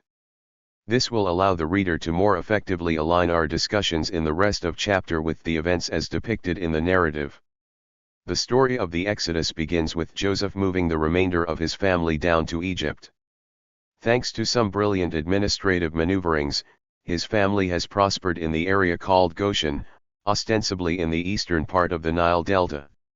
However, Joseph, his brothers, and all of the family members that immigrated to Egypt eventually die off, and after several subsequent generations a new pharaoh comes to power. This pharaoh is unaware of the events that transpired during the life of Joseph. He does not see the Israelites, who are beginning to greatly increase in number, as allies, but as potential enemies. In order to ensure that these multiplying Israelites will not turn on the Egyptians in a time of war, the pharaoh devises a strategy for control: he will enslave them. Initially, it seems as though the plan will suffice. However, we see that the harder the pharaoh makes life for the children of Israel, the faster they multiply in number. This causes the Egyptians increased anxiety about these now unwelcome guests, and they oppress them more harshly. However, this does not work as well as the Egyptians hope, leading the pharaoh to supplement his plan. The pharaoh instructs the midwives that are responsible for aiding the Hebrew women in giving birth to kill any boys that they deliver. The midwives are said to fear God, so they refuse to carry out the pharaoh's order. When confronted, the midwives excuse their insubordination by explaining that the exceptionally hardy Hebrew women were able to give birth on their own, so the midwives had no occasion to kill the newborn boys after delivering them. Undeterred, the pharaoh then extends the command to kill all newborn males to the entire Egyptian population. Anyone who finds an Israelite baby boy is to throw him into the Nile. It is into this rather dire situation that Moses is born. Moses's mother, who was from the tribe of Levi, secretly gives birth to him and keeps him hidden for 3 months. When it becomes impossible to conceal him any longer, she makes a small basket and sets him adrift in the river, where he floats down to where the daughter of the Pharaoh is bathing. When she sees Moses, she decides to keep him, even though she realizes that he is an Israelite. Likely by design, Moses' sister, Miriam, approaches the princess and offers to go and fetch a Hebrew woman to come and be a wet nurse for the baby. The happy result of this is that Moses' mother, after having been forced to give up her son for fear of him being killed by the Egyptians, not only saves her son's life, but is then hired by the household of the Pharaoh himself to raise him. Such miraculous intervention sets the tone for the life of Moses. The story then skips ahead to Moses as an adult, a high-ranking member of the Pharaoh's house. Moses sees an Egyptian beating a Hebrew, and seeking to protect his countrymen, he kills the Egyptian and buries his body. The following day, Moses sees 2 Israelites fighting with one another. When he attempts to defuse the situation, one of the men asks Moses who made him their judge, and will he kill them as he had killed the Egyptian man. As you might imagine, this terrifies Moses, who then flees from Egypt into the desert of Sinai, fearful that he will invite retribution for his actions. The events that occur between Moses fleeing from and returning to Egypt are largely irrelevant to our purposes, but we should note that, while in the desert, Yahweh appears to Moses and commissions him to speak to Pharaoh on his behalf. It takes some convincing, but eventually Moses agrees. After appearing before the elders of Israel and showing them the signs that Yahweh had equipped him to perform, the elders believe. Moses and his brother Aaron then make their way to the Pharaoh.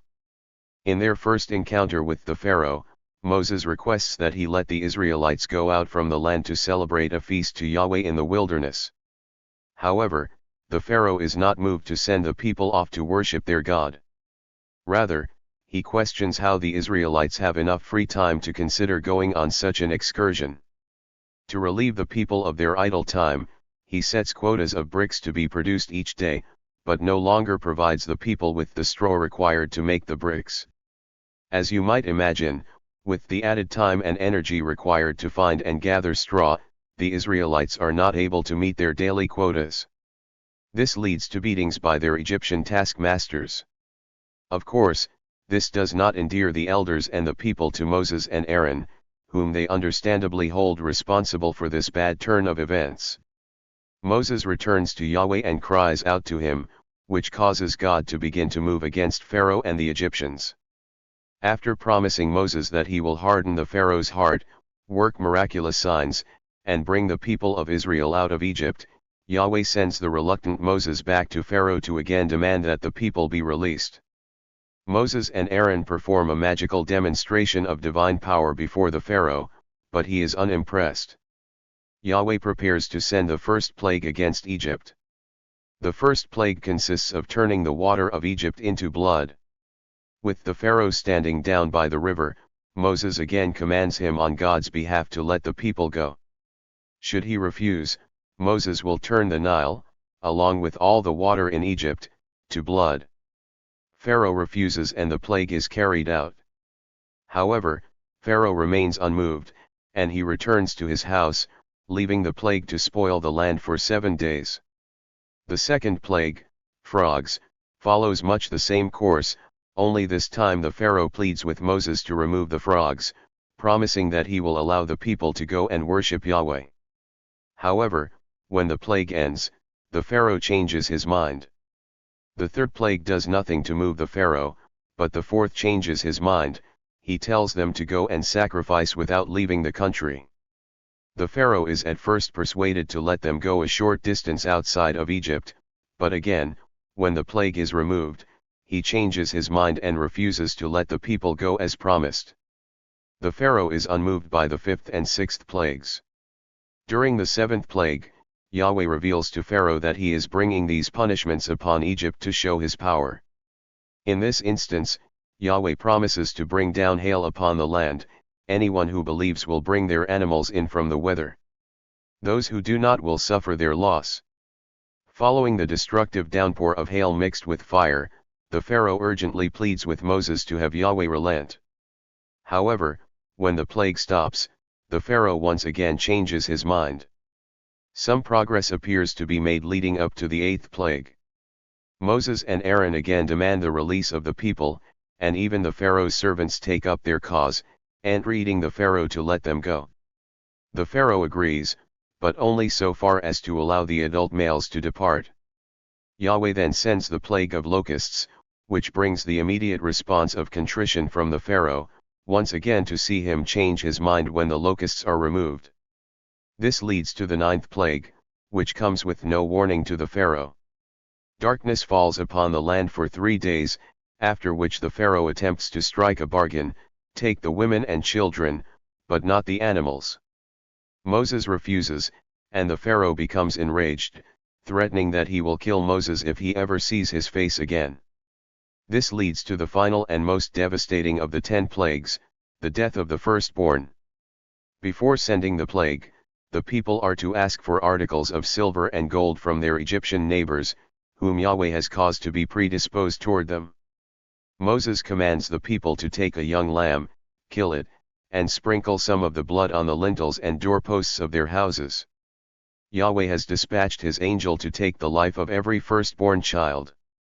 However, when Yahweh passes by the house and sees the blood on the door, he will pass over that place and move on to the next. Following this night of death throughout all Egypt, Pharaoh finally relents and commands Moses and all the children of Israel to take their livestock and leave. We now get the first references to specific places that the people journey. This will lay important groundwork for the remainder of this chapter. The Israelites have been living in the land of Goshen, in the Nile Delta, and they travel from Ramses to Sukkah. The text reports that there are 600,000 men, in addition to children, and that they leave after living in Egypt for 430 years. We also see in Exodus 13:17-20 that the path of the Exodus does not go north along the more direct route by way of the land of the Philistines, but rather through the wilderness by the Red Sea.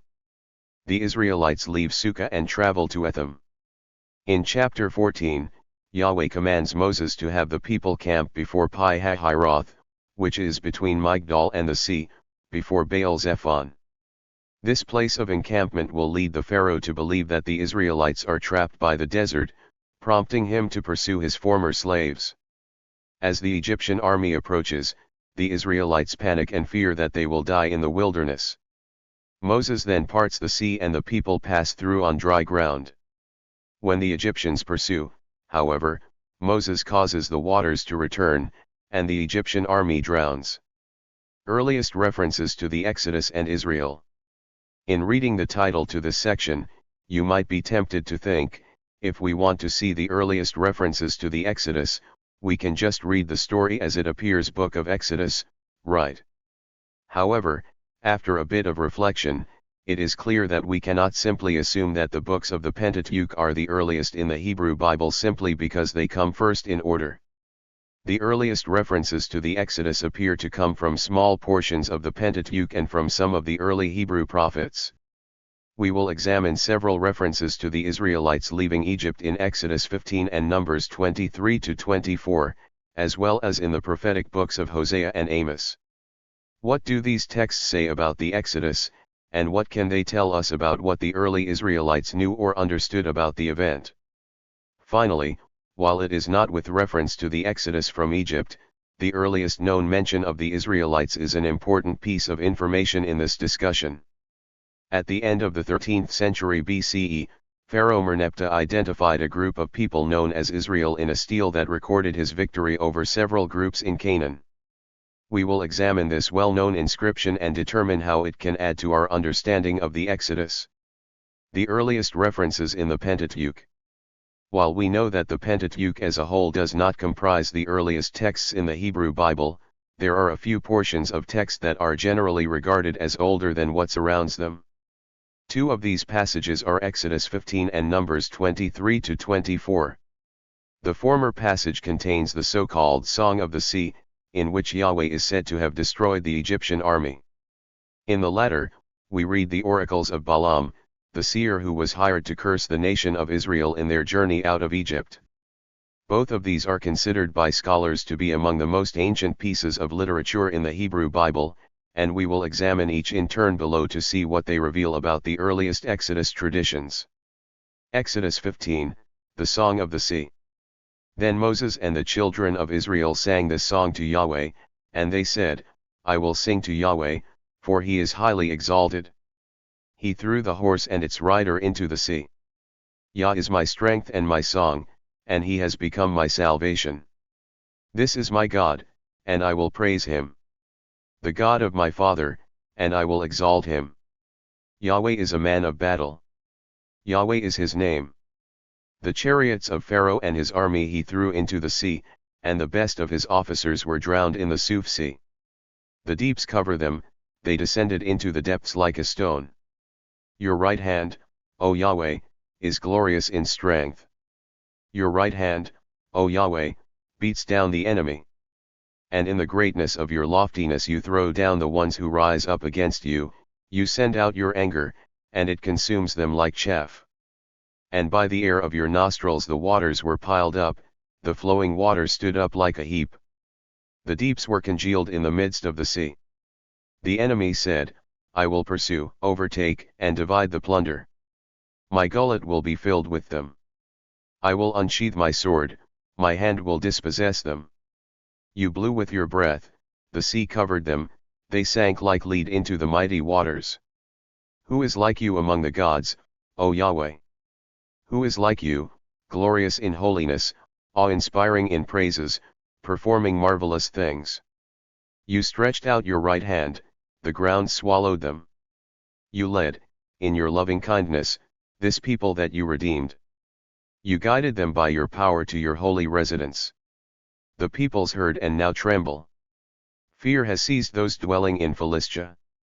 Then the tribal chiefs of Edom were terrified, trembling seizes the leaders of Moab, all those dwelling in Canaan were disheartened. Terror and trembling fall upon them, by the great power of your arm they stand as still as a stone, until your people, O Yahweh, cross over. Until this people, whom you purchased, cross over. You will bring and plant them in the mountain of your inheritance, a place of your dwelling you have made, O Yahweh. A sanctuary, O Lord, your hands have established. Yahweh will reign forever and ever. The poem found in Exodus 15 describes the great power of Yahweh as he triumphed over the Egyptian Pharaoh, defeating his army by throwing them into the sea. There are actually two poems in the chapter. The verses translated above are referred to as the Song of the Sea, while V21b is identified as the Song of Miriam. For our purposes, the material point is the dating of the Song of the Sea. There is a wide spectrum of opinion on the matter.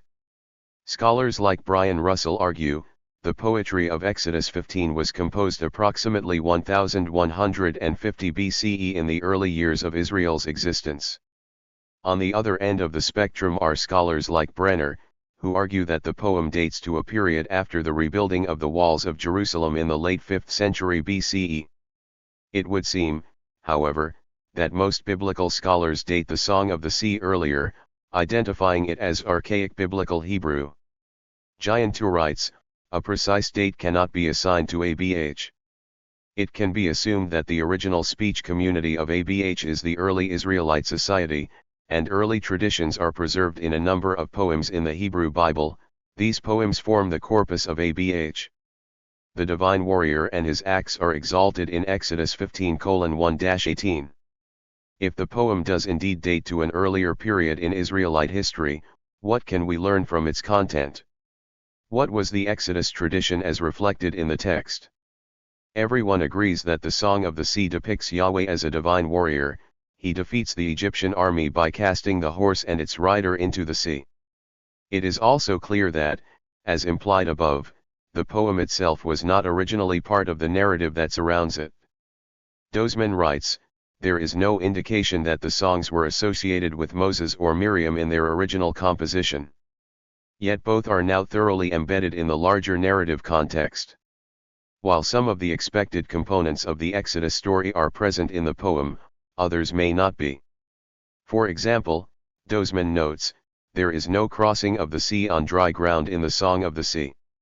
Instead, Yahweh destroys the enemy in the sea, sending them to the underworld. Stephen Russell argues that, in fact, the Song of the Sea did not refer to the Exodus at all.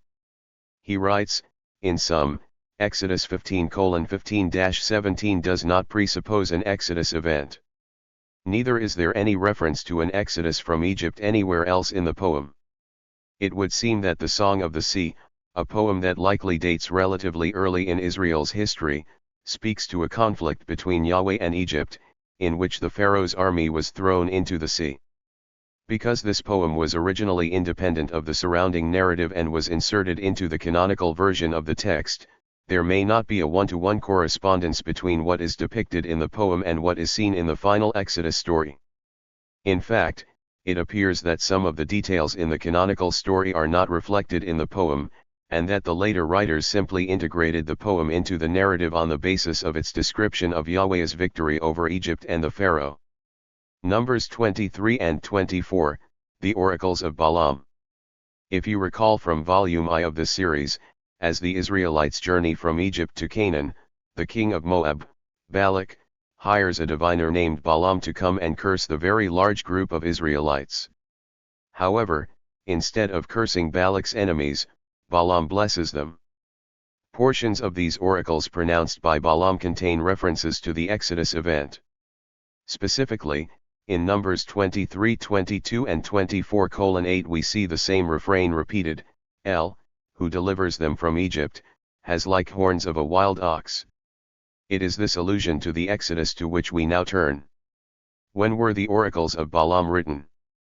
As with the Song of the Sea, they also likely date to a relatively early period in Israel's history. Russell summarizes, while the arguments for a pre-monarchic date may not be compelling, there is reasonable evidence to suggest that the oracles date to the 8th century BCE or earlier. And as with Exodus 15, Giant 2 assigns the Balaam oracles to archaic biblical Hebrew. There are several lines of argumentation that scholars use to date these oracles early, although these will not occupy our attention here. Perhaps it is sufficient to quote Prop, without considerable apologies and gymnastics, we cannot date the oracles of Balaam earlier than the 9th century BCE. If the Balaam oracles also preserve a relatively early tradition of the Exodus, what is it that is preserved in the text? First, we see that the god El is spoken of in these verses, as well as throughout the rest of the oracles. Indeed, there appears to be a distinction made between Yahweh and El throughout the oracles.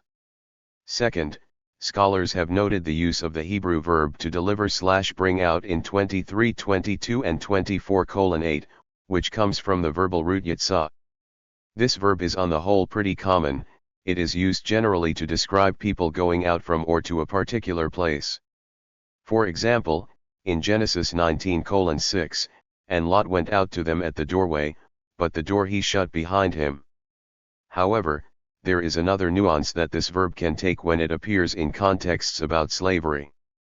For example, in Exodus 21:2 we read, If you buy a Hebrew slave, 6 years he will serve, and in the 7th he will go out free, without payment. Perhaps more telling is Exodus 21:7, which states, And if a man sells his daughter as a female slave, she will not go out like the male servants. It is clear from these verses that the verb to go out can carry the nuanced meaning of to be released, a theme that is clearly present in the Exodus narrative. As Dozman writes, the literary relationship between the law of debt slavery and the story of the Exodus is further reinforced by the verb to go out as the description of release from slavery. Based on the use of this verb in the Balaam oracles, Russell also writes, his verb in the Egypt formula seems to bear the nuance of a movement from a state of oppression to a state of freedom. In some sense, Egypt was perceived as a former overlord of Israel. Turning back to the refrain in the Balaam oracles in Numbers 23:22 and 24:8, El, who delivers them from Egypt, has like horns of a wild ox, we can see that this nuanced reading of the verb yitzah seems to contain a memory of Israel being delivered from some type of slavery in Egypt. Milgram argues that this refrain emphasizes that the Lord is the true source of their freedom. In short, we have seen that Exodus 15 appears to contain the memory of a military victory of Yahweh over Egypt, while the Balaam oracles appear to preserve a memory of El as the God who delivered Israel from bondage. Russell argues that the Balaam oracles attest to an Egypt tradition that focused on the idea of liberation from Egyptian oppression rather than on the idea of a journey of Israelites out of Egypt into Syria-Palestine. The prophets, Hosea and Amos. We have seen that two poetic passages in the Pentateuch, Exodus 15 and Numbers 23 to 24, appear to date to a period earlier than the narrative in which they are embedded. While we cannot be certain of how early they date, scholars generally agree that the poems go back to at least the 8th century BCE. Other references to the Exodus appear in prophetic books that also date to the 8th century, Hosea and Amos. There are numerous references to the Exodus story in these two prophetic books, and it is certainly not my intention to provide commentary on each of the passages in question. However, it is important for our purposes to recognize that these 8th century prophets were aware of Exodus traditions, although they might not agree precisely on the story or its theological implications. Grab writes, although we could debate some of these passages, overall the Exodus tradition seems to be presupposed, though it would take us back only to the 8th century, long after the alleged event. Whatever the reality, it is clothed in a thick layer of mythical interpretation. Let's begin with the book of Hosea. Several verses seem to refer to an Exodus tradition, implying that it was already regarded as a significant event in Israel's past by the time of Assyria's incursions into the region. Hoffman writes of these texts in Hosea. This high concentration of references to the Exodus cannot be a mere coincidence, it rather represents the central position of this tradition in Hosea's view.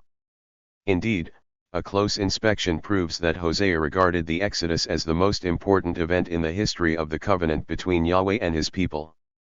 Some of the verses that speak of an Exodus event are Hosea 2:14-15. Therefore, I am about to allure her and bring her to the wilderness, and I will speak to her heart. And I will give her vineyards to her from there, and the valley of Achor as a door of hope, then she will answer there as in the days of her youth, and as in the day that I brought her up from the land of Egypt. The use of the verb to bring up is significant here. It is arguably a reference to settlement in the land of Israel. Dearman notes that this verb is part of the confessional language that God had brought Israel up out from Egypt. A similar idea is seen in Hosea 12:13, and by a prophet Yahweh brought Israel up from Egypt, and by a prophet he was guarded. There is also a reference to the Exodus that is set in the context of a prohibition against the worship of molten images. In this passage the speaker declares, I myself am Yahweh your God from the land of Egypt. Russell sets the context of this passage relative to the stories of the golden calves in Exodus 32 and of Jeroboam's idols at Bethel and Dan in 1 Kings 12. He concludes, this nexus of connections, and especially Hos 13:2-4, suggests that there was a well-known association between the calves, Bethel, and the Exodus by the 8th century B.C.E. In other words, it seems clear that, whatever the details of the story that were remembered or understood, the prophet Hosea knows some form of the Exodus tradition and considers it central to Israel's history. Turning to the book of Amos, again we see several references to an Exodus from Egypt, including Amos 2:10-11, 3:1, and 9:7. Scholars debate whether some or all of these passages are actually later in date, the result of an editing process during the exilic or post-exilic period. For example, in his commentary on Amos 2:9-10, Idavall argues, there are thus good reasons to assume that V10 should be ascribed to an exilic or post-exilic redaction informed by Deuteronomistic ideology. Arguably, the same applies also to those passages in Amos that contain similar phrases, namely, 3:1, 5:25, and 9:7. Russell, however, posits an early date of at least some of this Exodus material. In general, I have taken the references to Egypt in Hosea and Amos to reflect authentic traditions that predate the Assyrian invasion of Israel in 722 BCE unless there are clear reasons for regarding the reference or its context as coming from a later period. Regardless, and for the sake of argument, we will assume the latter position, counting these references in Amos as originating in the 8th century. Let's take a look at some of these references to the Exodus tradition in Amos 2:10. And I myself brought you up from the land of Egypt, and I led you in the desert 40 years to possess the land of the Amorite. 3:1 Listen to this word that Yahweh has spoken against you, O children of Israel, against the entire clan that I brought up from the land of Egypt. 9:7 Are you not like the children of Cush to me, O children of Israel, says Yahweh? Did I not bring up Israel from the land of Egypt, and the Philistines from Caphtor, and the Arameans from Kir? If these verses date to the 8th century BCE, it would seem that the tradition in Amos, at a minimum, speaks of Yahweh bringing the nation of Israel up from Egypt and leading them through the wilderness. It is interesting to note that the verb to bring up is used in Hosea and Amos, rather than the verb to bring out, as we saw in Numbers 23 and 24. This may indicate that the prophets did not necessarily associate the Exodus with deliverance from enslavement. Russell argues, in fact, there is no explicit evidence in Hosea and Amos that Israel's time in Egypt was remembered as a period of slavery. Instead, Israel's exodus is described with a verb of motion rather than with a verb of freedom. Whether the traditions were relatively consistent in content, if these passages were original to the prophet, this would provide further evidence that there was indeed a memory of the Exodus during the 8th century. The Merneptah stele, earliest reference to Israel. Before we examine the historical and archaeological evidence concerning the Exodus, I would like to briefly highlight another early reference, not to the Exodus tradition, but to Israel itself, the Merneptah stele. Dating to the end of the 13th century BCE, this relief from the Karnak temple features victories of Pharaoh Merneptah and seems to speak of Israel in its earliest stage. The chiefs are thrown flat and say peace. Not one of them lifts his head among the 9 bows. Tejahenu is seized, Kat is pacified, Pekanaan is plundered most grievously, Ashkelon is brought in and Gezer captured, Yenoam is turned into something annihilated, Israel is stripped bare, wholly lacking seed. Kuru has become a widow for Egypt and all lands are together at peace. Anyone who stirs is cut down by the king of Upper and Lower Egypt. There are obviously a great number of things that we could say about this inscription. However, our interest is set on the explicit mention of Israel in line 27 to show that this was an identifiable people group in Canaan by at least the end of the 13th century. This inscription will come up again later in our discussion of the Exodus, as it is an important piece of data concerning things like the size or status of Israel, along with their relationship to Egypt during this period. Nevertheless, this early reference to Israel shows that they were certainly present in Canaan by 1207 and a group that was considered significant enough for mention in a victory relief. What can we say? Having examined some of the earliest textual references to both the Exodus traditions and to Israel itself, what can we conclude? Apart from the debate concerning the dating of several of the passages we have discussed above, it seems that the evidence allows us to say that some of the traditions concerning an Exodus are relatively early, dating at least as far back as the 8th century BCE. It also would appear that there was not a unified tradition from which the various writers drew. For example, the Song of the Sea in Exodus 15 appears to differ in some respects from what is seen in the oracles of Balaam in Numbers 23 to 24. These, in turn, may contain further differences from what we find in the early prophets Hosea and Amos. The important takeaway here is that these early references to the Exodus suggest that early writers were already in possession of traditions about an Exodus from Egypt that formed an important part of their national history. Egyptian evidence for the Exodus. We have examined what some of the earliest biblical sources appear to say about the Exodus event and looked at the earliest non-biblical reference to Israel. But what can we understand of the Exodus from other extra-biblical sources that come from Egypt? If nearly 3 million slaves walked out of Egypt, we would expect that someone would have noticed. In this section, we will evaluate Egyptian textual and archaeological data for evidence concerning the Exodus. Textual evidence from Egypt. We don't have much textual data from Egypt that is useful in determining the reality and/or details of an Exodus event. There are no records that describe a group of Israelites crossing the border out of Egypt, and we have no inscriptions that indicate that such an event took place. Grab puts it this way. There is nothing in Egyptian texts that could be related to the story in the book of Exodus. There is no period in the second half of the second millennium BCE when Egypt was subject to a series of plagues, death of children, physical disruption of the country, and the loss of huge numbers of its inhabitants. However, there are two groups of texts that should be examined in this discussion, the Amarna letters and several Egyptian papyri. The Amarna letters.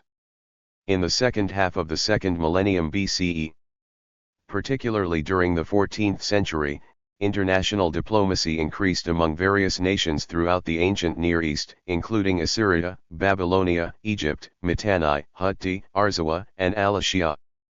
This time is known as the Amarna period, named after Tel El Amarna, the site in Egypt where nearly 400 cuneiform tablets were found that reveal to us details about these international relationships. These tablets were part of a royal archive and can primarily be divided into two groups. The first group of approximately 44 tablets consists of letters between the kings of the major powers at the time, most prominently Assyria, Babylonia, and Egypt. The rest of the letters contain correspondence between the pharaoh and vassal rulers from the land of Canaan, a region that was then under the control of Egypt. This latter group of vassal correspondence between the pharaoh and his subjects in Canaan will be our focus in this discussion. The situation in Canaan that is depicted in the letters is one of small city-states ruled by petty kings. These local potentates write to the pharaoh with frequent requests for assistance and warning of treason being committed by their rival city-state rulers. The pharaoh administered the region by placing Egyptian officials over different parts of Canaan and Syria. Moran describes the political makeup in this manner. At the time of the Amarna letters, the area was divided into 2 or 3 provinces, each under an Egyptian official, who is, in the Amarna letters, without specific title.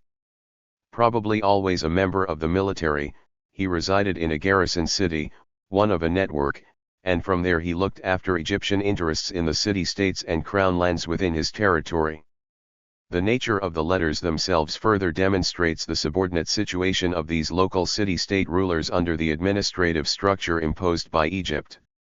Moran writes, "From these letters, confirmed by letters of the vassals to the king, one sees that the main purpose of the king's writing was to acquire personnel and other goods, to introduce Egyptian officials and secure obedience to their orders, and to arrange for supplies for his troops.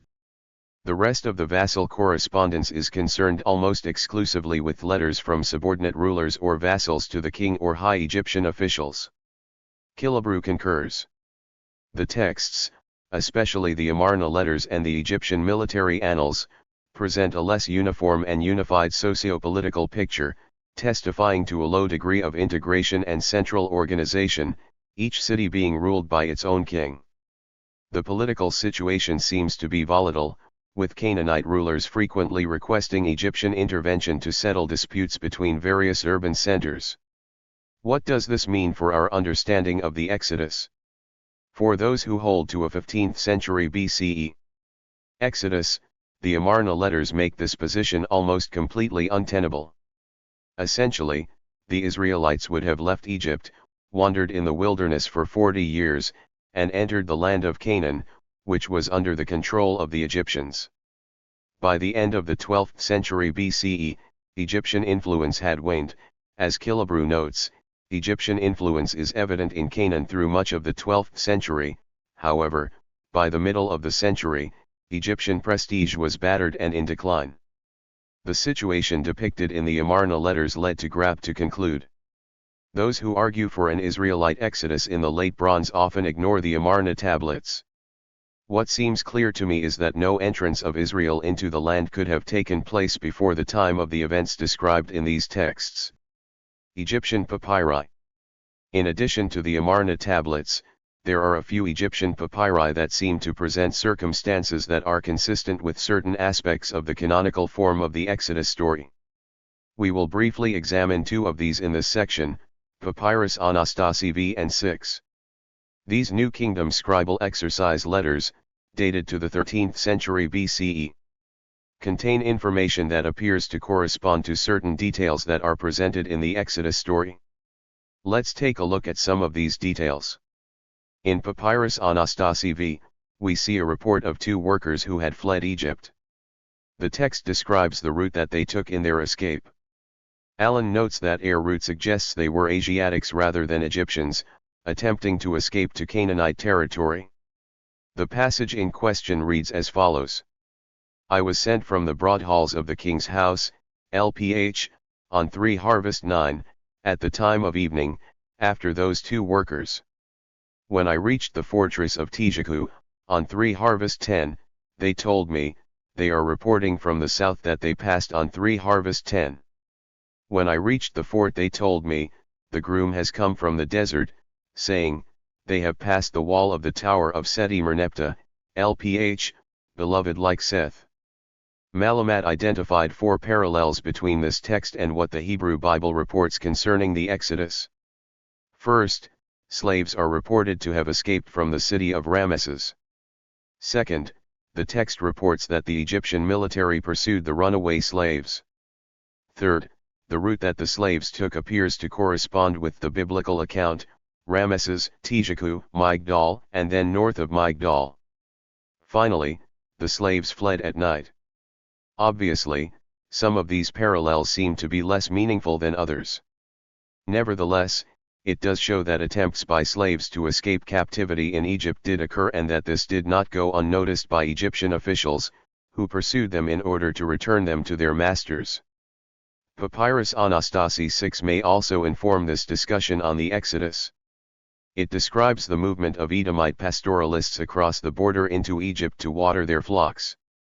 The text reads, another information for my lord that we have just let the Shazu tribes of Edom pass the fortress of Merneptah Hetephermaid, LPH, of Tijaku, to the pool of Pithom of Merneptah Hetephermaid, of Tijaku, in order to revive themselves and revive their flocks from the great life force of Pharaoh, LPH, the perfect son of every land, in regnal year 8, 3rd epigomenal day, the birth of Seth.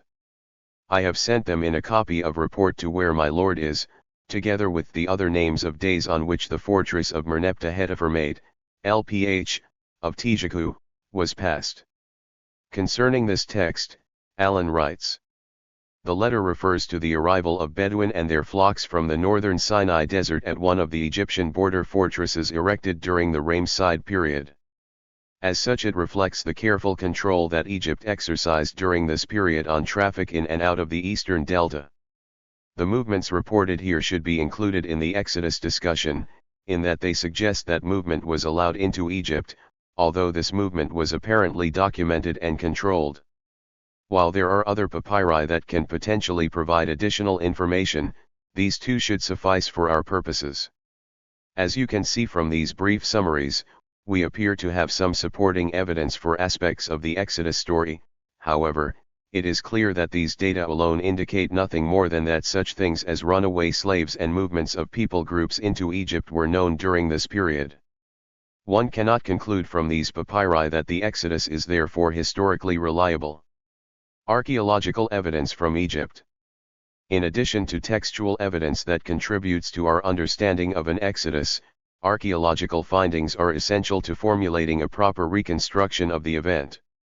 In what follows, we will examine some of the most common pieces of evidence that appear in the discussion.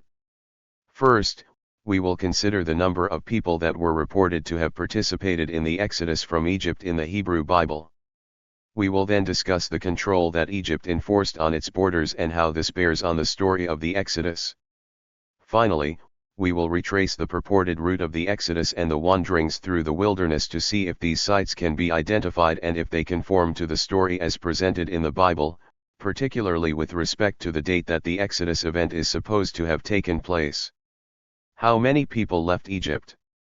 Perhaps the first, and most important, question that arises with respect to the archaeological evidence for the Exodus concerns the number of people that are purported to have left Egypt. We read in Exodus 12:37, and the children of Israel traveled from Ramesses to Sukkot, approximately 600,000 on foot, the young men, besides the young children. In other words, there were 600,000 young men of fighting age, who set out from the city of Ramesses in Egypt.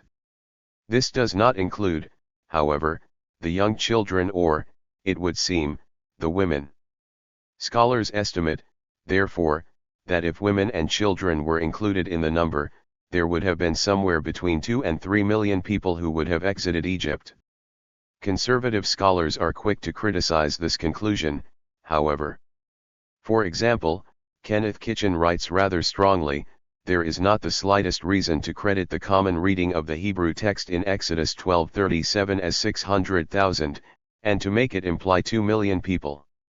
Because the Hebrew word that is translated thousand is aleph, which can be rendered in different ways depending on the context.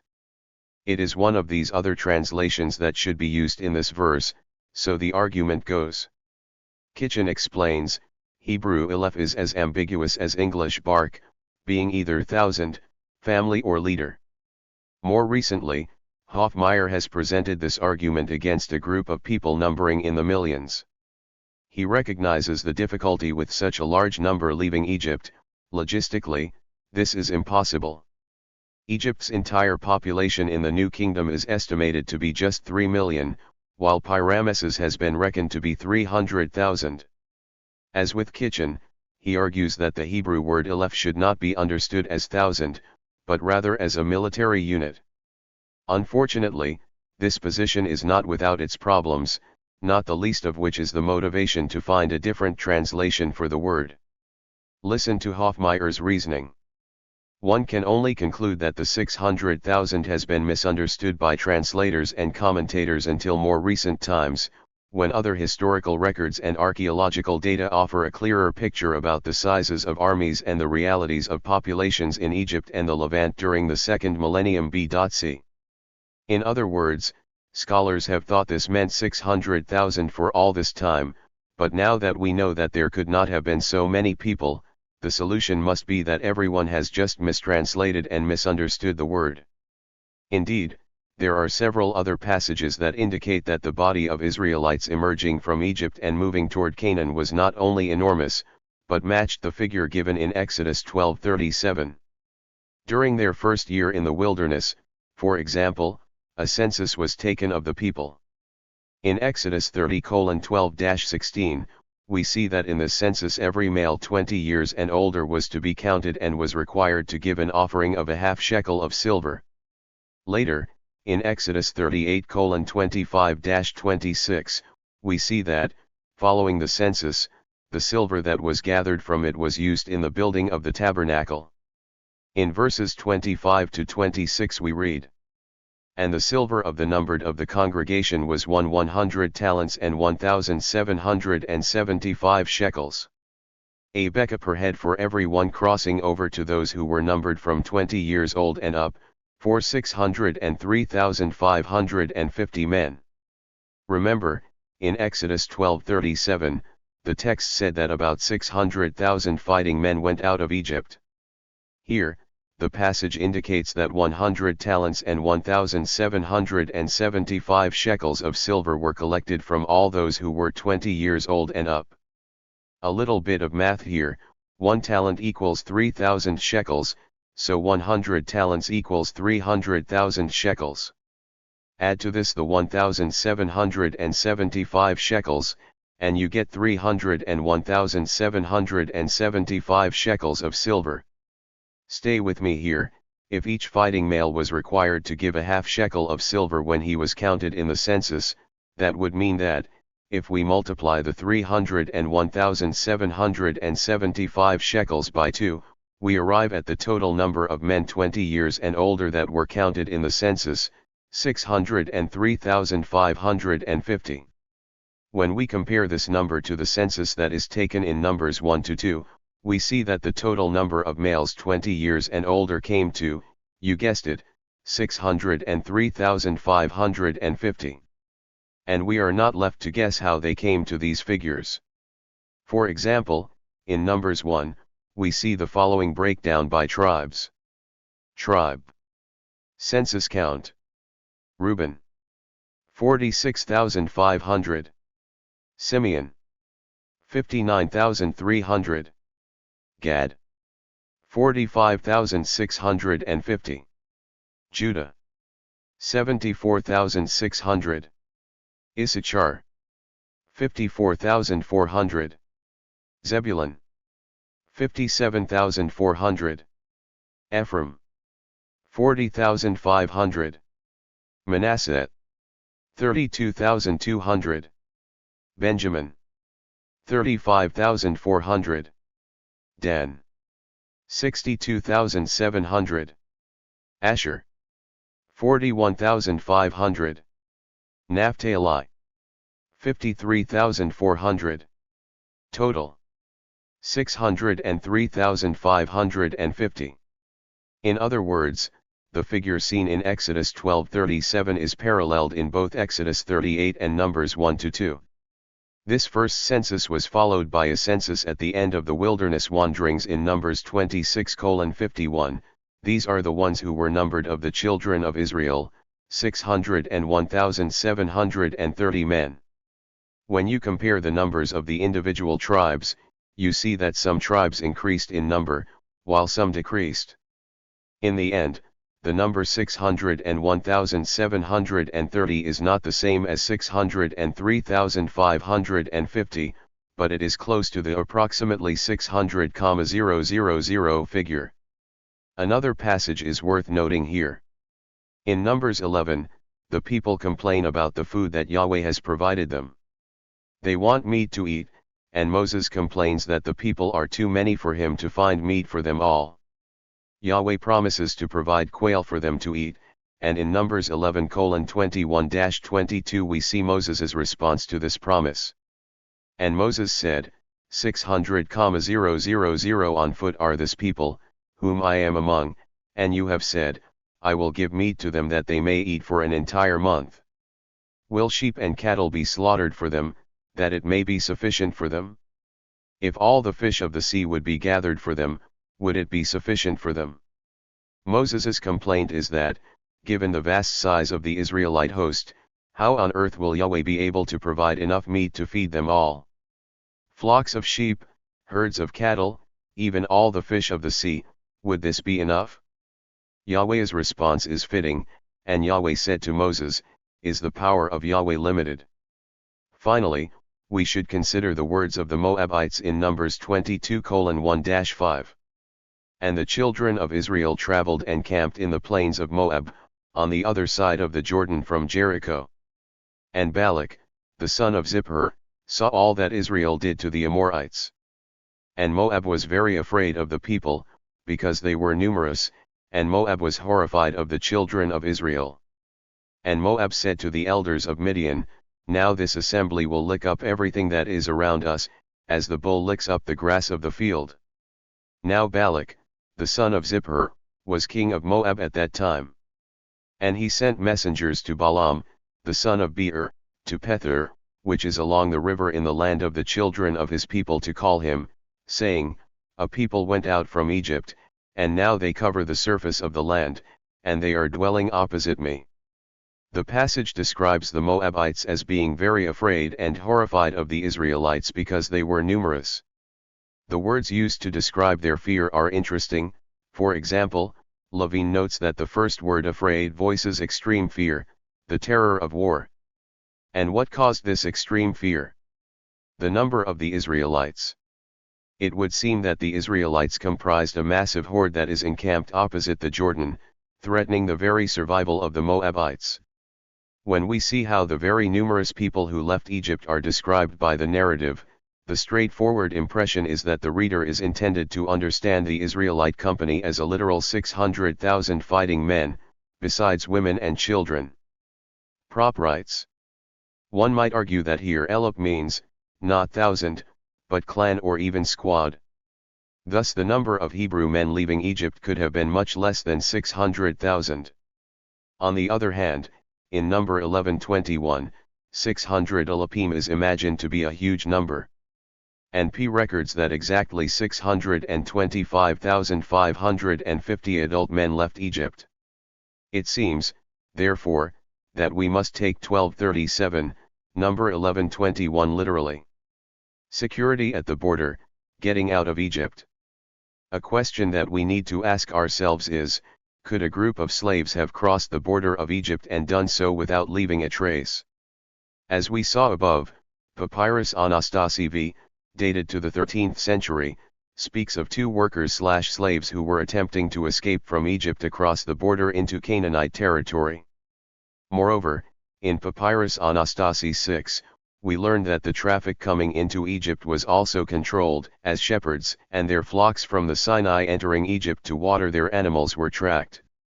The fact that such attention would be paid to incoming foreigners and their flocks, as well as two slaves attempting to escape from Egypt, suggests that any significant movement of people in or out of Egypt would likely not escape notice in the textual records where such things were apparently documented.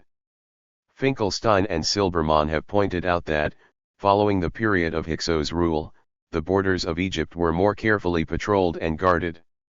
They explain. The expulsion of the Hyksos from Egypt in 1570 BCE ushered in a period when the Egyptians became extremely wary of incursions into their lands by outsiders. The Egyptians tightened their control over the flow of immigrants from Canaan into the delta. They established a system of forts along the delta's eastern border and manned them with garrison troops and administrators. Furthermore, as we saw in the Amarna letters, the Egyptians remained in control of the land of Canaan until into the 12th century BCE. If we think back to the Merneptah stele, dated to 1207 BCE, we remember that Merneptah fought against several groups in the land of Canaan including Israel. Finkelstein and Silbermann describe the situation in the 13th century like this: the Egyptian grip over Canaan was firm, Egyptian strongholds were built in various places in the country, and Egyptian officials administered the affairs of the region. They conclude. The border between Canaan and Egypt was thus closely controlled. If a great mass of fleeing Israelites had passed through the border fortifications of the pharaonic regime, a record should exist. Yet in the abundant Egyptian sources describing the time of the New Kingdom in general and the 13th century in particular, there is no reference to the Israelites, not even a single clue. The route of the Exodus and wandering. Nearly 30 years ago, the Egyptologist and archaeologist Donald Redford wrote, "Whoever supplied the geographical information that now adorns the story had no information earlier than the set period." In other words, when Redford examined the place names that are recorded in the story of the Exodus, he determined that they did not come from the mid to late 2nd millennium BCE, but rather from centuries later, during the 7th or 6th centuries BCE. This idea has since been challenged by evangelical scholars. Perhaps foremost among those arguing for an early date of the names mentioned in the Exodus narrative is the Egyptologist James Hoffmeyer. He has argued in several publications that the route of the Exodus and wilderness wanderings is consistent with what we know of toponyms in the late 2nd millennium BCE. Hoffmeyer's argument focuses on the following major question: is the picture portrayed in Genesis 39 through Exodus 15 compatible with what is known from Egyptian history? In other words, if we are reading through the Exodus story, do the toponyms that we see reflect an earlier historical context in the 13th century BCE, or are they more consistent with a later period like the 7th or 6th centuries BCE? Of course, the goal of this section is not to delve into all the archaeological and historical complexities that are involved in this discussion. Instead, I would like to provide an overview of the sites that are under contention and the general positions that scholars take on each. We will examine the cities and places that are mentioned in the Exodus story, followed by those that appear in the wilderness wandering. Before we begin, I would like to point out one of the problematic aspects of this discussion. Let's say that, by the end of this section, we are all convinced that the toponyms that appear in the Exodus story indeed fit in a late 2nd millennium BCE context. Where does that get us? While it might lend some support to the idea that the Exodus tradition are early, or perhaps go back to an earlier period, does it actually tell us anything about the historicity of the events as described in the story? No, it doesn't. In fact, this is also true of much of what we have discussed above, including things like Canaanite slaves and Egypt, people coming to Egypt for sustenance, and slaves escaping to Canaan. Does this demonstrate that the essential aspects of the Exodus traditions are true? It does not. In fact, I think Wright, Eliot, and Flesher said it quite well. Did anyone from Canaan ever govern Egypt? Yes. Did herders from the southern Levant bring themselves and their flocks into Egypt? Yes. Did people or armies of Egyptian origins ever invade Canaan and destroy its cities? Yes. Did Egyptians ever enslave Canaanites? Yes. Were there sacred mountains in the Sinai desert? Yes.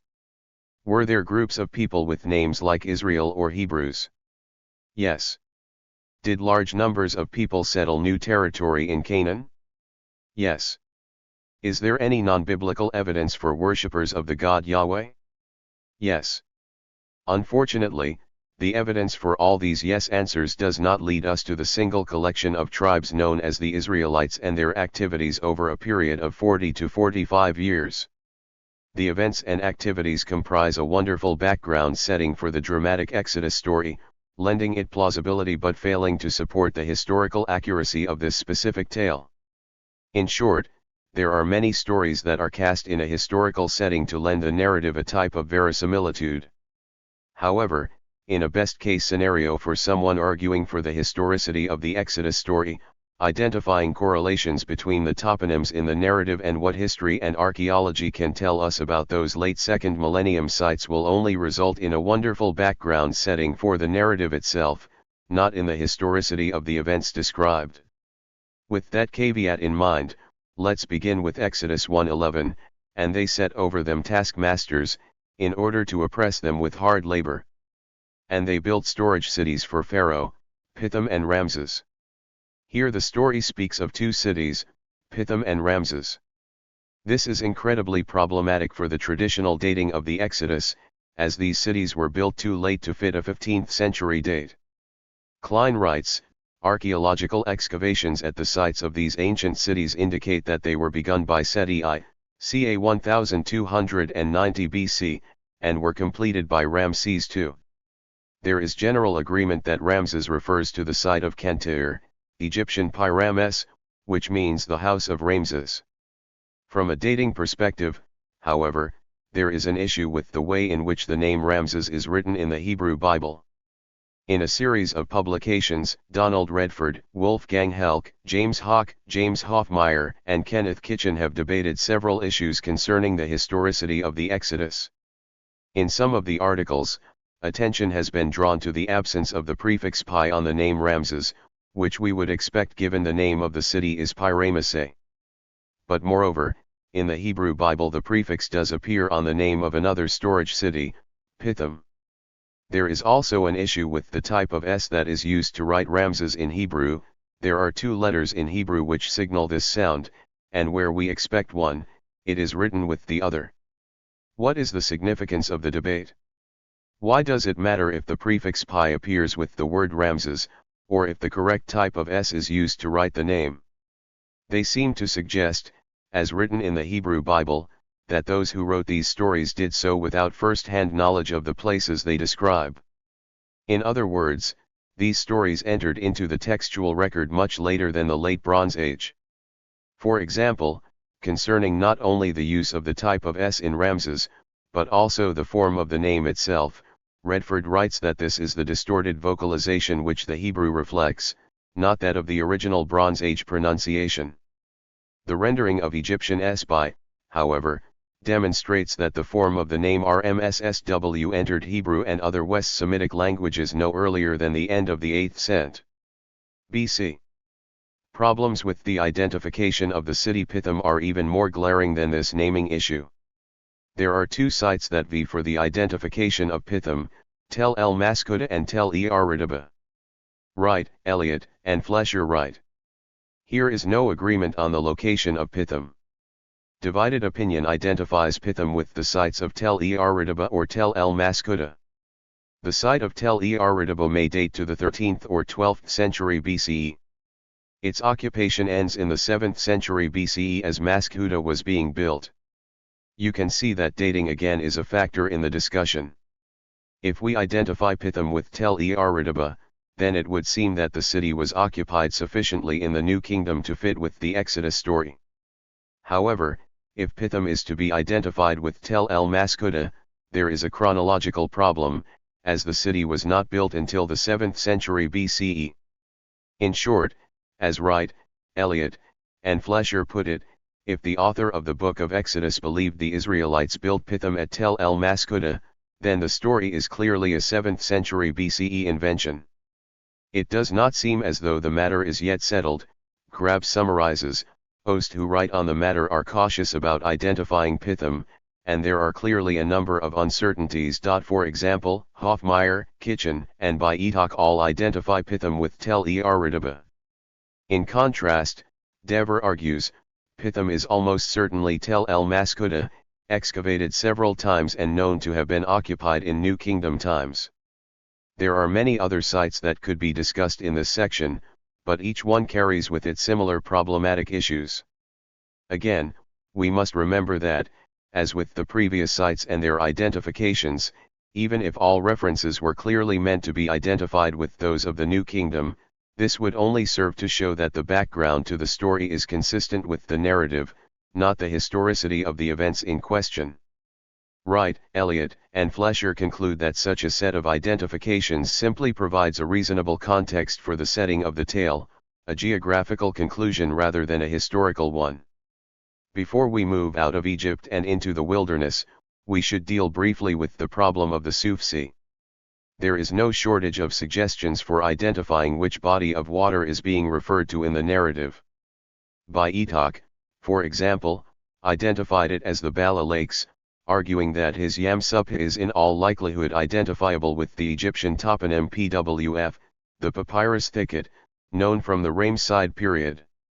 Grab, citing a 2011 study by Raskop, observes that Yam-Suf is usually a reference to some portion of the Red Sea, but that in the Exodus narrative it is instead a reference to the Reed Sea, most likely Lake Timsah or the surrounding area in the Suez region. In other words, depending on the context in which Yam-Suf occurs, it can refer to different bodies of water. Taking a completely different approach, Bernard Bateau recently argued for a mythological understanding of the Suf Sea.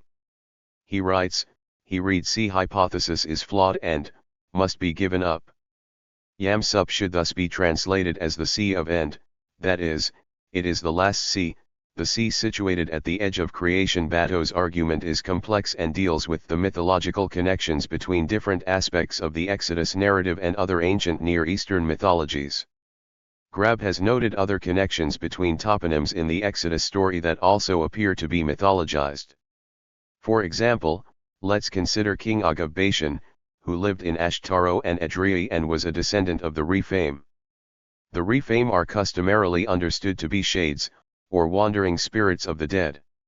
If we compare these descriptions to a prayer composed to several deities written in the Ugaritic language, we see the following in the opening lines: May Rapiu, King of Eternity, drink wine, may he drink, the powerful and noble God, the God enthroned in Athtarad, the God who rules in Edrei. Both Ashtaro and Edrei are mentioned in this text as the place where Rapiu is located. It appears that there is interplay between mythology and toponyms in the narrative. Grab concludes. Thus, it appears that myth has been historicized, and the shades of the dead have been turned into ethnographical entities. The writer seems at times to have taken traditional or mythical names and used them to create a narrative about ethnic groups.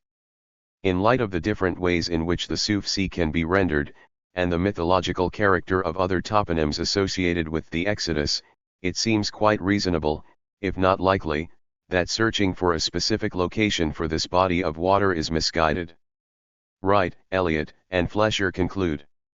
The quest to identify the physical location of the Yam-Suf is fruitless because it has become a place of mythic importance, not geographical location. It was a place where a divine act was believed to have taken place, and that place was remembered or used by different authors in different ways.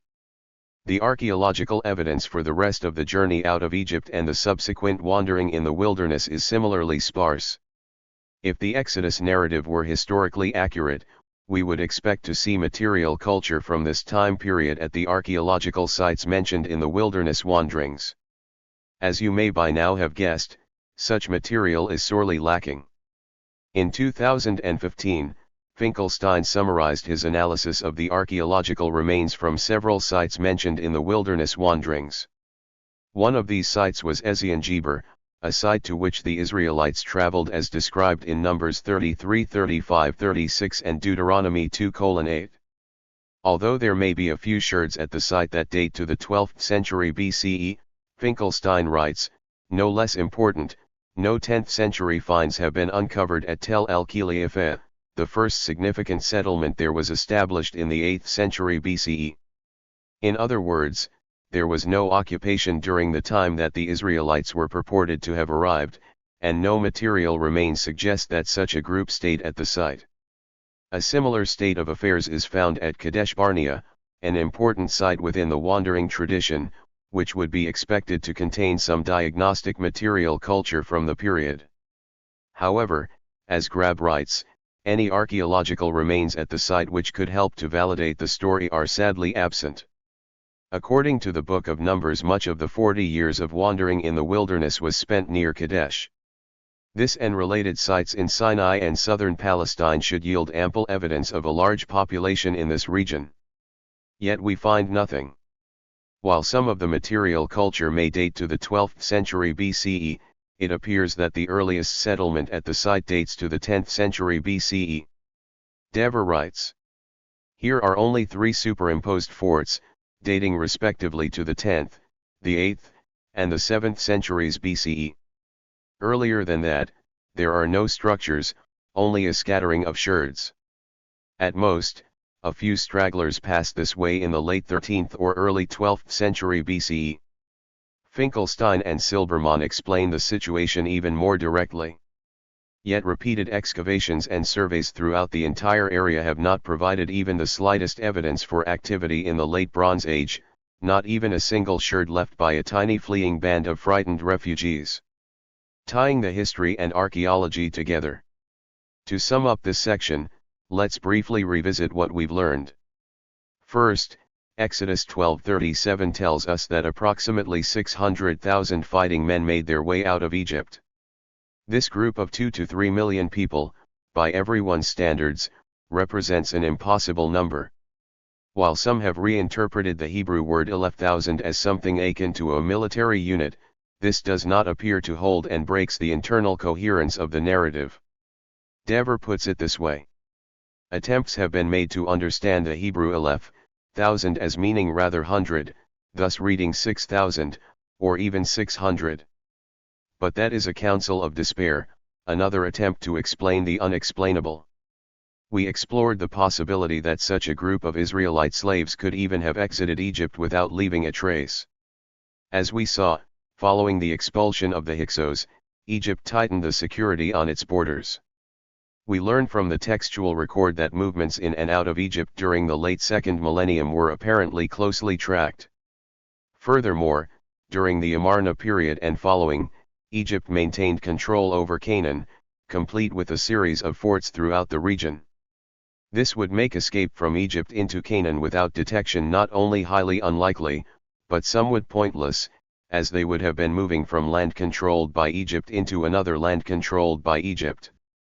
We then turn to some of the different sites that are thought to line the route that the Israelites purportedly took out of Egypt. It turns out that some of the sites may have scant archaeological remains that fit the appropriate time period for an exodus. Other sites, it seems, have no material remains stemming from the necessary periods and therefore cause significant problems for fitting their archaeology together with the biblical narrative. Some common exodus interpretations. We have looked at many of the problems with the historicity of the Exodus story as presented in the Hebrew Bible. I would like to now present some of the more common interpretations of the Exodus story among biblical scholars. The proponents of these ideas generally fall into 2 camps, those who think that the events described in the Pentateuch are, at least at some level, historical in nature, and those that do not. In what follows, I will attempt to present the consensus position among experts on the Exodus, as well as other common positions. We have already mentioned the 2015 edited volume Israel's Exodus in Transdisciplinary Perspective, Text, Archaeology, Culture, and Geoscience several times in this chapter, and for good reason. This publication is the culmination of research presented at a 2013 conference at the University of California, San Diego. The editors of the volume rightly describe it as the most innovative gathering of thought assembled on the topic of Israel's exodus from Egypt. While more recent publications have been produced on the Exodus since this volume came out, it remains a standard work on the topic. In this volume, Lawrence Jarity contributed an article in which he surveys the various positions of relevant scholars in the field when it comes to the Exodus. At one point he draws specific attention to the significance of the conference. Indeed, one might say that we have a majority of the consensus-making scholars of the Exodus represented here, assembled all in one place for the first time in such numbers to discuss the Exodus. In keeping with the procedure for evaluating the events described according to how well they reflect historical reality, Jarity distinguishes between the traditional date, the consensus date, and other theories. Let's take a look at these in broad strokes. The traditional date, 15th century BCE. The traditional date of the Exodus is based on a more literal reading of the Hebrew Bible, and there are several data points that can be joined together to come to a 15th century date for the Exodus. This position was recently defended by Scott Stripling in a 2021 evangelical publication on different views on the Exodus. Let's take a look at some of the key passages and concepts that are used to defend this early dating. In 1 Kings 6:1 we read, "Now in the 480th year after the children of Israel came out from the land of Egypt, in the 4th year, in the month of Ziv, that is the 2nd month, of the reign of Solomon over Israel, he built the house of Yahweh." Notice that the text says that the 4th year of Solomon's reign was 480 years after the Israelites left Egypt. Jarity writes, "Most scholars agree that the 4th year of Solomon is ca 970 BCE. If we do the math, we find that 480 years before 970 BCE brings us to somewhere around the middle of the 15th century BCE. Stripling also cites Judges 11:26, which reads, "When Israel lived in Heshbon and in its daughter villages, and in Aroer and its daughter villages, and in all the cities that are next to Arnon, 300 years, why did you not take them back during that time?" This story, which takes place during the period of the Judges, is purported to have transpired sometime at the end of the 2nd millennium, perhaps around 1100 BCE. If the Israelites had been living in the land for 300 years prior to the time of the Judges, then this would mean that they came into Canaan around 1400 BCE, a date that would fit well with an exodus in the middle of the 15th century BCE. This traditional date is held by only a small number of biblical scholars at present. In fact, there are both liberal and evangelical scholars alike who are highly critical of this early date. Much of the criticism stems from the archaeological evidence that has come to light concerning this period in Egypt and the southern Levant. Jarity summarizes. The main objection, however, to a 15th century date for the Exodus relates to the results of excavations at Palestinian cities mentioned in the biblical account, cities such as Heshbon, Jericho, Ai, Bethel, Debir, and Gibeon. Ad hoc explanations can be supplied for most of these sites, but there is no question that the archaeological evidence is inconclusive at best and problematic at worst. The consensus date, 13th century BCE. I need to be very clear about what is meant by the consensus date as described in this section. Someone might read this and say, aha! You see. Scholars agree that there was an actual, historical exodus, and it took place in the 13th century B.C.E. No, actually. Pay close attention to what Jarity says about this consensus date.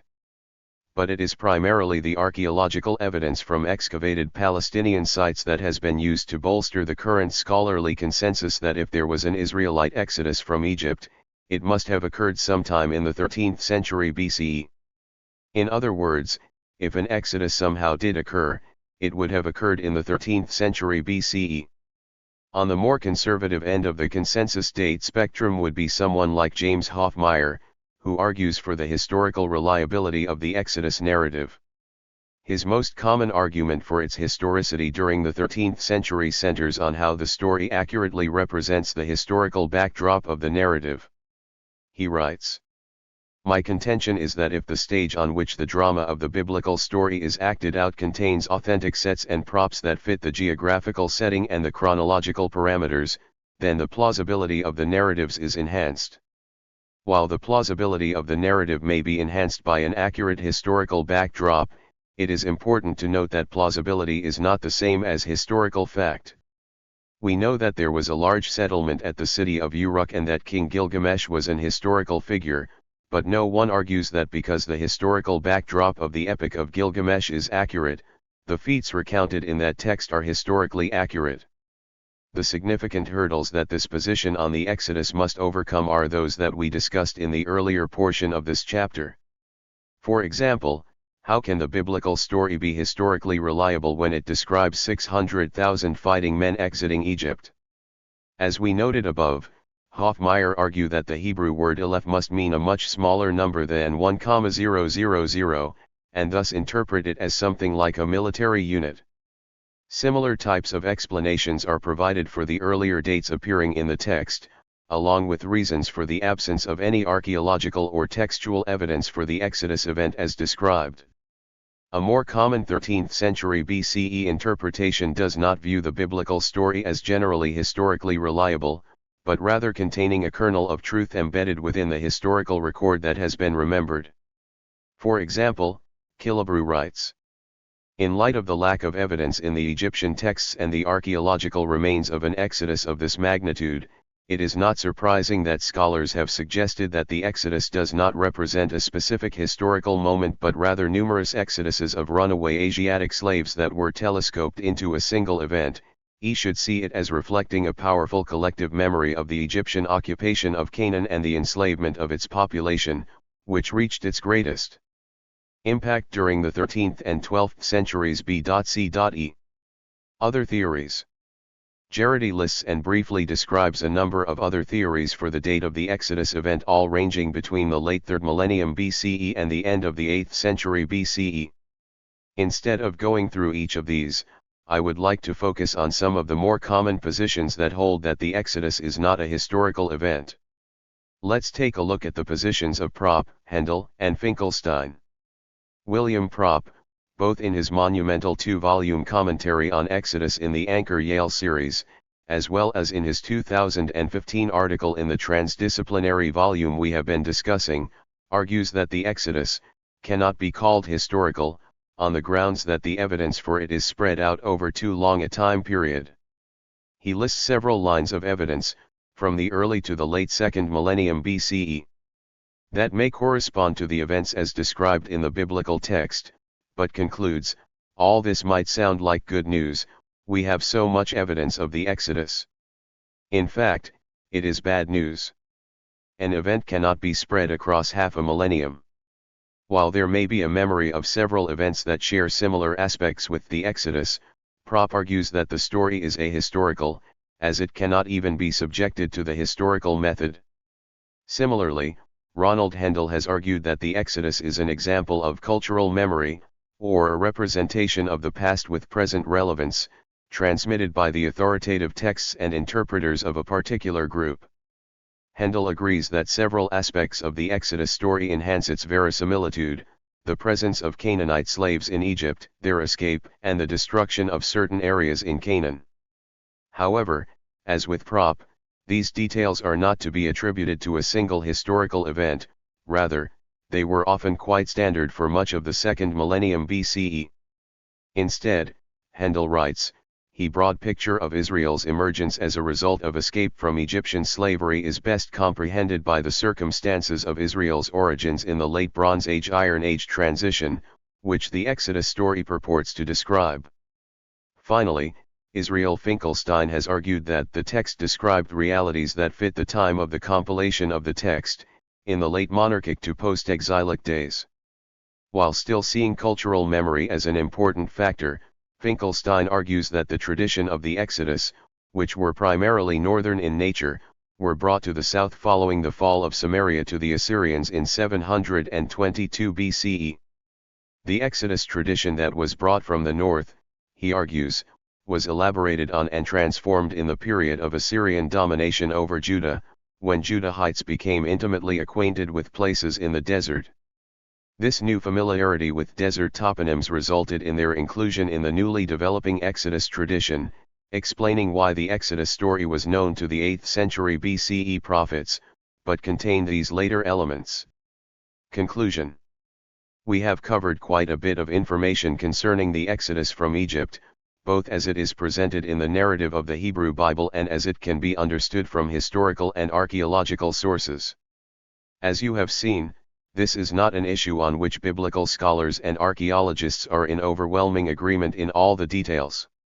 Nevertheless, there is certainly a consensus on what the Exodus was not. Before we attempt to draw some general conclusions from the data that we have presented above, let's take a minute and briefly review the contents of the chapter. We began with the narrative itself, the story of the Exodus that the Old Testament presents. It begins with the descent of the Israelites into Egypt and concludes with their deliverance from the Egyptian army by Yahweh's power. But this story on its own is not sufficient to establish the historicity of the events it purports, although many think that it is. It was necessary to examine the evidence for the events that are described in the story. The first references to the Exodus tradition came from texts in the Hebrew Bible. Perhaps the earliest can be found in Exodus 15, the so-called Song of the Sea. Dating, at the earliest, to the end of the second millennium BCE, these 18 verses present some aspects of the story as it appears in the book of Exodus, but clearly does not contain many of its key features. We next examined the oracles of Balaam found in Numbers 23 to 24, which may date to the 9th or 8th centuries BCE. Again, this text appears to show that an Exodus tradition, in some form, was known to the writer, but it is not the complete story as we have it in the book of Exodus. We then reviewed two of the early prophets, Hosea and Amos, and noted the passages in their books that speak of the Exodus from Egypt. As with the Song of the Sea and the oracles of Balaam, while the prophetic writings appear to date fairly early, they do not seem to contain a full or closely parallel version of the Exodus tradition seen in the other texts. Finally, we briefly examined the Merneptah stele, which is the earliest known reference to a people group known as Israel. While the inscription contains no mention of or allusion to an Exodus tradition, this reference to Israel is important for establishing the existence of a group that was identified as Israel as early as 1207 BCE. Moreover, this group was significant enough to have been documented by the Egyptian pharaoh in a victory monument. Following this review of early references to the Exodus tradition, we considered the evidence from Egypt that bears on the Exodus discussion. Beginning with the textual data, we saw that an incredibly important, and sometimes overlooked, group of texts was found at Tel El Amarna, dating to the 14th century BCE. These texts describe interactions between the pharaoh and his vassals in the land of Canaan, making them extremely valuable in determining the state of affairs that existed in Canaan during this period. Among other things, we learned that Canaan was firmly under the control of Egypt during most of the second half of the second millennium BCE. This is very problematic for the Exodus story, as it would require the Israelites to leave a land controlled by Egypt and escape to another land controlled by Egypt. While the Amarna letters do not present supporting evidence for the Exodus story as it is told in the Hebrew Bible, there are several Egyptian papyri that establish, to greater or lesser degrees, the verisimilitude of the background of the Exodus story. We learned from these papyri that there were Canaanite slaves that had on occasion escaped from Egypt and that their route out of Egypt was in some ways similar to that which was taken by the Israelites in the story. We also saw that shepherds would bring their flocks into Egypt to water them, and this was documented at the border. In addition to the textual evidence, there was also archaeological data that needed to be considered. Perhaps the most difficult problem for a historical reading of the Exodus story as presented in the Hebrew Bible is the number of Israelites purported to have left Egypt. We learned from several biblical sources that approximately 600,000 fighting men were said to have exited the land, leading to an estimate of 2 to 3 million people participating in the Exodus in total. While several attempts have been made to reinterpret this figure, we saw that the text seems to understand this number as it has always been interpreted. Indeed, other aspects of the story rely on the fact that the Israelites were a massive horde that exited Egypt and were making their way through the desert to the land of Canaan. Other archaeological and historical data suggested that, following the expulsion of the Hyksos in 1570 BCE, there was tightened security at the Egyptian border for people moving both in and out. This would have made the departure of a group of Israelite slaves incredibly difficult to miss. Finally, we looked at some of the toponyms that were mentioned as part of the route that the Israelites took out of Egypt, with a focus on two cities mentioned in the biblical text, Pithom and Ramses. While the mention of several of these toponyms could reflect circumstances as they were in the 13th century BCE, they quite often also fit well in a later period, hundreds of years after the period in which the Exodus was supposed to have taken place. This led us to briefly consider some of the more common interpretations that scholars hold with respect to the evidence presented above. The more traditional position, that the Exodus was a historical event that took place in the 15th century, much as it is described in the Old Testament, is held by only a small number of scholars. The majority of scholars seem to hold that there is likely at least a historical kernel that lies behind the events, with a small percentage of these arguing for the general historicity of the events as described in the book of Exodus. Those that conclude that there is some historical event that stands behind the story generally think that this would have taken place in the 13th century BCE. Finally, we looked at some of the other theories that consider the Exodus to be either ahistorical, or to have become a cultural memory that was passed on and reworked to suit the needs of those transmitting the story. With all of this in mind, what can we say about the story of the Exodus as we read it in the Old Testament? If you find yourself in a debate or discussion on this topic, what are some important conclusions that you can reasonably draw and argue for? I think that two things can be safely determined in light of the textual and archaeological evidence, and the atheist or skeptic should feel comfortable standing on these conclusions. First, the Exodus as described in the Old Testament is not historically reliable. Not only do we lack evidence for these events, but the historical situation that we know of in the Late Bronze Age in Egypt and Canaan is incongruent with the events described in the text. As Prop observes, archaeologists and textual historians agree that the biblical narrative is not contemporary with purported events, has a complex literary prehistory, and does not fit comfortably with known ancient Near Eastern history. In order to overcome seemingly impossible details, significant reinterpretations are required that appear to be quite problematic. Second, the story has verisimilitude. The background to the narrative has many aspects that generally fit with the circumstances of the second millennium. It would be unwise to conclude that none of the concepts or themes in the Exodus narrative can be found in the world of ancient Egypt and Canaan. There were Canaanite slaves in Egypt. Egypt did enslave and control the Canaanite population in Canaan itself. There were slaves that escaped from Egypt. In fact, it is quite likely that this familiar backdrop made it easier for the story to remain in popular usage. However, just because some of the toponyms or the general backdrop might fit well in the second millennium, we must remember two things. First, they do not all fit together in a specific moment in time. Many of these events took place spread out over a period of hundreds of years. Second, just because the story contains some genuine elements, we cannot simply conclude that the story as a whole is true. As we often say, no one would conclude that Spider-Man is a true story simply because it took place in New York City. In the end, what matters most about the story? Is it that a literal 2 to 3 million people were miraculously delivered from captivity following 10 supernatural plagues being inflicted upon the wicked Egyptians? No, I don't think so. What matters most, in my opinion, is how the story has been used by believers to sustain themselves through periods of great difficulty. Indeed, stories can be incredibly powerful. By way of analogy, William Propp has brilliantly described the development of the miraculous story of the Battle of Mons during World War I. The British soldiers, under a fighting retreat, came to believe that they had been delivered by angelic beings who fought for them against the Germans. This was not an isolated story, but became an international account of deliverance, even making its way into some sources as purported history. What are we to make of such a story, and how can it help us understand the Exodus? Propp writes, "We know that the Battle of Mons occurred. We know its precise dates, we know its exact location, we know the historical context. We can date Macon's story to the day.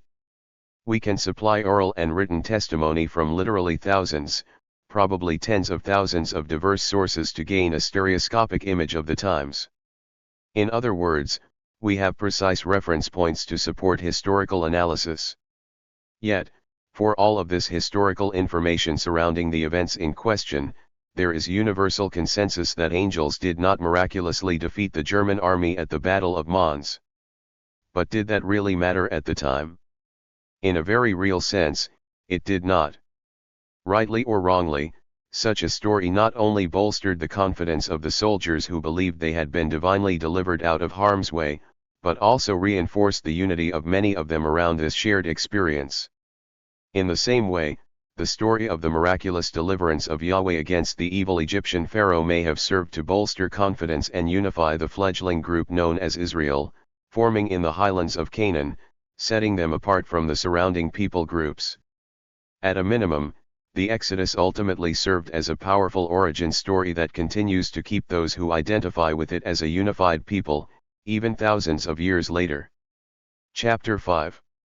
Your eye shall have no pity. Old Testament violence and genocide. Introduction. They had been waiting for this moment for years. He and his wife had been longing for, dreaming for, a son, and it had finally happened. The boy was everything that a father could ask for. Life could not have been better. Then came that fateful day. Take your son, your only son, whom you love, Isaac, and go to the land of Moriah to offer him up there as a whole burnt offering upon one of the mountains which I will tell you. How could God tell this man to kill the son he had waited for all these years? This is, of course, the dilemma in one of the most famous stories from the book of Genesis, what Jews refer to as the Akedah, the binding, Abraham's sacrifice of his son Isaac. Dever summarizes the problem with this passage well. One story about Abraham is difficult to rationalize on any grounds, because it appears to impugn the motives of both Abraham and Yahweh. That is the famous story of Yahweh's command that Abraham sacrifice his beloved son Isaac, the miracle child, as a bloody offering. The biblical rationale, of course, is that God was only testing Abraham's faith and unquestioned loyalty. But what kind of God would do such a thing? And what kind of father would willingly comply? The violence that appears throughout the pages of the Hebrew Bible has presented no small problem for people who wish to build their ethical systems upon or derive their values from this sacred text. While philosophical issues like the problem of evil are discussed and debated in relation to theism, the problem becomes exponentially greater when the deity not only allows, but also commands what we would consider to be evil actions. The ethical difficulties with many biblical passages, and the theological concepts they engender, often become obvious when sincere believers attempt to convince unbelievers of the goodness and love of God. Apart from these interactions, however, it seems quite common for many regular church attendees to receive some form of indoctrination as a means of addressing God's commands of violence in the Old Testament. As we will come to see in this chapter, believers are trained to resolve the problem of human suffering at the hands of Yahweh in one or both of the following ways. Victims of divine violence 1, were completely deserving of God's wrath and judgment, and or 2, did not suffer in the way we think, as the text frequently contains culturally appropriate hyperbolic exaggerations. Avalos explains it in this way. Scholarship on the violence in the Hebrew Bible has been marked by at least two positions. The first position views the violence as historically accurate and morally defensible. A second position denies that the violence actually occurred or minimizes its importance. For example, the violence could have a purely literary or rhetorical function. For believers, these conscious or unconscious apologetic approaches to the violent commands in the Hebrew Bible are, in my experience, not only incredibly effective, but generally emotionally satisfying. If the text is not being hyperbolic, for example, then one can rest assured that God had a morally justified reason for his pronouncements of violent judgment. In fact, we will see that many of these narratives hinge upon the implementation of violence, particularly requiring it to be all-pervasive and total in its execution. In some cases, believers are not only emotionally and intellectually satisfied by these apologetic arguments, but they are actually emboldened and even excited about God's violent behavior in both the Old and New Testaments. Much to my chagrin, I am sometimes forced to interact with individuals online, who actually take pleasure in the prospect of being able to put their foot on the throats of their unbelieving enemies sometime in the future. Just you wait. I will sometimes hear, "You won't doubt God is real when he gives us a sword to come and destroy you." It is true that relatively few are so enchanted by their beliefs in an impending day of judgment in which they will be given power over their perceived enemies. However, I do not think that, on a deeper level, this is an uncommon form of comfort and consolation to believers who feel themselves persecuted by their society and culture. We will return to this mentality and its connection to the Old and New Testaments. In this chapter, I would like to address the problem of divine violence and genocide in the Hebrew Bible from a few different angles. First, we will examine the nature of Yahweh's vengeance that is encapsulated in the crucial Hebrew word aram or the ban. Knowing what this word means and how it is used is essential for understanding divine violence in the Old Testament. Following that, we will establish what the Old Testament has to say more explicitly about violence, particularly when presented in the form of direct commands given by God. At the same time, we need to determine what the original authors most likely meant when they penned these violent passages, over and above what later theological interpretations would suggest. Relevant passages from the Old Testament will be discussed, including clear examples of such problematic texts that contain commands about the conquest of the land of Canaan and the wholesale slaughter of the Amalekites. We will then address and evaluate common apologetic responses to these difficult passages in the Old Testament, using both the internal logic of the narratives and comparisons with similar ancient Near Eastern texts that likewise contain violent divine commands. The first apologetic defense is to point out the supposed absolute wickedness of the victims of God's violent behavior. Don't you know that these people were offering their own babies on a burning altar to Molech? They were the most wicked and violent people imaginable. God had to wipe them out. The most obvious problem with this approach will become clear almost immediately upon investigation, but suffice it to say, it requires a particular presupposition or predetermined conclusion regarding the fidelity of the Old Testament texts. However, even assuming that these victims were wicked, we will see that the apologist must be willing to not only defend Yahweh's actions based on this metric, but also the acts of other gods in the ancient Near East. It is also quite common to hear it's all hyperbole. Some of the language used in the texts we will examine appears to be hyperbolic. When responding to criticisms of the celebration of violence in the Bible, you have probably heard someone say, "We even do this today.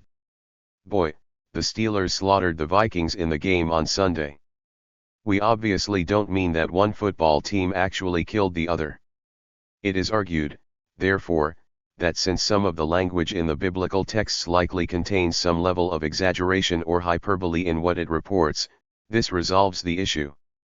Spoilers, it does not.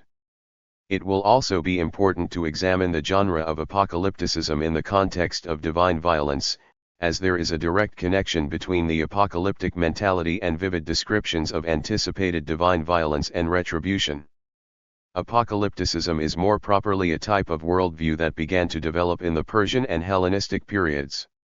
Aspects of it are evident within the Hebrew Bible, particularly in the book of Daniel, and it became quite pervasive in the books of the New Testament, perhaps especially in Revelation. While we will not spend a great deal of time in the New Testament, it is important to recognize the part that apocalypticism played in developing a violent mindset, as cosmic good will, in fact must, ultimately overcome evil, inevitably through violence. Finally, I would like to spend a bit of time engaging with how these violent passages and ideas affect us today as modern readers. This will have less to do with what the text actually meant in its original context, and more to do with the effect that the divine violence in the Bible has had on the way adherents understand and interact with these theological ideas. Can violence and its use in the Bible have a subtle but dangerous effect on the modern reader, both in what they believe and in how they behave? The ban. And Yahweh our God also delivered into our hand Og king of Bashan and all his people, and we struck him down until there was not a single survivor remaining. And we captured all his cities at that time, there was not a city that we did not take from them, 60 cities, all the region of Argob, the kingdom of Og of Bashan. All these cities were impregnable, high walls, gates, and bars, besides very many rural cities.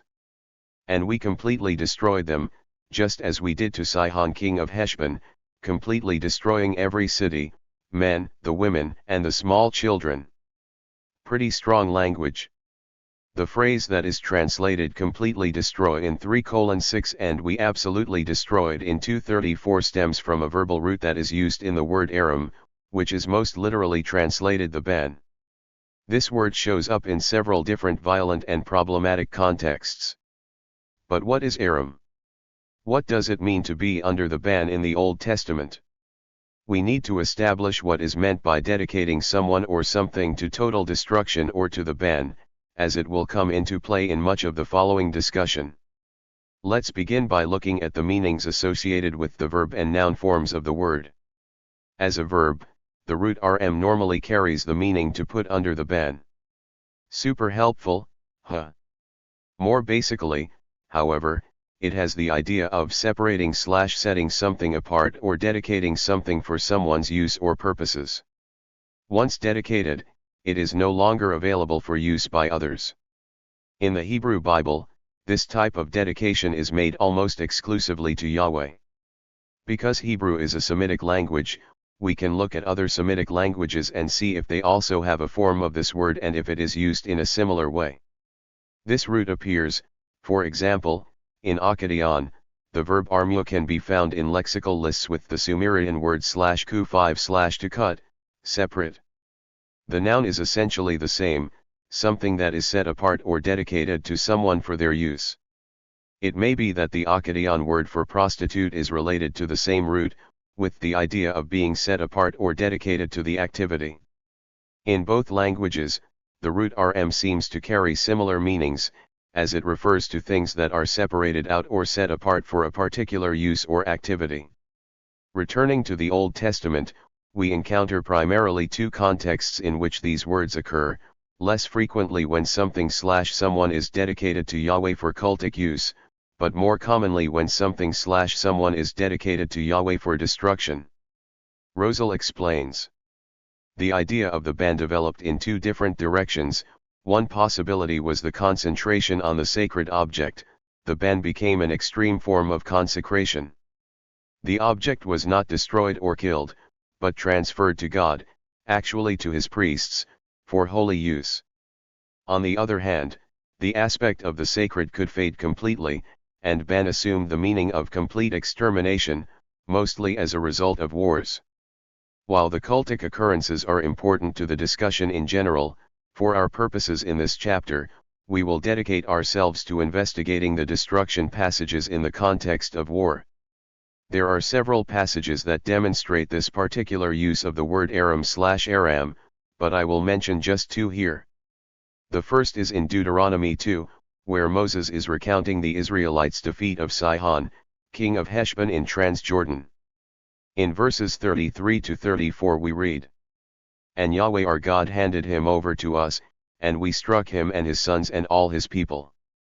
And we captured all his cities at that time, and we completely destroyed every city, the men, women, and the small children, we did not leave a single survivor."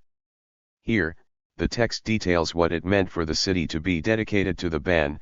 They were to leave no survivors, down to the men, women, and children. Dozman writes.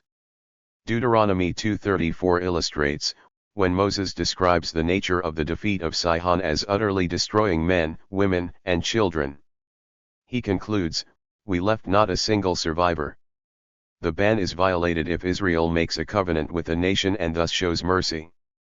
Similarly, in 1 Samuel 15, we see Yahweh commanding Saul to take military action against an old enemy, the Amalekites. Thus says Yahweh of hosts, "I have taken account of all that Amalek did to Israel when he ambushed him in the road when he went up from Egypt. Now go, strike Amalek, and completely destroy all that he has, and do not have pity on him, but put to death everyone from man to woman, from child to infant, from bull to lamb, from camel to donkey." As with Deuteronomy 2:33-34 above, the ban or dedication results in the dedicated objects/people being utterly destroyed. The rationale for having to kill or exterminate all living things that are placed under the ban has to do with them being set aside or dedicated to Yahweh. Rosal states, its basis is the view that the banned object, which might be a living being, belongs to the divine spirit and is therefore excluded from normal, profane utilization or existence. This often means that it must be exterminated. If you set aside something for a deity, then no one else is able to partake of or utilize what has been dedicated. Consider, for example, the idea of sacrifice. The object being sacrificed is dedicated or given to the deity for its use. Gerstenberger explains, by all rights, the slain animal belongs to the deity. Portions of the harvest and of livestock, indeed, occasionally even one's own children, belong to God. When something is dedicated to the divine sphere, this most often results in that object being killed or destroyed. In the case of people, if you place them under the ban, it precludes or bans anyone else from interacting with them, thus, the banned group or individual is to be killed. Van Wijkbos writes. The verbal root of the word means to consecrate or to devote and denotes something or someone that belongs to the deity. In the context of Israel's wars of conquest, it means that what is so devoted is to be entirely destroyed. When not adhered to completely, this type of dedication carries with it wide-ranging and serious consequences. Consider again the story of Achan from Joshua 7, which was part of our overview of the biblical narrative in chapter 2 above. Joshua's commands in Joshua 6 stipulate the complete destruction of the city of Jericho and its inhabitants.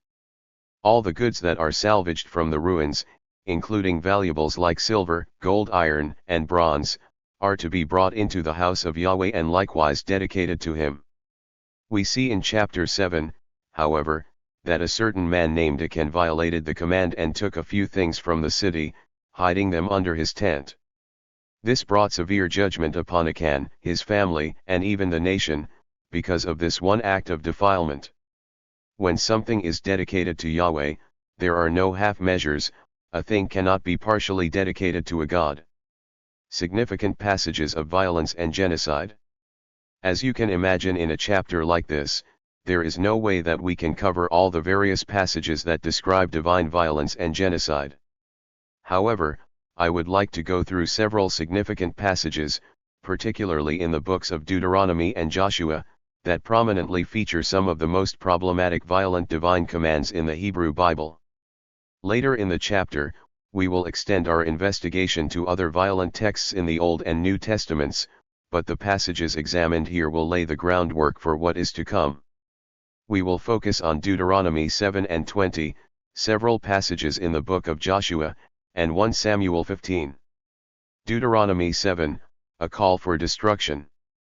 When Yahweh your God brings you to the land that you are about to enter to possess, and he drives out many nations from before you, the Hittites, Girgashites, Amorites, Canaanites, Perizzites, Hivites, and Jebusites, 7 nations greater and mightier than you, and Yahweh your God hands them over to you and you strike them down, you must absolutely destroy them, do not make a covenant with them, and do not show them any mercy. We have already seen sections of Deuteronomy 2 and 3 that describe the ban that was inflicted upon Sihon king of Heshbon and Og king of Bashan in Transjordan. In chapter 7, Moses admonishes the children of Israel to keep the law, fear Yahweh, and not worship other gods, for those who forsake Yahweh will themselves be destroyed. For the children of Israel, the great danger of falling into rebellion by worshipping other gods was exacerbated by the continued presence of foreigners in the land surrounding them. Notice verses 3 to 4. And you shall not marry them, you shall not give your daughter to their son, nor shall you take their daughter for your son. Because they will turn your son away from me, and they will serve other gods, and the fierce anger of Yahweh will burn against you, and he will destroy you quickly. In verse 16 we read, and you will destroy all the peoples that Yahweh your God is about to deliver to you, your eye shall not take pity on them, and you shall not serve their gods, because that will be a snare for you. We see here that both negative and positive commands were given to the Israelites. Negatively, they were to keep from intermingling with the native residents and were to show no pity on them. As for the positive command, they were to absolutely destroy them, along with all the cultic paraphernalia in the land. The point was that they were to maintain their absolute purity by removing all things that might tempt them to fall into worshipping other deities. Craigie summarizes the policy of eradication in Canaan this way. When the Israelites conquered their new land, they were to destroy the old inhabitants, refusing to enter into any kind of treaty with them, either political or marital. Any kind of treaty would be a compromise and would lead to disaster. Therefore the Israelites were to destroy systematically the physical religious furniture of their enemies, indicating thereby their complete lack of recognition for the gods of their enemies. Toward the end of the book of Joshua a similar command is reiterated to the people. Now take great heed to yourselves to love Yahweh your God. Because, if you in fact go back and cling to the remnant of these nations, these that remain with you, and you intermarry with them and you go into them and they into you, you must surely know that Yahweh your God will no longer drive out these nations from before you, and they will be to you as a trap and a snare, and as scourges against your sides and as thorns in your eyes, until you perish from off this good land that Yahweh your God has given to you.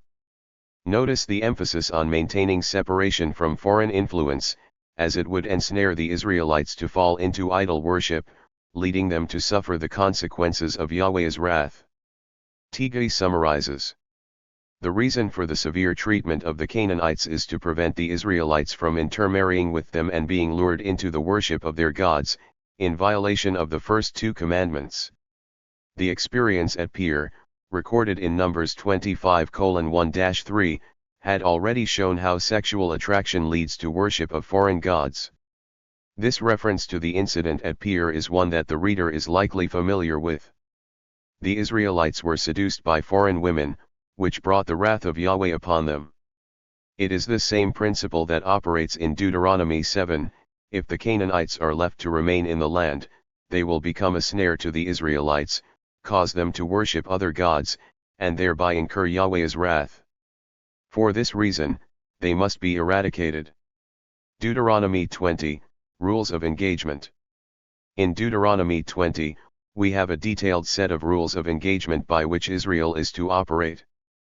The targets of Israel's military aggression are divided into two groups, those cities inside the land of Canaan and those that lie outside. Each group is to be engaged in a distinct manner. When you draw near to a city to do battle against it, you are to proclaim to it an offer of peace.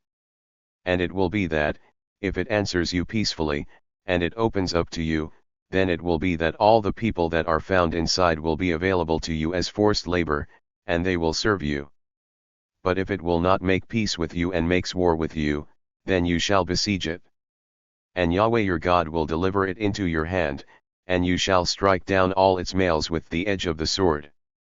But the women and the young children, and the beasts and all that is in the city, all its spoil, you will take as plunder for yourselves, and you will consume the spoil of your enemies, whom Yahweh your God has given to you. Thus you will do to all the cities that are very far away from you, which are not from among the cities of these nations. Here, the text is speaking exclusively of those cities that are far off. We are not dealing with the Canaanite cities of the Promised Land, these will fall under a different set of rules in the following verses. The plan was that Israel would trust and obey Yahweh, take Canaan, and then expand outward, extending their dominion far outside Israel's borders. It is these cities with which the text is concerned here. Lundbaum explains.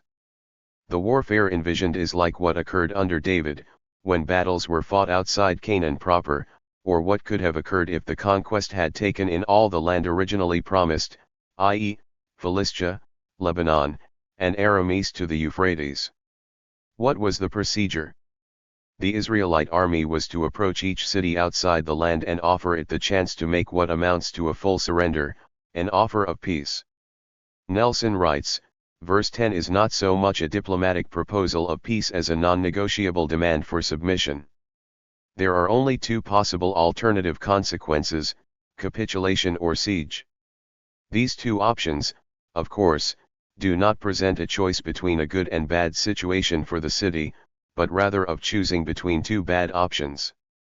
On the one hand, the foreign city could surrender, in which case they would become a vassal state, subject to forced or corvée labor. Lundbaum describes this type of forced labor. This would be task work in agriculture and construction projects, such as David required of the Ammonites and Solomon required of Canaanites who had not been expelled from the land. The Gibeonites became hewers of wood and drawers of water.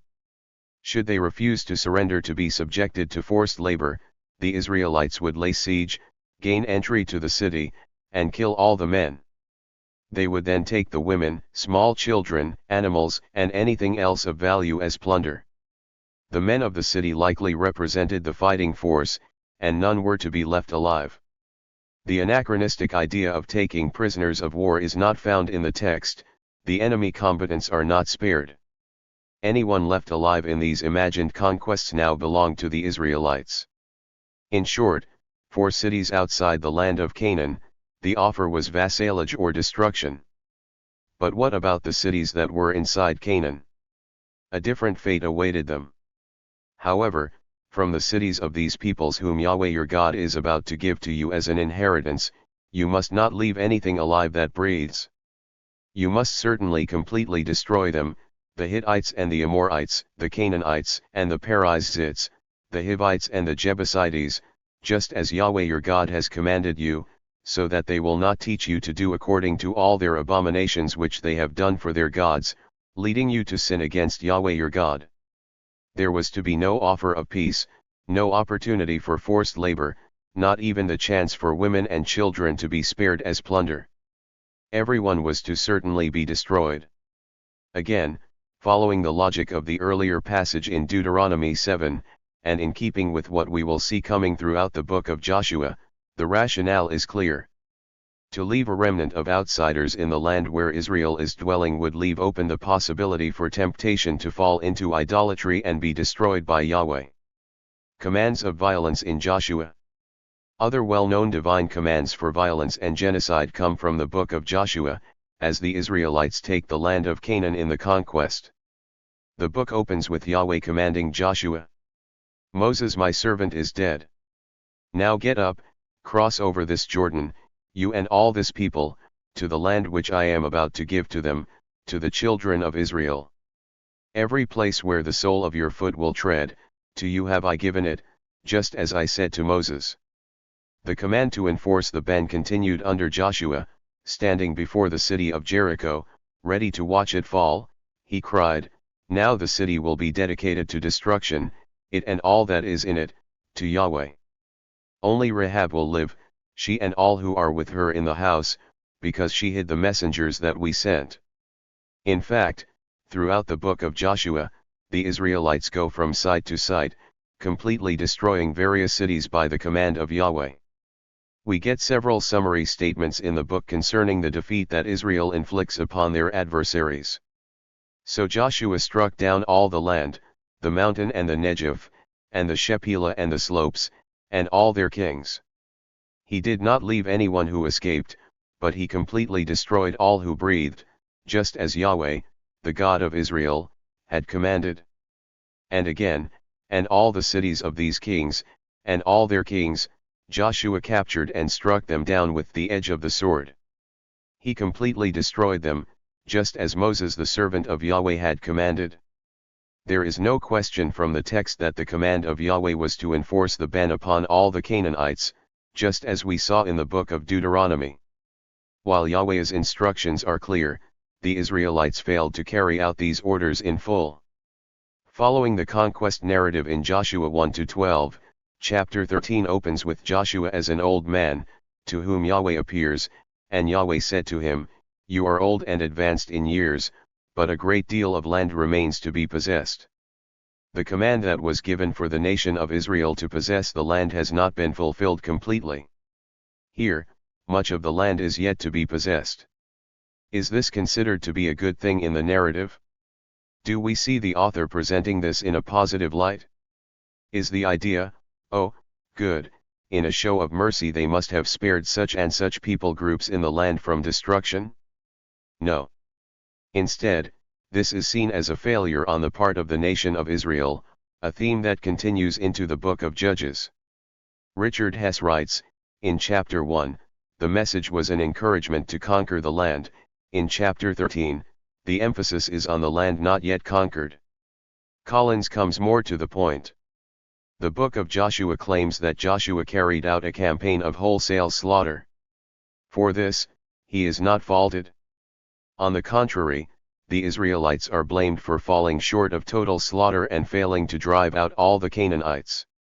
That this was considered a failure clearly shows that the prior commands were not intended to be taken as hyperbole, they are instructions to literally eradicate whole cities. If it were hyperbolic language, then the fact that a great deal of the land had not yet been subjected to this treatment would pose no issue.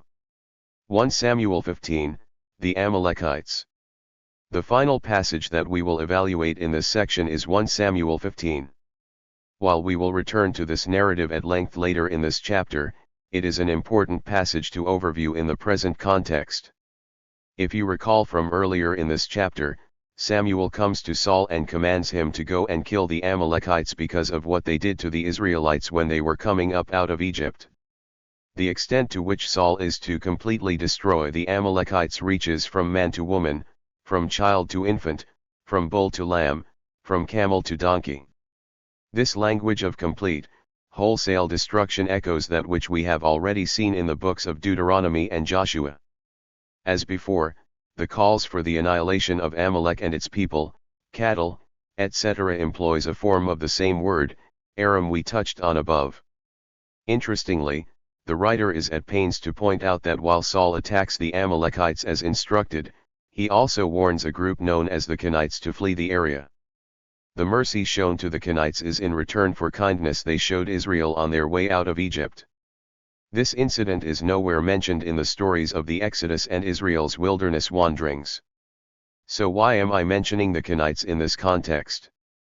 It is because they represent yet another example of the totality of the ban. The Kenites appear to have been associated with the Amalekites to some degree, even living in the same settlements. Given the Kenites' close proximity to and possible association with the Amalekites, coupled with the all-encompassing nature of the ban, we might expect the Kenites to be annihilated along with the Amalekites. This act of mercy was the great exception to the all-encompassing nature of the ban. As we will see later in the chapter, this theme of an exception to the total nature of the ban, often based on the faithfulness of the exempted party, appears in several places throughout the Old Testament. If this command of destruction were intended to be hyperbolic, why note that a specific group of people was spared? Hyperbole assumes that some people will be shown mercy, pointing out that a specific group was spared from slaughter is redundant. The command to save the Kenites from the ban is only noteworthy because it goes against the all-encompassing nature of the instruction to destroy the Amalekites. The writer is showing that the requirement to completely destroy meant exactly that, the complete destruction of everyone and everything from man to woman, from child to infant, from bull to lamb, from camel to donkey. In the end, Saul carries out his task, but with more exceptions than allowed by Yahweh. His fault lies not in taking a hyperbolic command literally, but rather in taking the extent of a literal command as something less. Saul chooses not to execute the king and he spares some of the choice animals. For this, he is not only scolded by the prophet, but is ultimately rejected by Yahweh as king of Israel. In fact, because Saul fails to carry out the total slaughter of everyone, including the king, Samuel is forced to take out his own weapon and kill the Amalekite ruler. The finer points in this narrative make abundantly clear that the ban required the complete annihilation of all those who had been dedicated to destruction. Sparing but one individual and a few animals was deemed a failure to carry out its proper execution. If this were hyperbolic language, these few exceptions would have been expected. Looking back on these several passages in Deuteronomy, Joshua, and 1 Samuel, we can see a pattern of themes and consistencies that run throughout. First, the use of the noun aram ban and the verb ram to destroy repeatedly appear in these texts. In each case, they are part of a divine mandate to devote a particular city or people group to Yahweh for destruction. Second, whatever the historical reality, the narratives call for the complete execution of the ban. Once something is dedicated to Yahweh, it is completely dedicated. As we have seen in 1 Samuel 15, the narrative hinges upon the total execution of the ban. In the example from 1 Samuel 15, because Saul spared even a small remnant of the Amalekites, his task was considered a failure. Apologetic defenses of divine violence and genocide. What do Christians and apologists say about these types of divine commands that call for violence and genocide in the Old Testament? What defenses or justifications are put forward to get God off the hook, as it were? For the most part, I tend to read and hear two general types of arguments to explain or defend the biblical texts. 1. God was justified in his actions, and 2. These passages are hyperbolic. We will examine both of these positions in this section, evaluating their strengths and weaknesses, along with the ramifications that accompany adherence to these interpretations of the text. God was justified. The most frequent response I see from those seeking to defend the violent actions of Yahweh in the Old Testament is to argue that God was completely justified in bringing judgment upon the victims.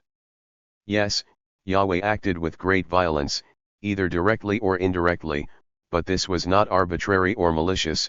Rather, it was an enactment of perfect divine justice against rebellious and incredibly wicked groups of people.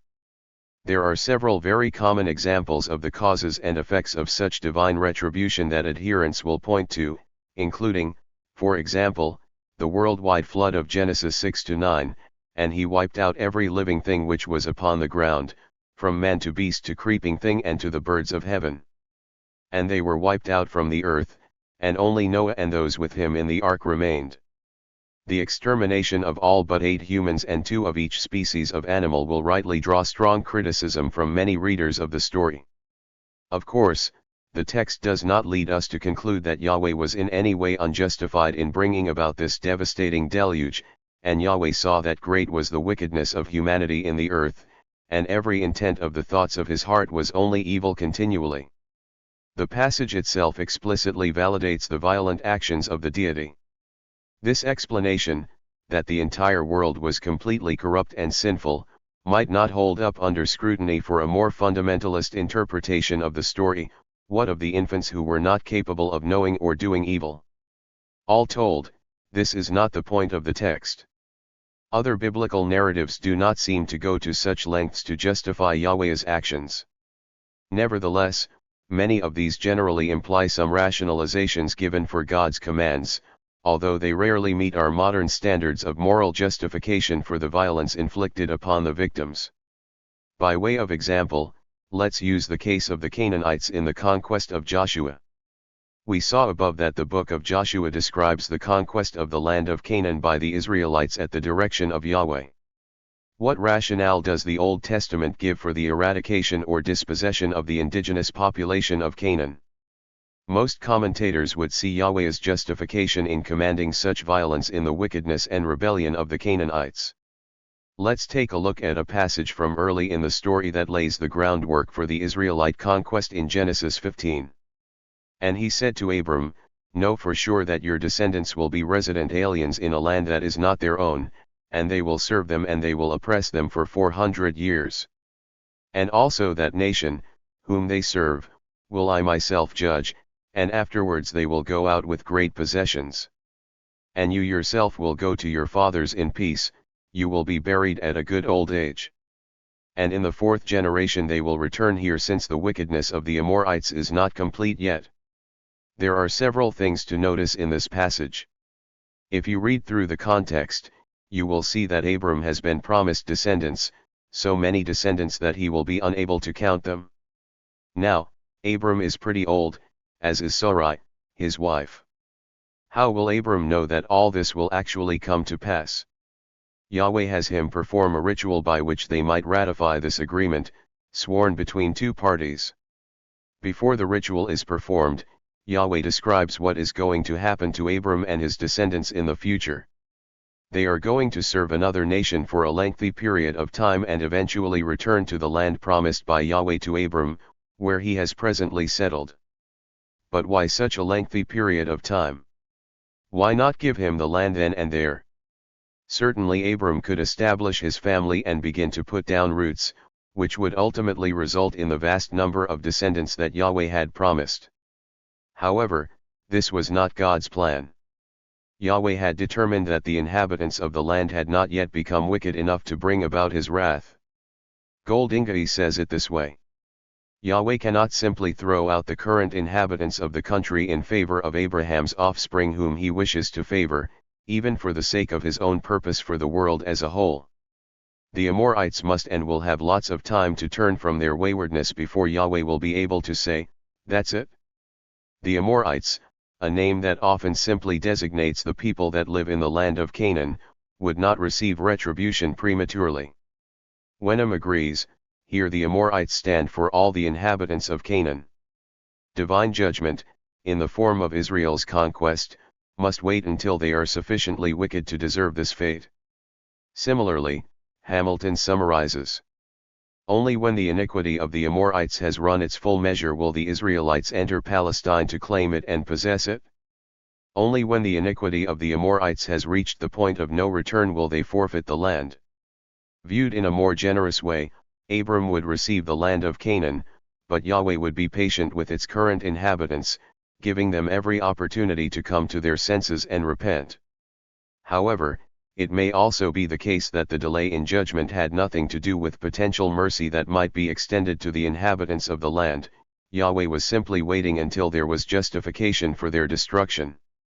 This justification for the conquest extends in the text to passages like Deuteronomy 9:4-5. Moses tells the people, as they are preparing to enter the land of Canaan following this long time gap that had been predicted in Genesis 15:16, that they are going to dispossess and destroy its inhabitants. Do not say in your heart, when Yahweh your God drives them out away from you, Yahweh brought me in to possess this land because of my righteousness, but it is because of the wickedness of these nations that Yahweh is about to drive them out away from you. It is not because of your righteousness and the uprightness of your heart that you are about to come to possess their land. Because of the wickedness of these nations Yahweh your God is about to drive them out away from you, and so that he might fulfill the word that Yahweh swore to your fathers, to Abraham, Isaac, and Jacob. The text is clear: you are not getting this land from its current inhabitants because you were somehow deserving of it, having been so righteous and pure of heart. No, it was instead the exceptional wickedness of the inhabitants that was about to result in their expulsion and extermination by Yahweh. Lundbaum explains. Here begins Deuteronomy's great teaching about the basis on which the conquest will rest. Success will come, first of all, because the inhabitants of Canaan are full up with wickedness. Abraham was told, when Yahweh made a covenant with him, that his descendants would not return to Canaan for 4 generations, because the iniquity of the Amorites not yet complete. Several other passages go on to bolster this view of justification for Yahweh's actions in the conquest that the reader may find of interest for further investigation, but what we have covered to this point will suffice. It is to this defense that Christians and apologists will often go first.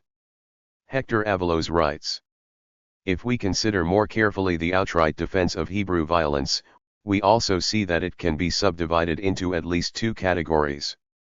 One type of defense relies on frankly theological explanations, as does Gleason Archer.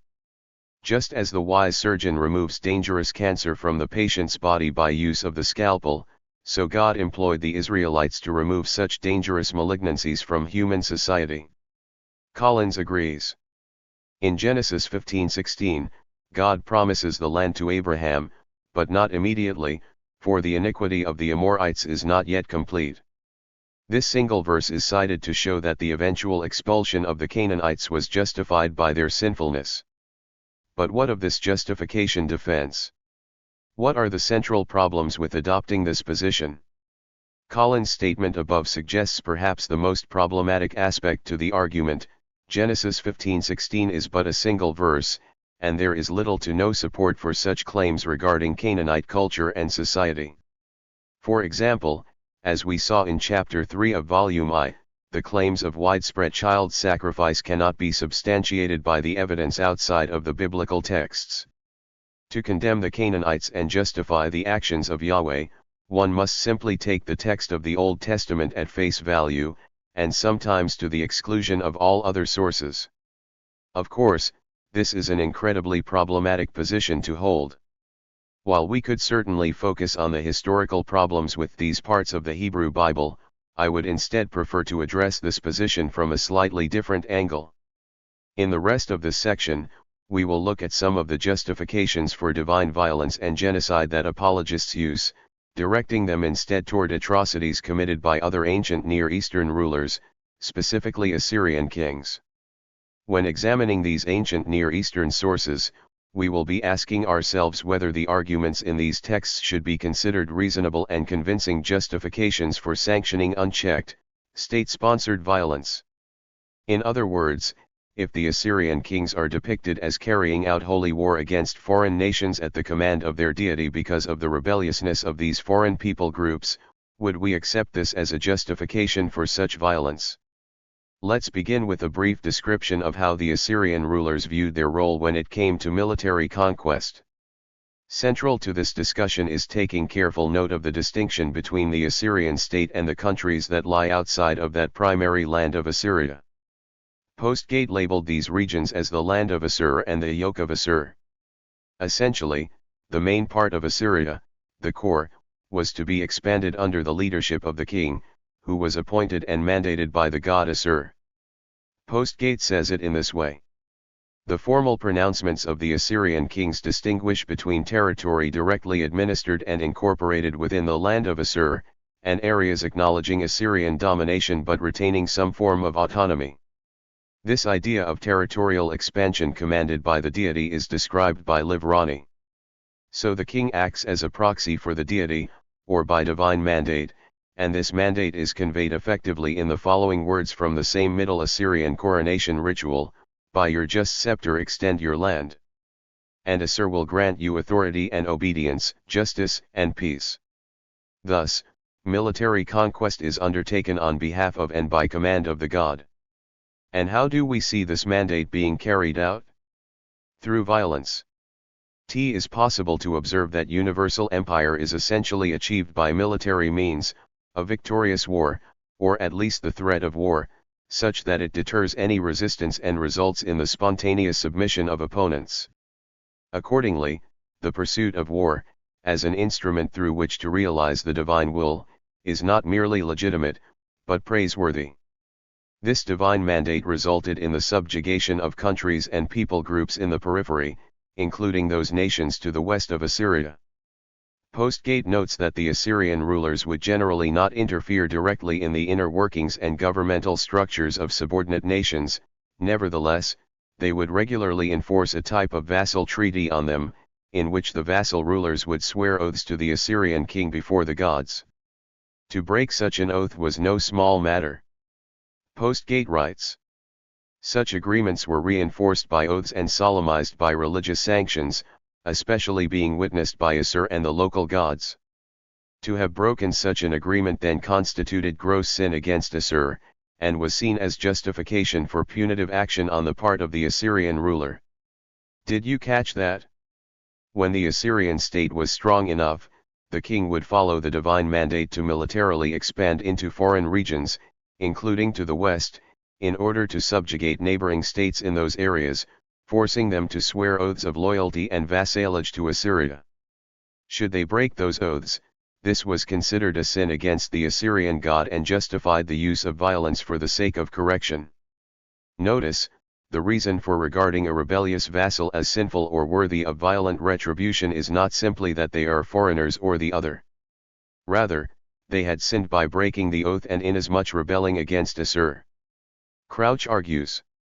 It is crucial, however, that the sin or wickedness of the Assyrians' enemies is not perceived in a purely abstract sense, that is, that by originating outside of the geographical bounds of Assyria, a person is always or inherently evil, nor as something invented as and when convenient, for the sake of political expediency.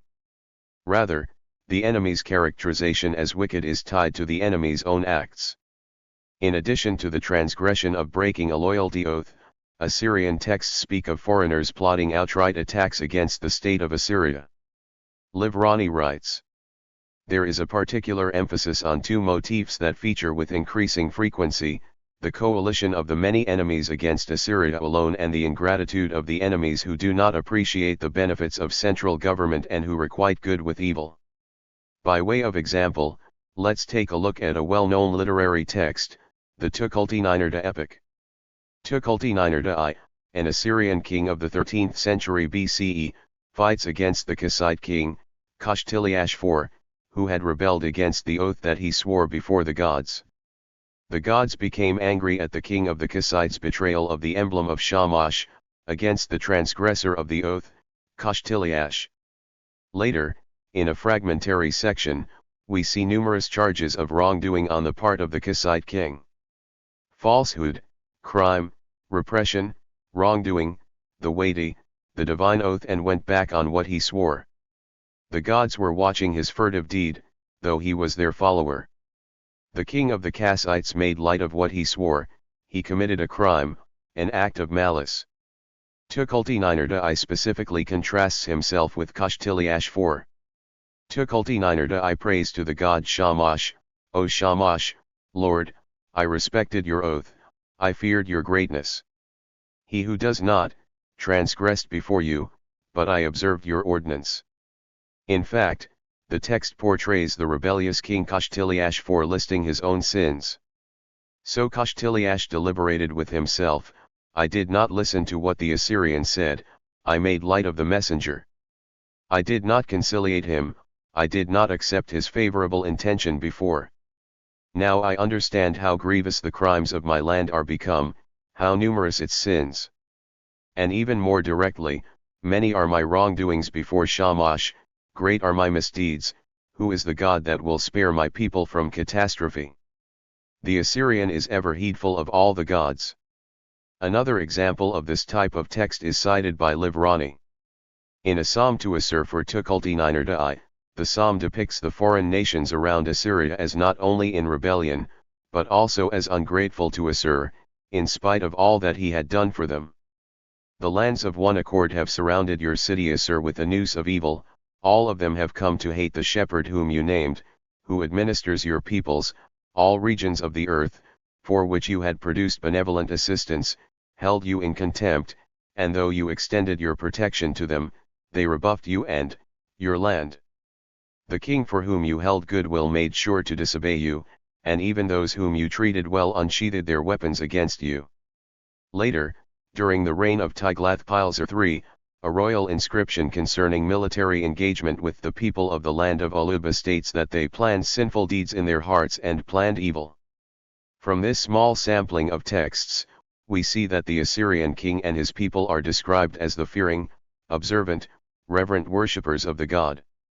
In contrast, the foreign people groups find themselves under severe attack by the Assyrian army because of their own actions and behaviors. They had disobeyed the gods, ignored their sacred oaths, planned evil in their hearts, and acted sinfully in rebellion. This provided clear justification, even responsibility, on part of the Assyrian king to march his army against these wicked rebels to right the wrongs that they had so irreverently committed. Of course, no historian today would take the depictions of Assyrian enemies in these texts at face value. To read the internal monologue of the Kassite king Kashtiliash for admitting his errant behavior and then to conclude that Tukulti-Ninerd I was therefore perfectly in the right for waging war against him would be foolish. These texts were written from a very specific vantage point with a particular purpose in mind, to provide a justification for Assyria's military conquests and the expansion of the Assyrian state. We cannot simply reconstruct history from these texts and conclude that the Kassites or the people of Aluba were actually wicked and sinful people, deserving of such divine judgment. However, this is often how people come to the Old Testament. When we read passages about the wickedness of the Canaanites or the sins of the Amorites, we are tempted to simply take the text at face value. The Canaanites must have been evil because that is what the text says. But we absolutely cannot approach these passages in this way. Just as we cannot merely base our reconstruction of history on the ideologically or theologically motivated writings of the Assyrians, we cannot take the writers of the Hebrew Bible at their word when they describe the actions of their enemies and rivals. This is especially true when the purported events occurred centuries earlier than the time of writing. As Collins writes, biblical theologians have usually assumed the validity of the biblical viewpoint. Often the conquest is said to be justified by the decadence of the Canaanites, a judgment for which there is little objective evidence. It's all hyperbolic. I have learned to keep hammers away from my 4-year-old. When he has a hammer in his hand, everything becomes a nail. In my experience with debates about the Bible, this is also the case with the concept of hyperbole in the hands of many fundamentalists and online Christian apologists. Once they get a hold of it, every incident of objectionable violence in the Old Testament becomes hyperbole. While there is clearly hyperbolic language in the Hebrew Bible, as throughout most of ancient Near Eastern literature, placing every description of violence and genocide into the same category, or expecting hyperbole to do away with the problems that such passages create, is both simplistic and naive. In this section, we will look at several passages that, from a literary standpoint, hinge on the absolute nature of the command by Yahweh for the children of Israel to destroy all living things.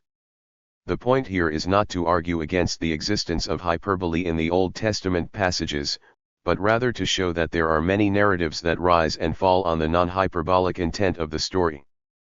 Perhaps the most oft-cited publication in apologetic discussions of violence in the Bible is Paul Copan's Is God a Moral Monster? Making Sense of the Old Testament God. Relying on the work of scholars like Lawson Younger, Copan attempt to downplay the severity of Yahweh's command of violence and genocide by noting that a type of ancient Near Eastern war rhetoric was likely employed, to greater or lesser degrees, in passages like the conquest narrative of Joshua. For example, Copan writes, "Some might accuse Joshua of being misleading or of getting it wrong. Not at all. He was speaking the language that everyone in his day would have understood. Rather than trying to deceive, Joshua was just saying he had fairly well trounced the enemy." The basic idea behind this apologetic defense is to argue that, when the Old Testament says they utterly destroyed the Canaanites, it didn't actually mean that. Rather, this was just the way that ancient Near Eastern writers of this textual genre spoke about conquest. Unsurprisingly, there are obvious similarities between many of the genres found in the Hebrew Bible and in the ancient Near East, including different accounts of violence and conquest. Dozman writes, Joshua 9-12 is based on the Assyrian royal conquest accounts. The comparison clarifies a range of similarities in literary structure and motifs and significant differences that provide insight into the perspective of the author of Joshua. It illustrates that the author of Josh 9-12 has chosen to describe the execution of the kings and the destruction of the royal cities in the Promised Land with the same genre of literature that monarchs use to demonstrate their royal power and their divine right to conquer other nations. In other words, what we see in Joshua 9-12 is the author utilizing a similar method of writing to what was used by the Assyrians. But what is the significance of this observation in this particular context? Apologists will frequently argue that these calls for violence and genocide were just the way they wrote in the ancient Near East. If one looks at the historical reality behind similar accounts, you can see that the number of people said to have been killed or destroyed does not match what actually took place. This could explain why, in certain passages, X group is said to be completely wiped out, but the same group shows up again later in the text. Instead of being a contradiction or an error on the part of the biblical writer, this is argued instead to be a result of misunderstanding hyperbolic language. Copen writes, just as we might say that a sports team blew their opponents away or slaughtered or annihilated them, the author likewise followed the rhetoric of his day. Instead of delving into the intricacies of the usage of hyperbolic language, I would like to come at this argument from a slightly different angle. Assuming that the biblical authors are utilizing ancient Near Eastern war rhetoric, and if this use of hyperbolic language somehow creates a justification for the violent and genocidal descriptions in the Old Testament, then this should also be true when other ancient Near Eastern texts do the same thing. What's good for the goose is good for the gander. Let's examine some of these ancient Near Eastern texts that apologists cite to show similarities in war rhetoric and violent hyperbolic language in the Old Testament. Copen cites several examples of ancient Near Eastern war rhetoric, including inscriptions of Tuthmas III, Mursili II, Ramesses II, Merneptah, Mesha, and Sennacherib. Each is cited as evidence that this type of language was common stock across the ancient Near East, and that their claims of total destruction did not necessarily reflect reality. Again, the question we should pose in response is, does this alleviate the problem of divine commands of violence and genocide? To demonstrate that it does not, let's look at one of these examples, the inscriptions of the Assyrian king Sennacherib, to see if the same arguments would hold in defending the actions of this king of the Neo-Assyrian Empire. The example of Sennacherib given by Copen, drawing from the work of Lawson Younger, comes from what is known as the Chicago/Taylor Prism, which contains a text describing 8 of Sennacherib's military campaigns and the construction of a new armory. The inscription opens as follows. Sennacherib, great king, strong king, king of the world, king of Assyria, king of the four quarters, capable shepherd, favorite of the great gods, guardian of truth who loves justice, renders assistance, goes to the aid of the weak, strives after good deeds, perfect man, virile warrior, foremost of all rulers, the bridle that controls the insubmissive, the one who strikes enemies with lightning. The king is described not only as powerful and in control, but also as a benevolent shepherd who ensures that truth and justice abound, holding back oppression from the weak. He is good, just, and has been appointed by the gods. Sennacherib is by every measure the good guy in the story. Even when Sennacherib embarks on campaigns, in fact, especially when he embarks on campaigns, he is bringing order to chaos, establishing justice and the will of the gods. After attacking and subduing troublesome Babylonia to the south, the text goes on to explain. I put to the sword the population of the city Arimu, a dangerous enemy, and I did not spare a single one. I hung their corpses on poles and placed around the city.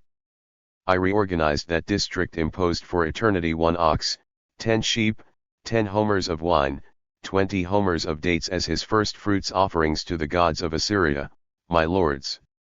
There is little doubt that this language of complete annihilation cannot be understood to reflect reality on the ground. The Assyrian king did not actually kill every individual in the city, since he is also then reorganizing the district and imposing new standard regulations for temple service. But does this make Sennacherib's campaign more ethically palatable? No Christian apologist would come to the defense of Sennacherib and the violence that he exhibits and executes upon his enemies. Even if someone were to point out that, in these inscriptions, the king is described as perfect, just, and having been called to defend the poor and weak, this would have little effect on changing their perspective. When the Assyrian enemies are identified as rebellious and guilty, the apologist would consider this in context.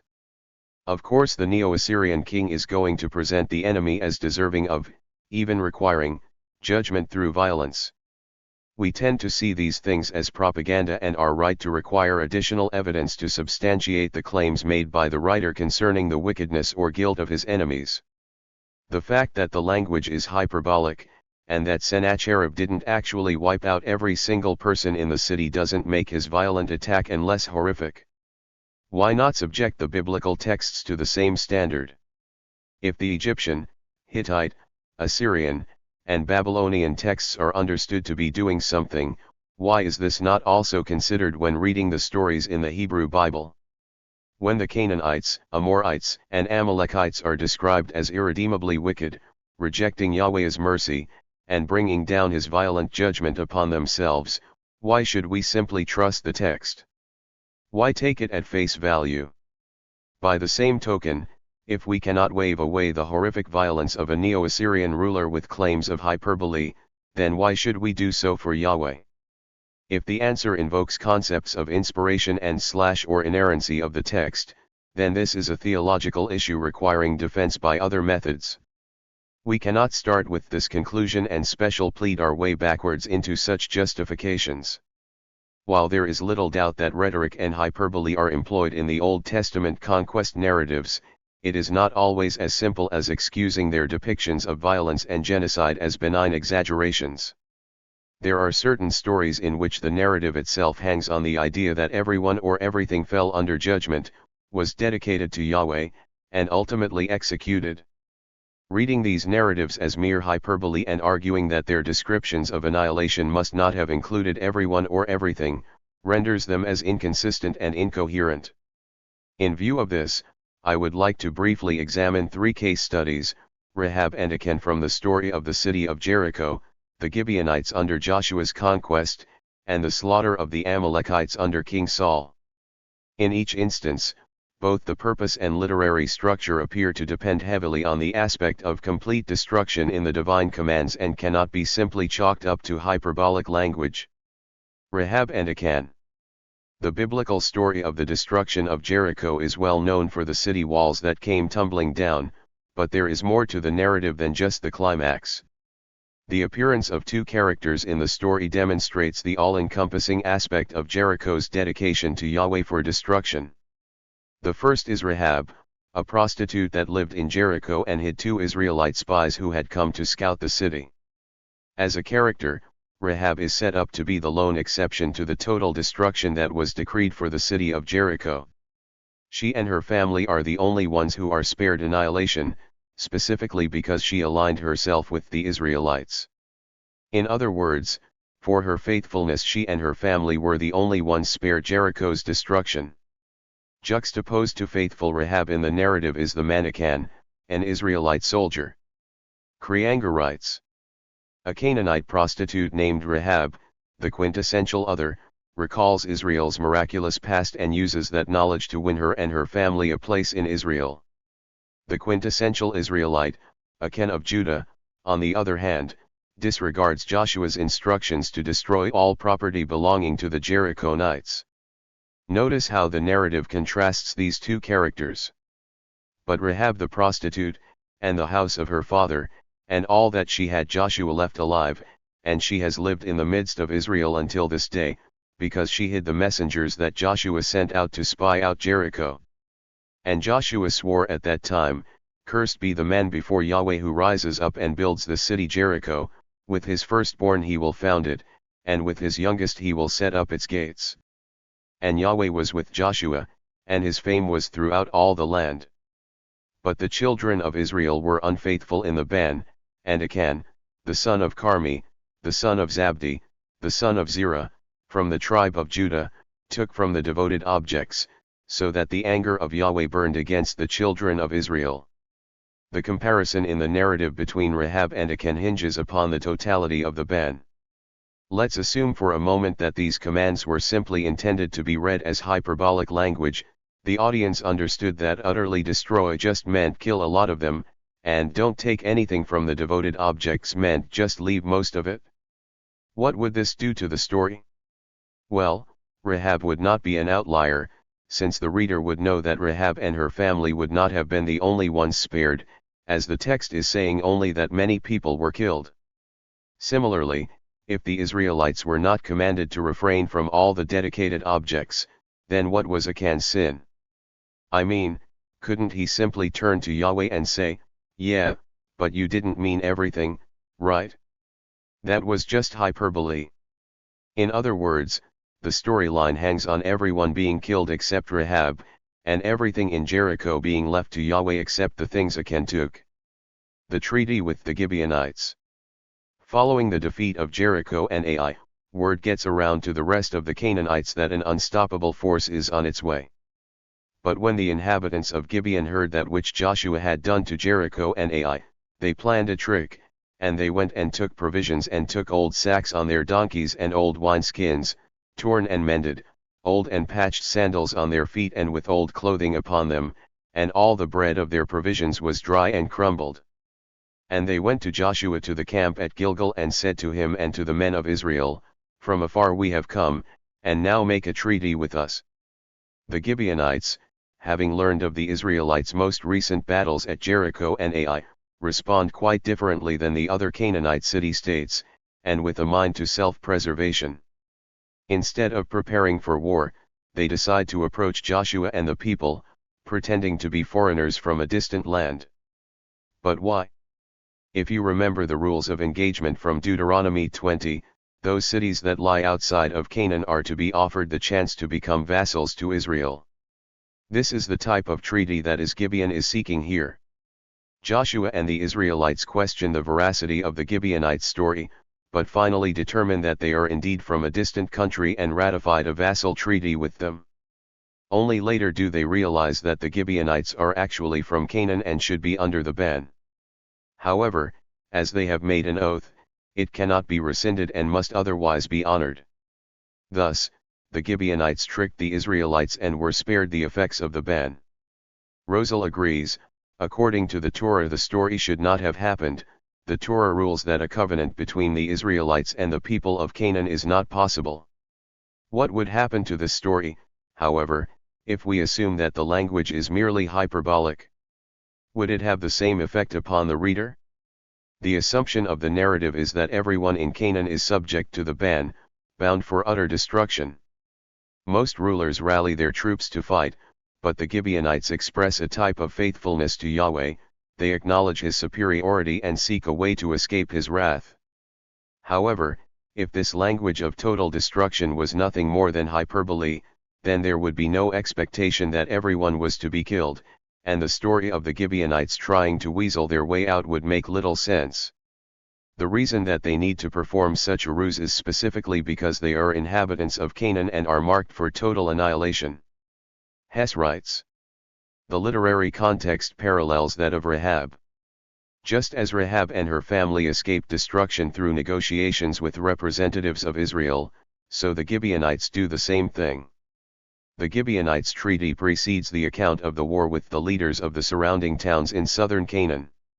In both cases, this deliverance occurs after the confession of God's deeds of salvation on behalf of Israel. The theological context parallels the account of Achan. The Amalekites in 1 Samuel 15.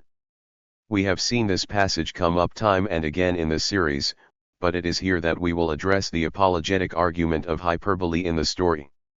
As you may recall, in 1 Samuel 15, Saul is commanded by Yahweh to go and kill the Amalekites, including women, children, infants, and cattle. This story is understandably one that comes up repeatedly in discussions of the morality of the God of the Old Testament. It is becoming quite fashionable, more recently, for an online apologist to respond with, "That was just hyperbole." However, the first question we need to ask ourselves is, what specifically in this story is hyperbolic? For example, we might assume that Yahweh's words to Saul were hyperbolic. Thus, when Yahweh said to Saul, "Okay Saul, kill everyone," Saul would have understood that this was just ancient Near Eastern war rhetoric. Saul would have heard, "Saul, kill a lot of them, but obviously don't kill everyone. I'm just being hyperbolic." Does this work in the context of the narrative? Obviously not. Upon returning from the battle, when confronted by Samuel for the fact that the Amalekite king and numbers of the choice animals were left alive, Saul could easily have said, "Whoa, Samuel, Yahweh was just being hyperbolic. We both know he didn't mean kill everyone." In other words, if we are going with the narrative itself, we need clarity about specifically what in the story is to be construed as hyperbolic. A general call of hyperbole will not suffice.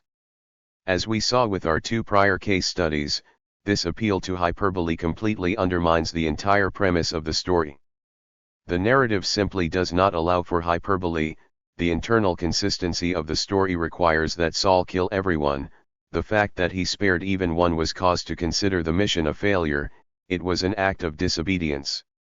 Appealing, as apologists do, to later appearances of the Amalekites in 1 and 2 Samuel does not settle the issue. Ald agrees. The rights and wrongs in this narrative turn on the issue of sparing.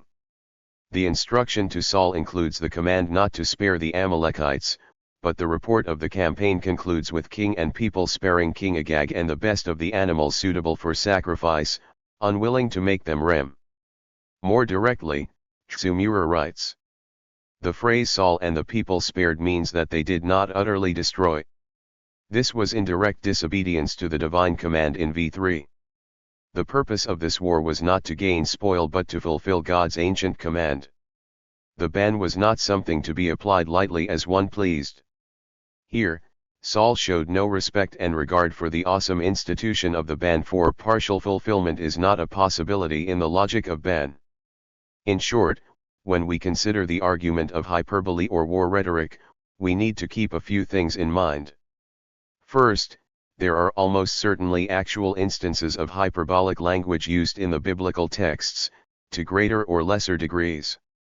The issue is often not whether this type of language is used, but if such language mitigates or alleviates the moral or ethical problems with divine commands of violence in the text.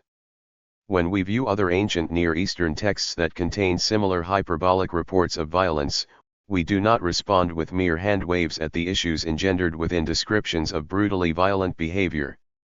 Neither should we do this with the Old Testament. Secondly, there are clearly several cases in which the narrative itself hinges upon the absolute or total nature of the ban. We briefly examined the Jericho narrative and how two of the main characters, Rahab and Achan, are juxtaposed as opposites. A coherent reading of the story requires the total implementation of the ban, since both figures present the lone exceptions on either side in the story.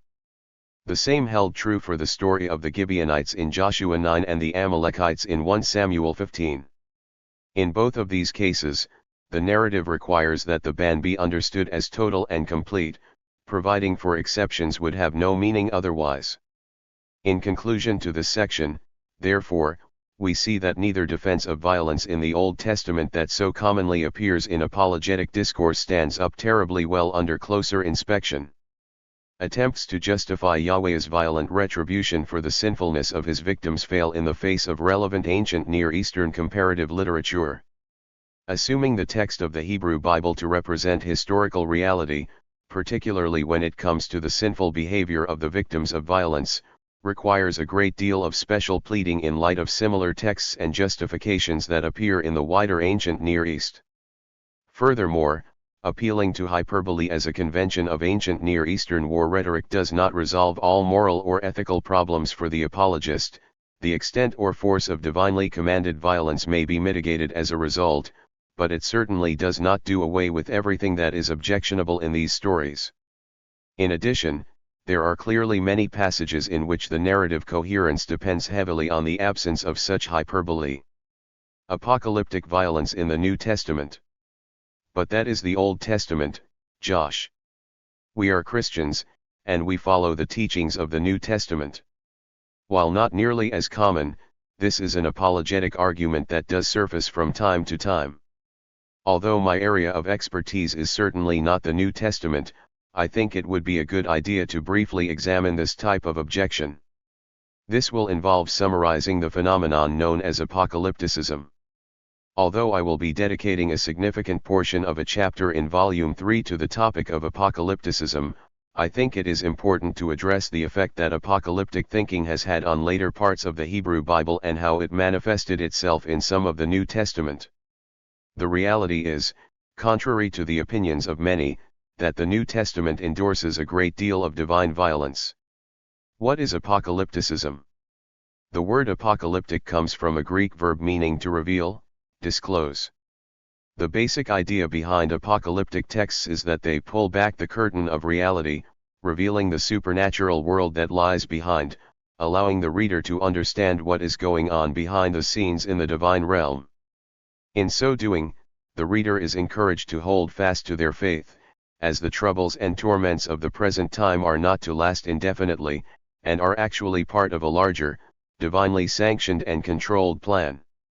Any persecution that besets true believers will eventually come to an end, when all wrongs will be righted. Cook explains. The apocalyptic worlds of the Bible peer beyond mundane political and social realities, revealing a new world coming. Profoundly realistic about humanity's limitations and shortcomings, the literature recognizes that this better world, while a fundamental human longing, will never come as a human achievement. It comes only with the advent of God's sovereign rule on earth. Apocalyptic texts exhibit several characteristic features. Collins writes.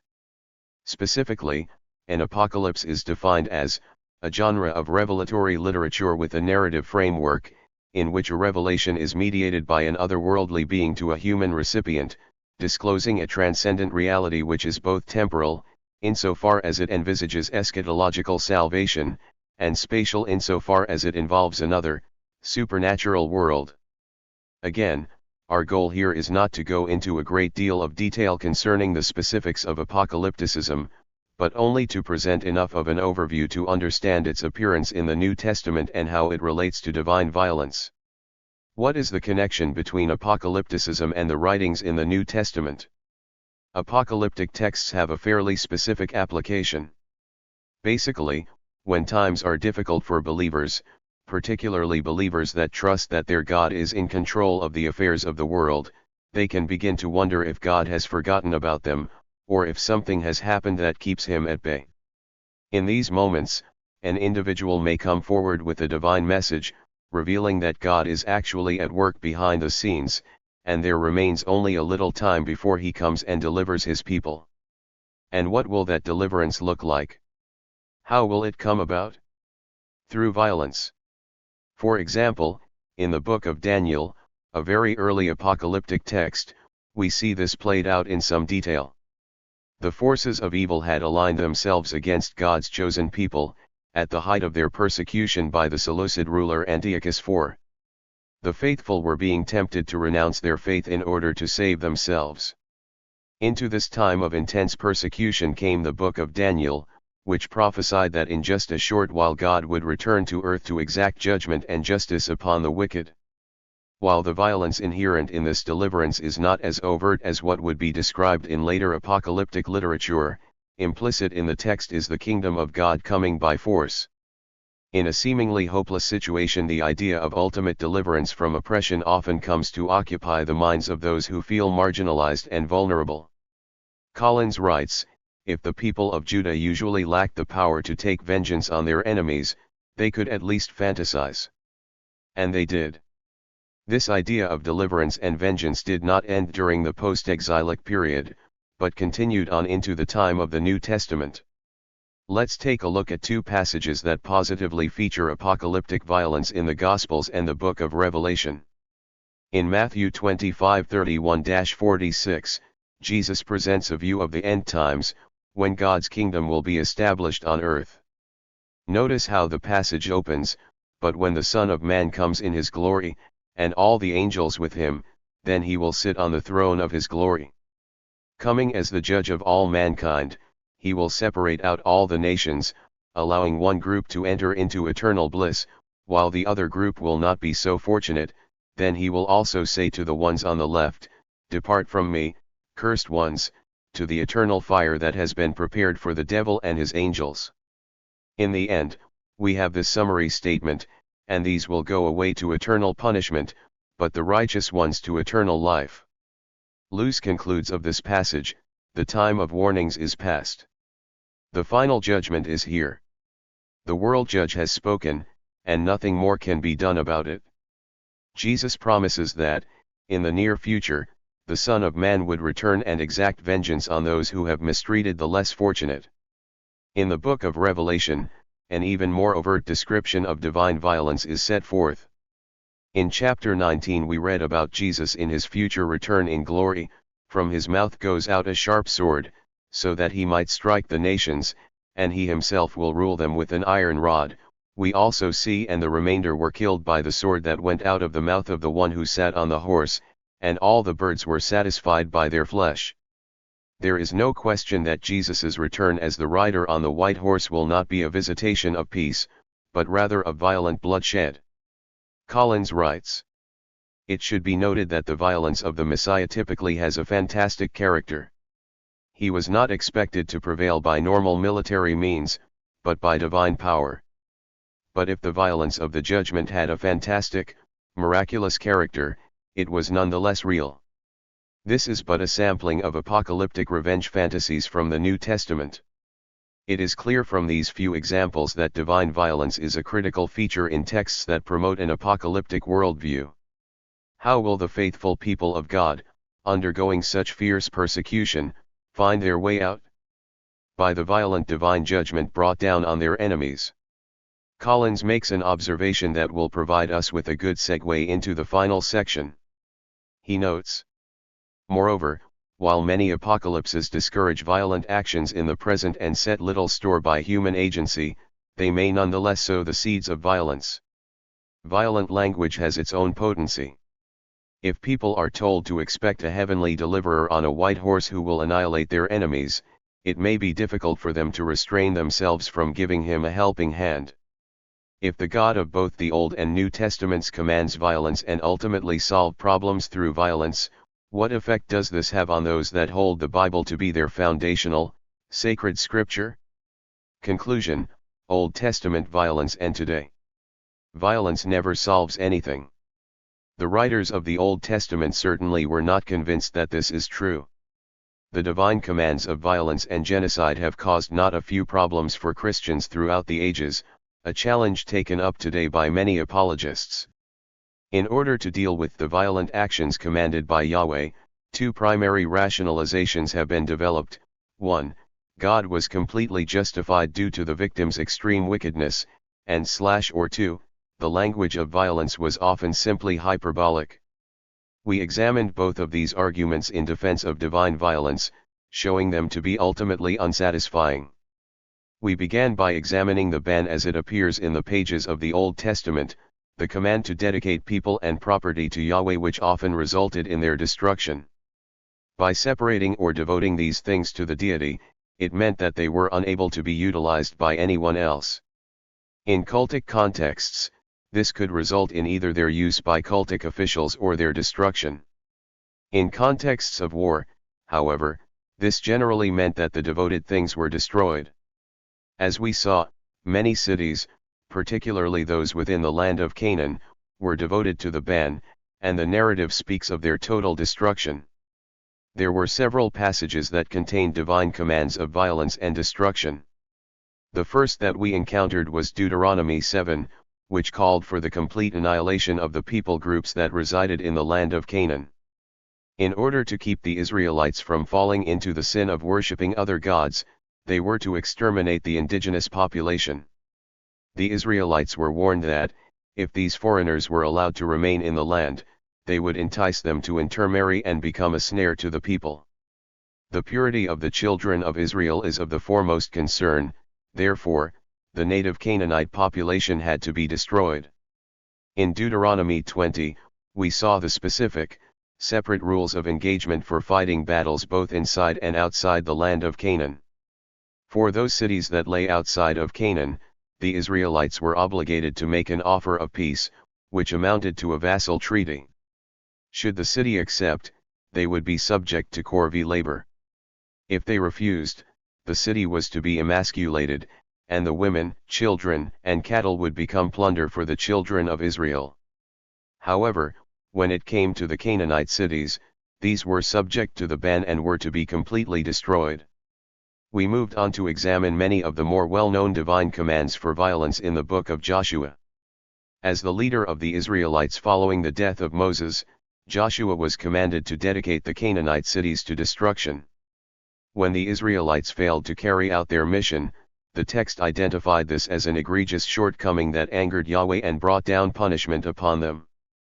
Finally, we saw in 1 Samuel 15 that the Israelites under the leadership of Saul were to utterly wipe out the Amalekites, including the men, women, children, infants, and cattle.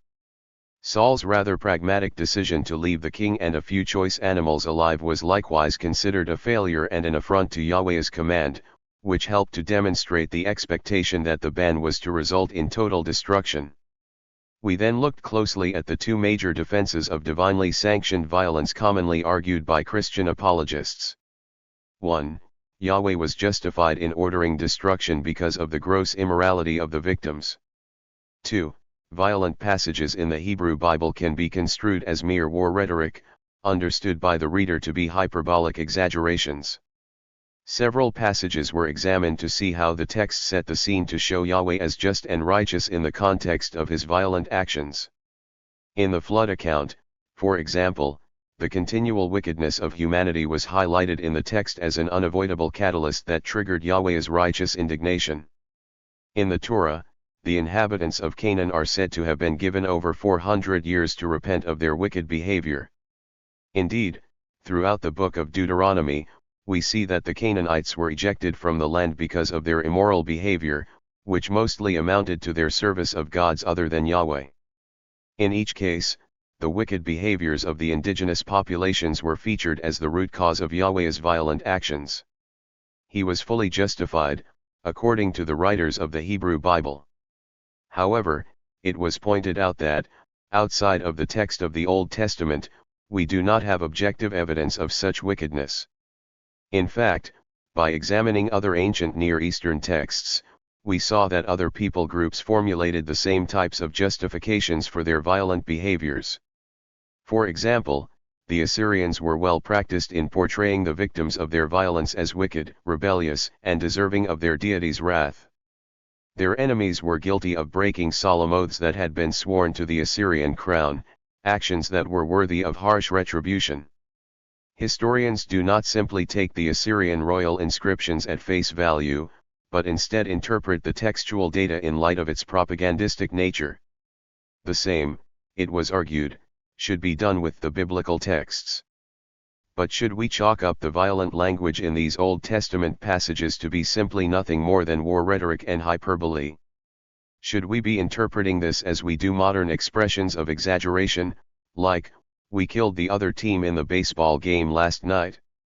We began by examining this argument in a slightly unorthodox way, assuming the reality of ancient Near Eastern war rhetoric.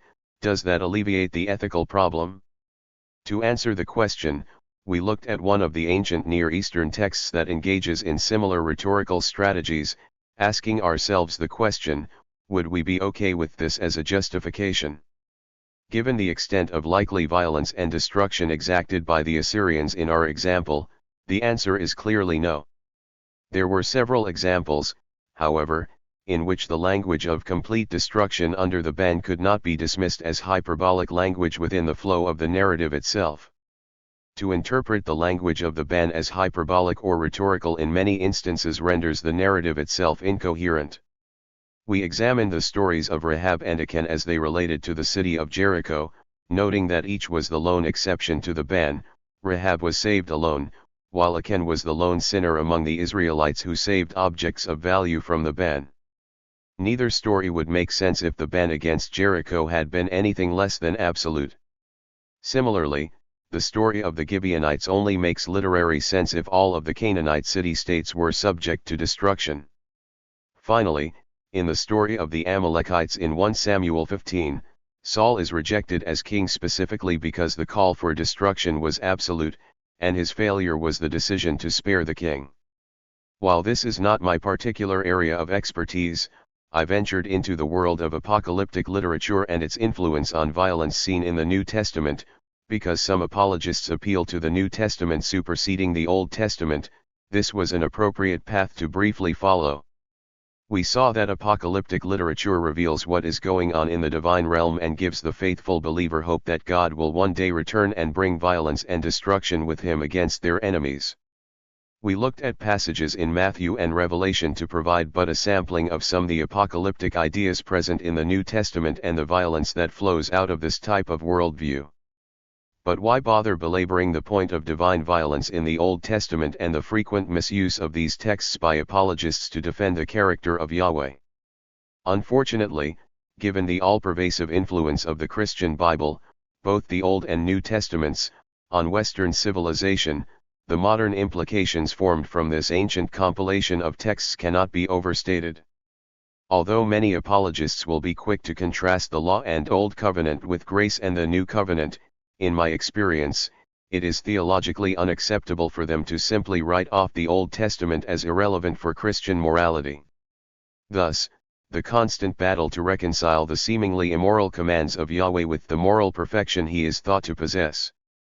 What practical modern implications does this have for us today? In a postscript to Daniel Block's recent article on divine violence, he makes an expected but disturbing assertion. Having wrestled with the theme of divine violence in Deuteronomy, it strikes me that such a study should always be preceded by a study of divine grace in the book, not to evade or deny the painful reality, but to provide context for it. Whatever his intent, this seems to betray a fundamental starting point from which Block operates, that God's violence is a function of his grace. We would obviously never accept such rationalizations for other figures and in other contexts. No counselor would advise a battered wife to consider first the gracious behavior of her husband before assigning blame to him or condemning his actions. An appalling response would seek to excuse the abuser for the violent treatment of his spouse, let's say, for her unfaithful behavior. Attempting to justify the abuser's actions by recounting the money, gifts, and vacations that they had provided their wayward spouse is equally heinous. This type of mentality seems akin to giving the ultimate and unceasing benefit of the doubt to Yahweh, whose violent and abusive behavior is vigorously excused and defended time and again through textbook victim blaming. This type of apologetic can be seen quite clearly when conservative scholars discuss the story of Rahab in this context. For example, Dallaire writes, "The Rahab narrative shows us that God will have mercy on all who turn to him in faith and that not all who lived in Canaan were subject to the Ram." Block goes even further. Israel's policy of Ram involves a comprehensive call for the extermination of the Canaanites. It also graciously opens the door for exceptions. What a good guy, this Yahweh. A common method for training many Christians to justify Yahweh's actions is establishing a system of what I would call fair retribution, particularly by preaching and teaching from the stories and laws of the Old Testament. Many Christians have been raised to believe that the violent responses of Yahweh in the Old Testament were perfectly appropriate, and even absolutely necessary, given the evil that was being perpetrated. But were these violent responses actually appropriate? If you lived in a house where it was considered appropriate to punch someone in the nose if they interrupted you in a conversation, you would come to believe that, if someone interrupted someone else, they deserved to be punched in the nose. But why would they deserve it? Because you had been raised to believe that it was a just response. This type of circular reasoning has led to the belief that, for example, the Canaanites were worthy of extermination and expulsion from their land because of the sin of idolatry. In fact, it was almost ubiquitously the threat of idolatrous influence that brought the stern demand of Yahweh to exterminate these indigenous people groups. And yet when challenged to explain how Yahweh could call for genocide, the apologist will often respond to say, they deserved it. Why did they deserve it? Because they were worshipping other gods. Why should that deserve such a violent response? Because that's what Yahweh prescribed. In other words, when we break it down, we see this circular and self-reinforcing line of reasoning. 1. This is the punishment because it is what Yahweh prescribed. 2. Because he prescribed it, this is the punishment you get. 3. This is the punishment because it is what Yahweh prescribed. It is this mindset that can lead to the justification of behavior that would be otherwise considered atrocious in any other context. Let's take, for example, the story of Samson in Judges 16. The mighty man, filled with the Spirit of Yahweh, had been defeated through his own pride and waywardness. However, blinded by his enemies and on full and humiliating display, he prayed for Yahweh to give him strength one last time in order to take out vengeance on the Philistines. The story of Samson is often framed in the light of contrasting his moral successes and failures, noting that, in the end, he was able to serve Yahweh one final time. In fact, in Hebrews 11:32-34, Samson is lauded as one of the great heroes of the faith. But what did Samson actually do? In Judges 16:29-30 we read, "And Samson touched the two middle pillars upon which the house stood, and he leaned on them, one with his right hand and one with his left. And Samson said, Let me die with the Philistines. Then he pushed out with all his might, and the house fell upon the princes and all the people who were in it, and the dead that he killed in his death were more than all those he had killed in his life." Having been placed before this large group of Philistines in the temple, he asked to lean up against the main supports of the building. In what we would only refer to today as an act of terror, Yahweh gave him the strength to push down the pillars and become perhaps the first suicide bomber in memory.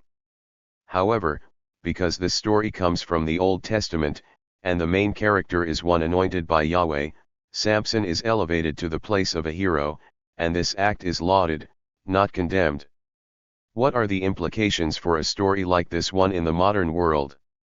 If we are to derive moral lessons from the Old Testament, and Samson is held up in this particular act as one of great faith, what could this mean for the modern interpreter?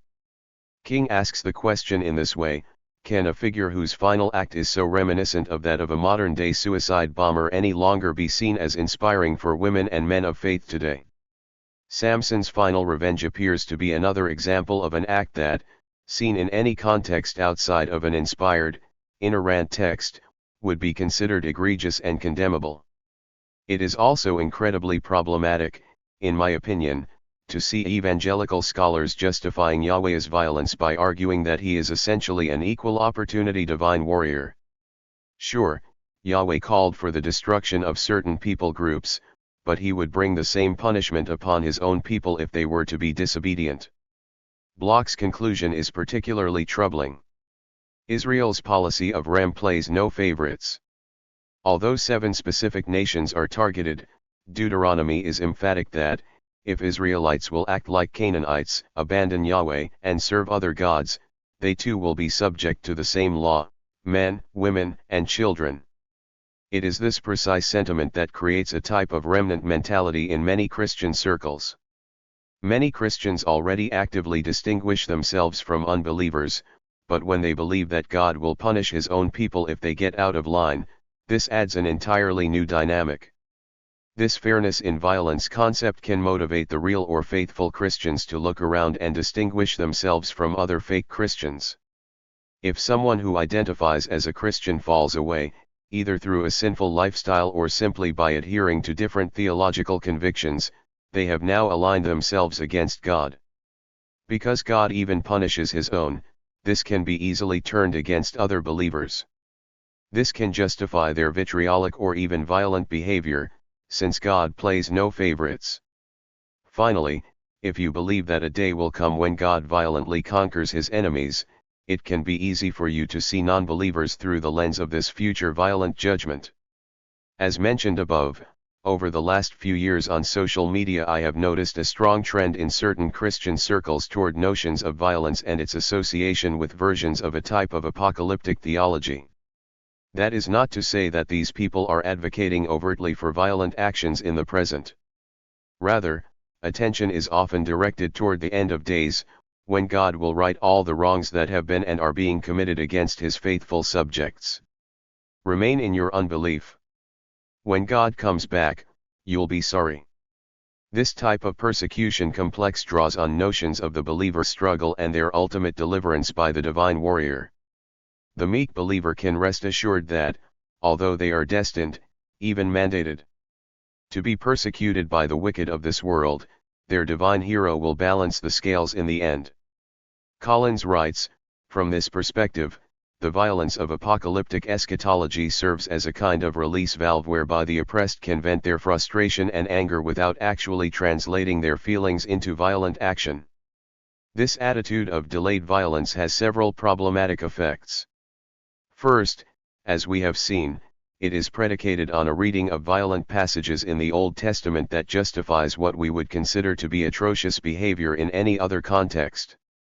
To call for the genocide of any people group would result in strong condemnation, unless it is in the context of Yahweh's divine justice. Because God knows all, if he deems a group worthy of extermination, who are we to question his judgment? The problem, of course, is that this must assume the text to be actually inspired by the deity that has given the command, an assumption that is not without a multiplicity of problems. As a result, this delayed violence concept gives believers permission to think that divine violence can be a viable solution to several real-world problems. Although the faithful are admonished that vengeance belongs exclusively to God, it is not uncommon to see people, convinced of the correctness of their religious convictions, to take matters into their own hands. Collins observes, "There are many examples in both Jewish and Christian history of people who took it upon themselves to force the end in defiance of religious authorities and the weight of tradition. In the not-too-distant past, there was a plot to blow up the Temple Mount in Jerusalem in hopes of accelerating Armageddon. Finally, it leaves us at an ultimate impasse. Believers are quite often convinced that 1. Their position is absolutely correct, based on the inspiration of their holy text and the inspired interpretation afforded by the indwelling Holy Spirit. 2. Persecution of believers is inevitable because the unbeliever has been blinded to the truth, and 3. Ultimately God will return in his glory to bring a destructive end to the wicked unbeliever. Under the strength of these convictions, there is little that can be done to negotiate with the believer, who is left to feel that violence is the only viable solution." Collins explains quite succinctly, "One of the reasons why apocalyptic rhetoric is conducive to violence is that it tends toward dualism. When the world is divided between good and evil, sons of light and sons of darkness, then there is little room for compromise, and without compromise there is little alternative to violence. What should we conclude about divine violence in the Old Testament? What should we make of the passages that call for death and destruction at the command of Yahweh? If these passages are interpreted in a more literal or fundamentalist fashion, this is incredibly problematic for the believer. Even if these texts are to be understood rhetorically or hyperbolically, this does not rid us of the ethical problems which follow divine commands of violence. In fact, even if certain passages do not directly command violence, the overarching message of so many biblical texts is that violence will ultimately solve the problems of the world. Even though it is the deity that will take up arms against the world of sinners, it can be difficult for the faithful to disconnect themselves from the work of their Lord. This can easily lead to actual, physical violence, or, perhaps just as insidiously, righteous indignation and violence in their hearts." Chapter 6. Because he has deflowered her. Old Testament laws on adultery and rape. Introduction. Christian apologists are, as the label implies, constantly on the defensive. Many aspects of the Old Testament require Christians of certain interpretive persuasions to remain on their heels. Perhaps this is most acutely obvious when we consider laws that are said to have been given directly by Yahweh. As we have already seen in this book and in Volume I, the Old Testament legal sections contain problematic positions and commands on issues like slavery and genocide. In this chapter, we will extend our investigation to encompass the laws in the Hebrew Bible on the sexual crimes of adultery and rape. Today, adultery describes either a man or a woman engaged in sexual relations with someone who is not their spouse, without their spouse's consent. Much to the surprise of many, however, is that adultery in the ancient Near East, including the Old Testament, is either committed by a married woman or her paramour. In other words, this was regarded as a crime that could be committed by a married woman, but not by her husband, unless he was sleeping with another married woman. In that case, he would be an adulterer, but the crime would not be against his wife, but against the husband of the other married woman. We will delve into some of the details of what adultery was in the ancient Near East, how it was handled, and whether the Hebrew Bible makes a significant break or shows moral progress in its approach to this breach of family trust. Another common sexual crime in the ancient Near East was rape. Laws for dealing with rape in the Old Testament are misogynistic, repressive, and abusive, especially in view of the post-Me Too movement of today. Many Christian apologists are understandably flustered by them, and a common response is often to be casually dismissive of criticisms of these troublesome laws in the text as culturally misunderstood or motivated by an anti-God bias. This, of course, is unsurprising, given their similar responses to things like slavery and genocide. Take, for example, a passage like Deuteronomy 22:28-29. If a man finds a young virgin woman, who is not betrothed, and seizes her and lies with her, and they are found, then the man who laid with her will give to the father of the young woman 50 silver, and she will become his wife, because he devalued her, he is not able to divorce her all his days. In conversations about this or other texts dealing with rape, the apologist will often shift the discussion in one of two ways. First, they might argue that the text is being mistranslated or misapplied in its immediate and broader context. As we will see below, when it comes to punishment for rape in Deuteronomy 22:28-29, there are linguistic features in the text that can be, predictably, but desperately, used to argue that the text is not even about rape. Alternatively, the conversation might shift to a justification of the law. So what if what the text is sanctioning rape? In this case, the law is working with fallen man, meeting them where they are, and ensuring the protection of the vulnerable and exploitable young girl and her family. What could possibly be wrong with that? As the second argument is ultimately a theological issue, it will not be addressed in full here.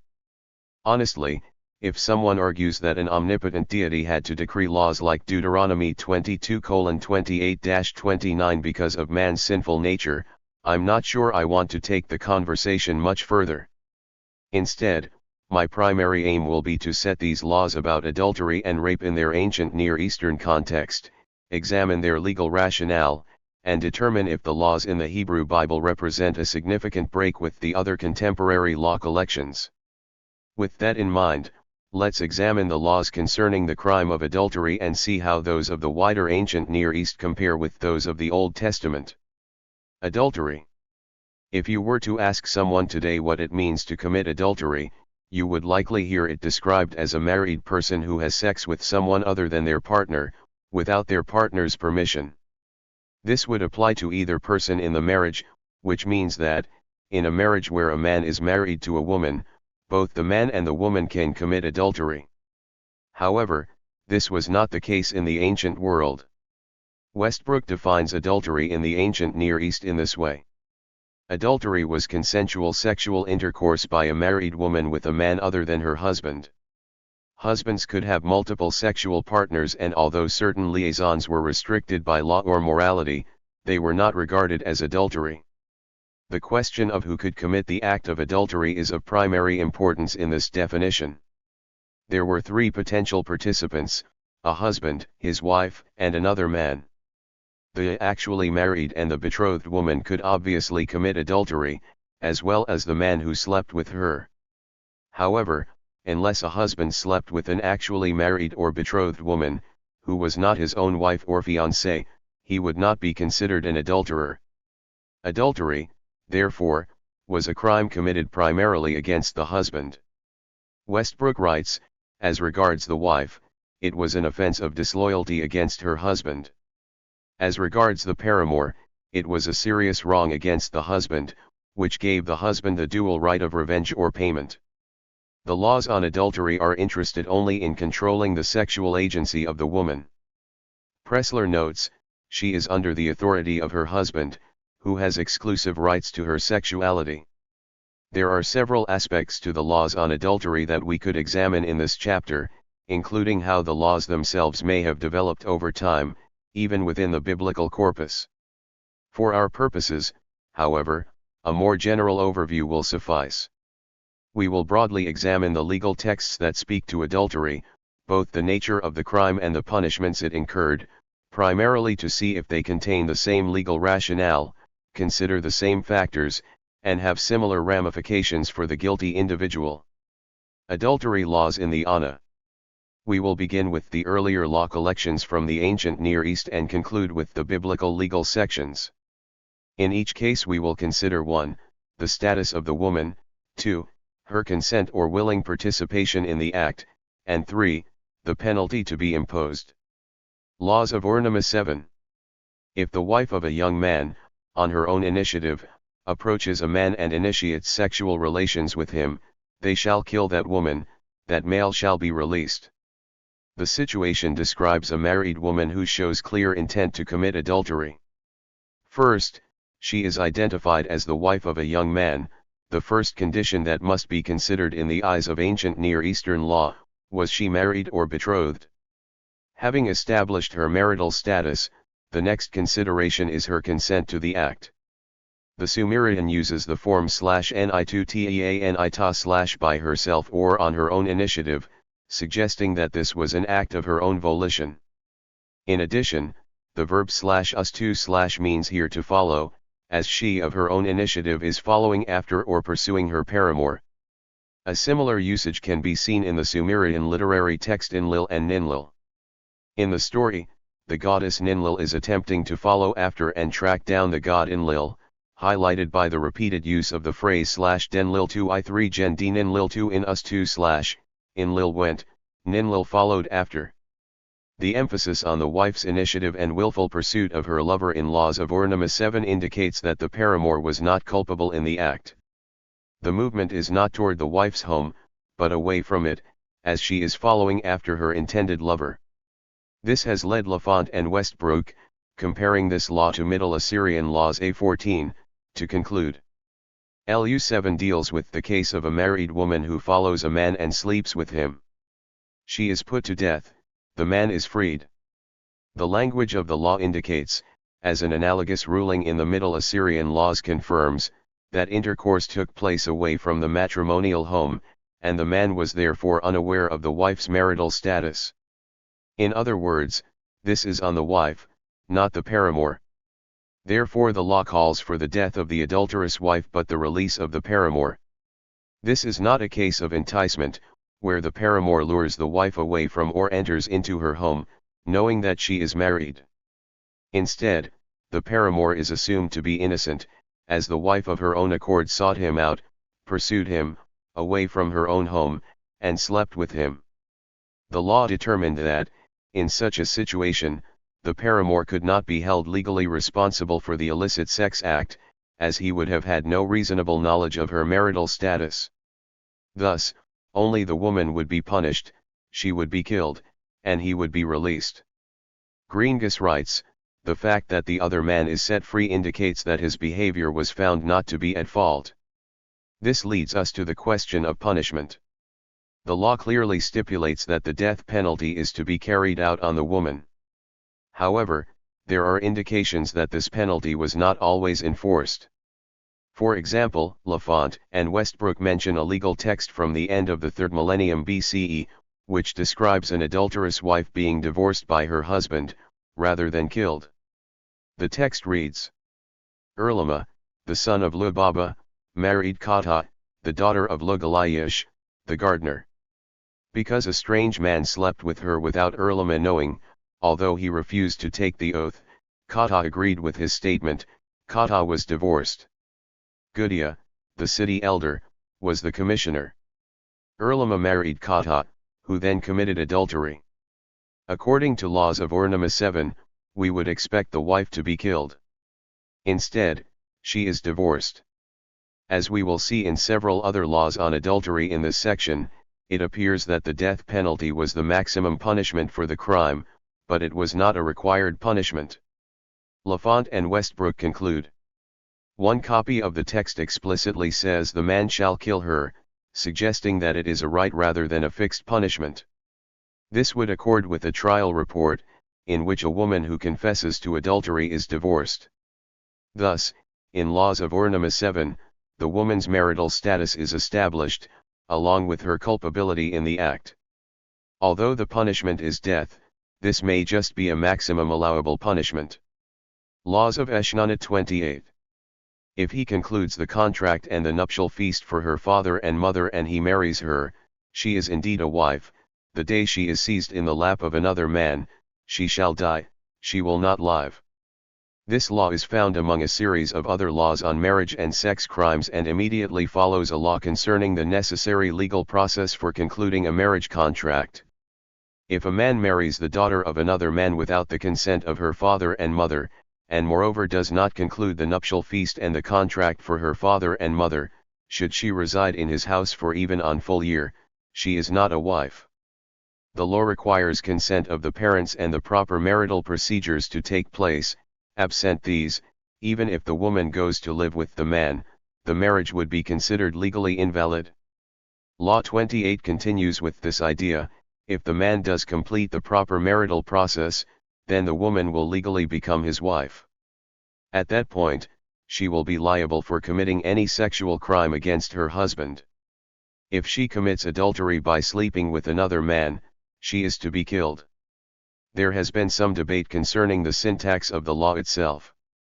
The phrase "she shall die, she will not live" could also be translated "he shall die, he will not live." Because of that ambiguity, a few have suggested that the law meant that, if the woman commits adultery, the paramour will be killed, but the punishment to be inflicted upon the faithless wife would be determined by the husband. Roth explains. Yaron maintains his earlier position that it is the lover and not the woman who is the subject of imat ul ibalat / he shall die / he shall not live, and that her punishment is left to her husband. However, on contextual, legal, and philological grounds it is certain that the provision deals with the status of the woman and the consequent punishment for her actions. Interpreting this as referring to the death of the woman is the more common position among scholars. Barmash writes, in LE 28, the case of a wife who is discovered in flagranti delicto, the statute decrees her fate but omits the penalty for the man with whom she was found. Westbrook agrees, LE 28 provides that a wife caught in the lap of a man shall die, she shall not live. It would appear, therefore, that the wife commits adultery, and the prescribed punishment is death. Laws of Hammurabi 129 and 133 AB. 129, if a man's wife should be seized lying with another male, they shall bind them and cast them into the water. If the wife's master allows his wife to live, then the king shall allow his subject to live. 133 AB, if a man should be captured and there are sufficient provisions in his house, his wife enter. If that woman does not keep herself chaste but enters another's house, they shall charge and convict that woman and cast her into the water. Both laws 129 and 133 AB concern the crime of adultery committed by the wife against her husband. In the former, we see some general principles laid out, while the latter applies those principles to a specific case. Beginning with 129, we see that the marital status of the woman is established: she is the wife of a man. She is caught in the sex act with her paramour, and the act is described as consensual. The punishment, as expected, given what we have seen thus far, is death. Both the woman and her paramour are thrown into the water and drowned. However, the death penalty is not fixed. Should her husband decide to spare her life, then the king is to allow her paramour to live as well. This is something that will pop up again as we continue through the laws. Laws 133 to 135 concern the wife of a man who has been captured and taken to a foreign land. In this first form of the case, 133 AB, the husband had ensured that all his affairs were in order before his capture. There were sufficient provisions in the home to sustain her. In the other iterations of the law, the husband had not left such provisions, and thus, if the wife chose to leave her home and enter that of another man, she was not to be punished. In 133 AB, however, since she was provided for, she was not free to leave for another man. If she did, she would be considered an adulteress and was to be drowned, in keeping with the stipulated punishment for adultery. While she is punished, the new husband is presumed to have had no knowledge of the woman's situation and is therefore apparently not held responsible for her indiscretions. Driver and Miles write, there is no suggestion that any offense will have been committed by the man to whose house she has gone. In short, Laws of Hammurabi 129 and 133 AB establish the marital status of the woman, show her to be complicit in the sexual act, and mandate the punishment of death for the crime. However, we see explicitly that this punishment is not fixed, it was left to the husband's discretion to allow for a lesser penalty. Middle Assyrian laws. The Middle Assyrian laws also deal with the crime of adultery. This legal collection contains texts that cover several variations on the crime of adultery, including things like knowledge of the paramour, location of the crime, equity of punishment, etc. We will look individually at Middle Assyrian laws A13, 14, 15, 16, and 23. Middle Assyrian laws A13.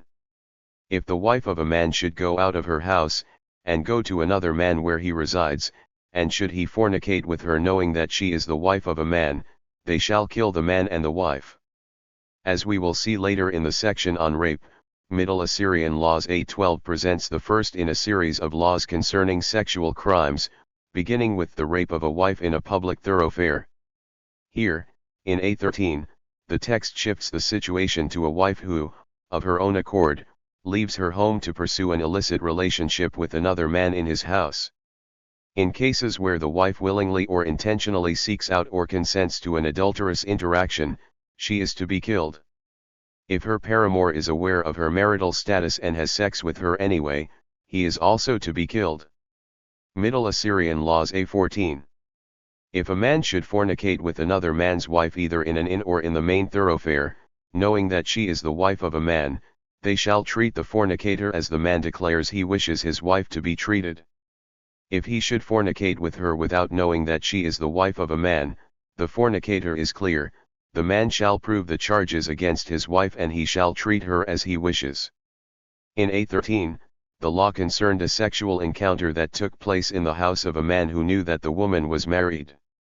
In A14, however, the text deals with a situation in which the encounter occurs in a public place, either in an inn or the main thoroughfare.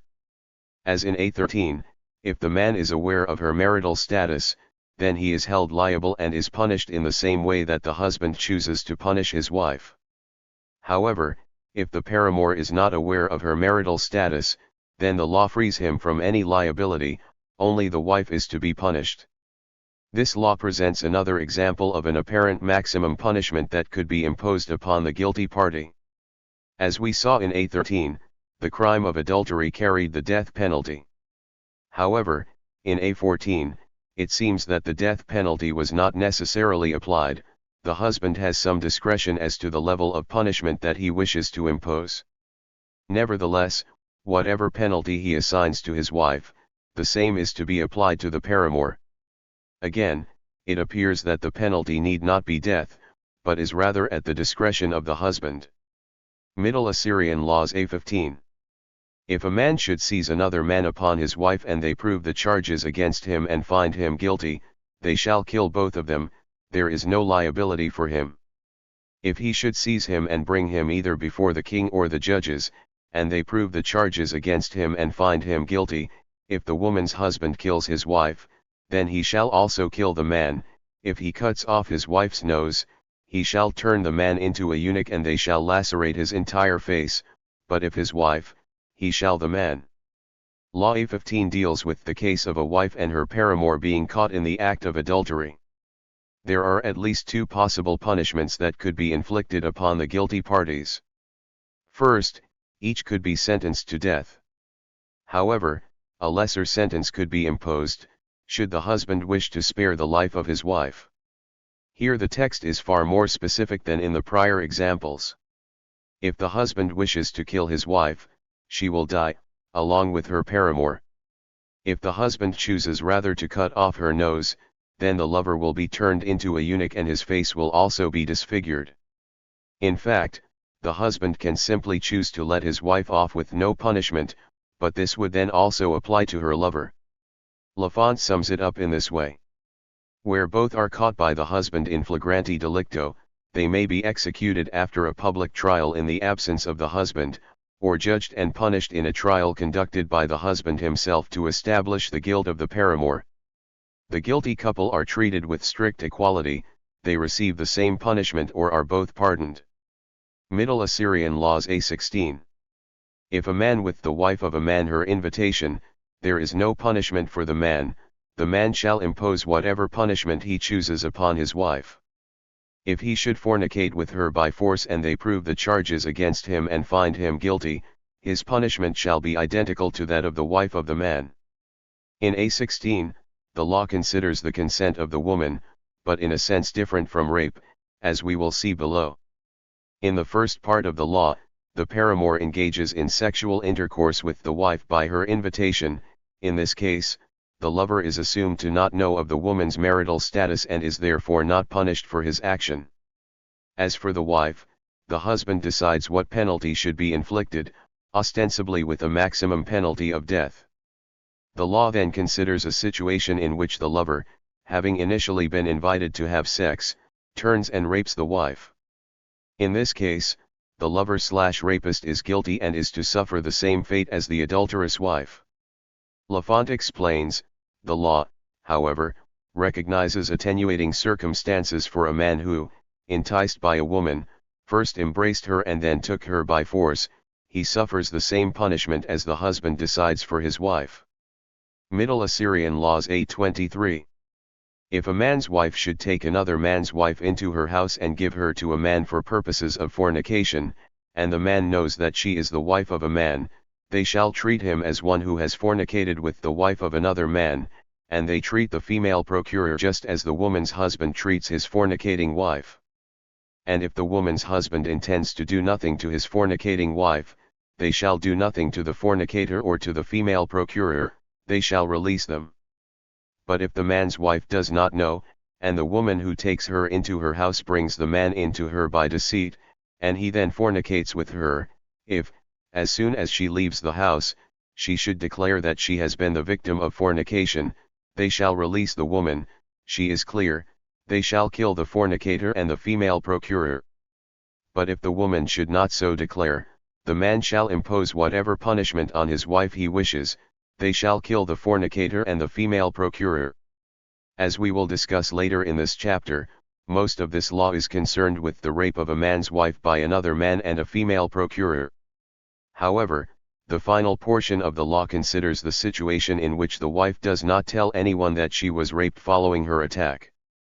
If she does not so declare, then it is assumed that she has consented to the encounter, and thus committed adultery. The penalty for adultery in this law is, as we might expect, left up to the husband. Hittite Laws 197. If a man seizes a woman in the mountains, it is the man's offense, but if he seizes her in her house, it is the woman's offense, the woman shall die. If the woman's husband discovers them in the act, he may kill them without committing a crime. If he brings them to the palace gate and says, "My wife shall not die," he can spare his wife's life, but he must also spare the lover and clothe his head. If he says, "Both of them shall die," they shall roll the wheel. The king may have them killed or he may spare them. Much like Middle Assyrian Laws 823, the first part of this law concerns the rape of a woman. Determining the consent of the woman is entirely a matter of the location where the sexual encounter occurred. If the act takes place in the mountains, it is presumed to be rape. The thought is that she would cry out, but in such an isolated place have been unheard. However, if the sex act took place in her own house, it was ostensibly presumed that 1, she could have cried out and been heard, and 2, the paramour would have to have been invited into the home in the first place. Insofar as the woman's marital status is concerned, we know that the law considers her to be a wife. Her husband is specifically mentioned in the text. Should he find the two of them in bed together in his home, he was within his rights to kill them without recourse. However, the text does not specifically speak to whether the death penalty would be applied if the woman were brought to trial. For this information, we must turn to some of the other laws that secondarily deal with adultery. In Hittite Laws 187 to 188, the text states that, if a man has sex with certain animals, it is an unpermitted sexual pairing, a crime that accrues a serious consequence, he will be put to death. They shall conduct him to the king's court. The use of the phrase unpermitted sexual pairing appears several times throughout this section of the law collection.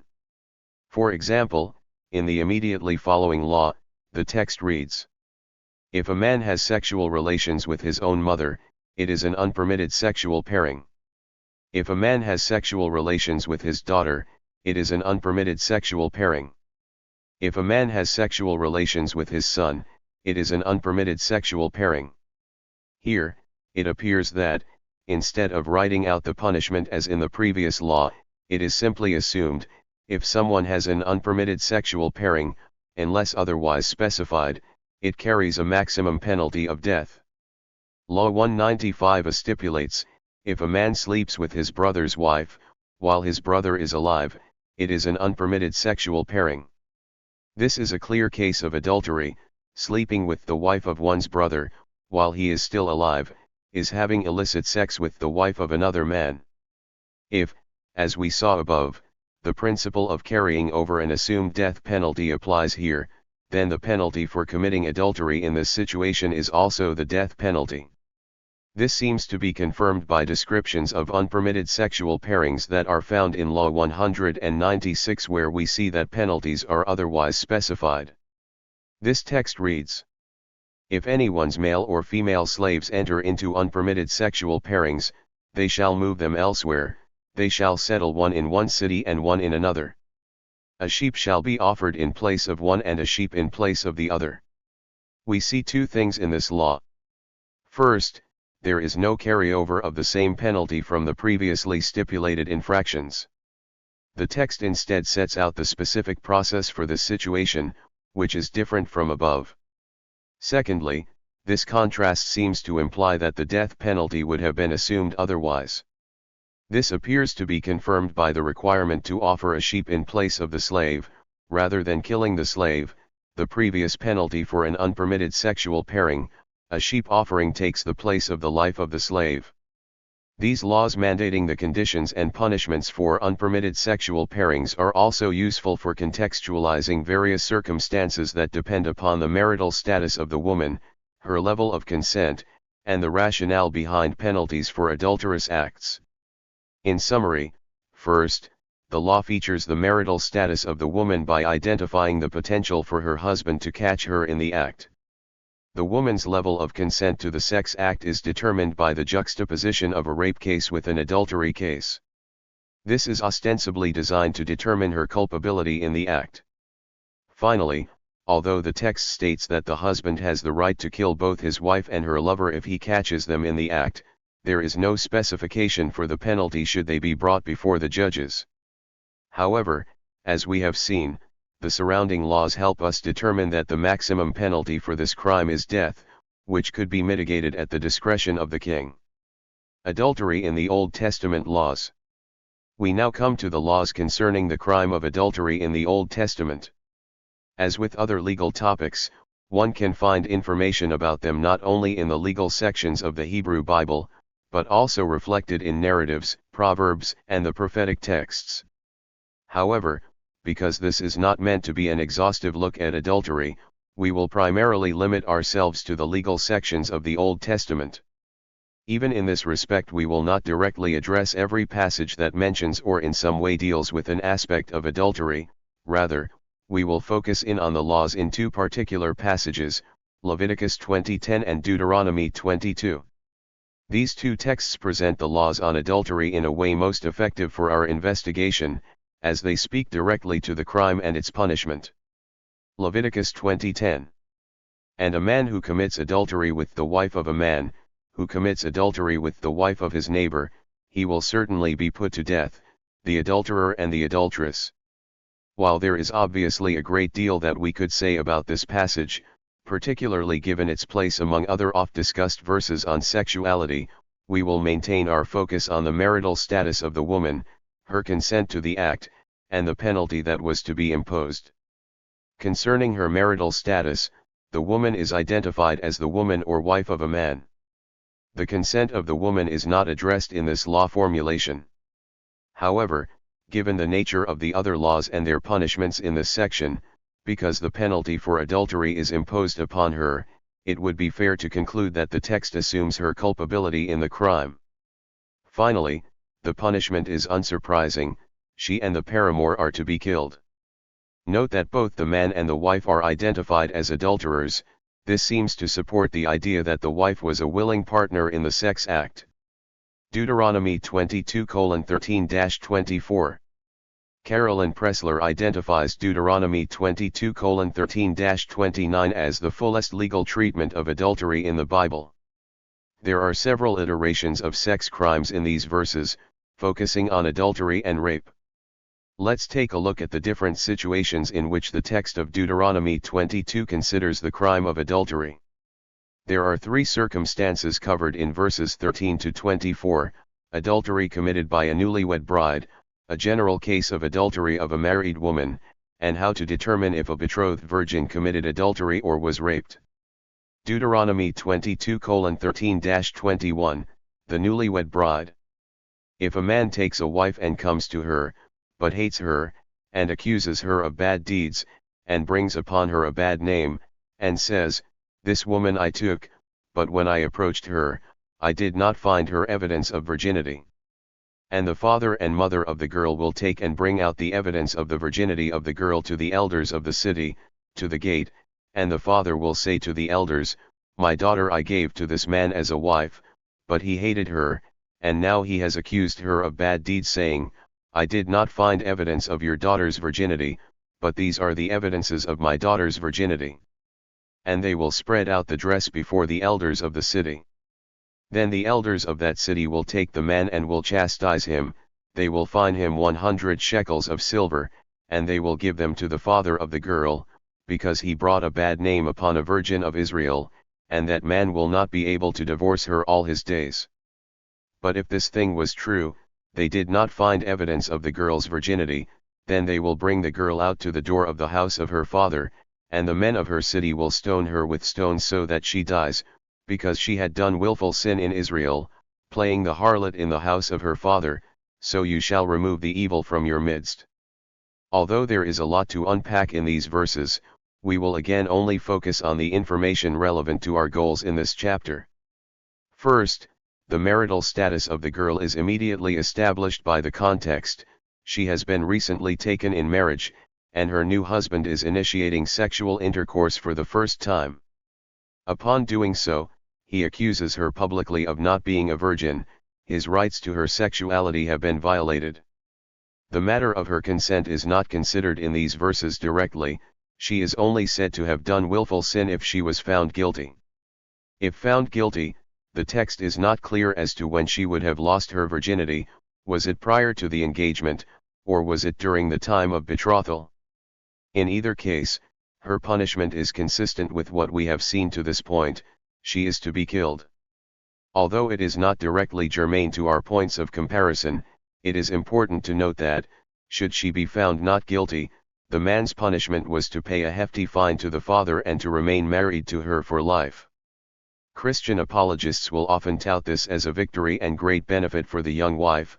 After all, her social standing and well-being remain secured in marriage. This is probably not the flex they think it is. The law as it is written is unconcerned with the welfare of the girl. Her sexual agency is simply a commodity in the negotiation of maintaining the honor of either her father or husband.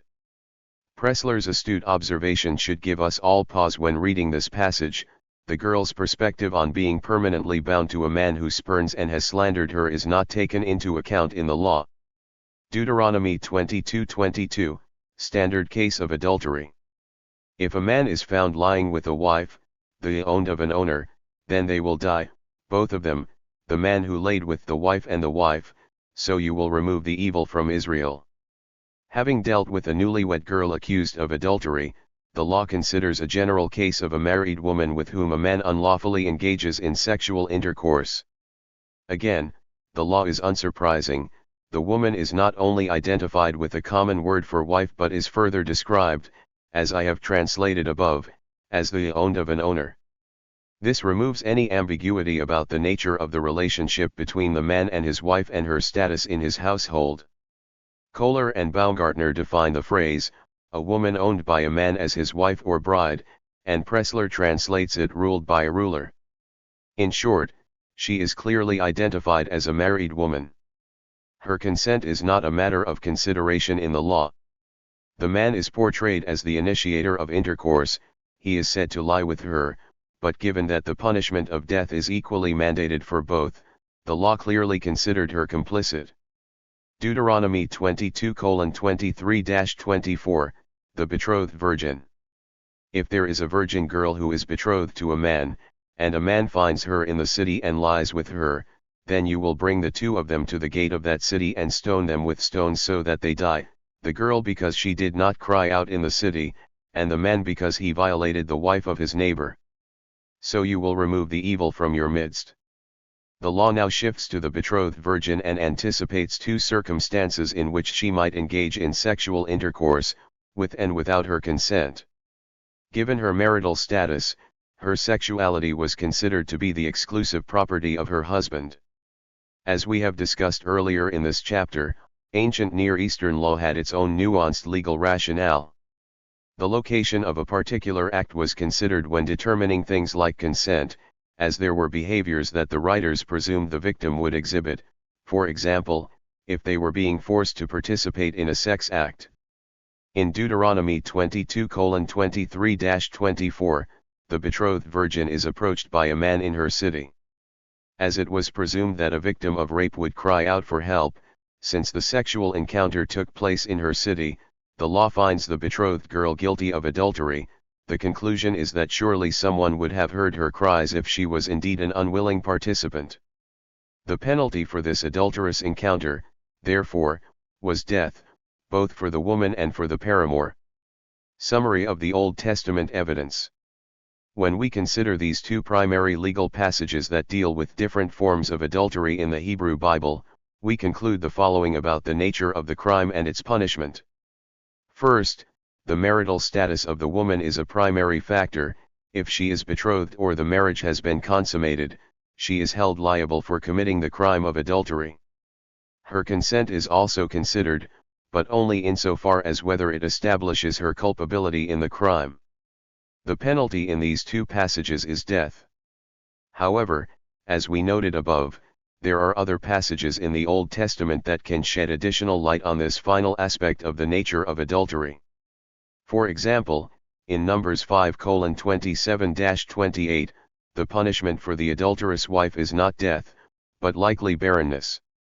This may suggest that execution was the maximum penalty for adultery, not the necessary one.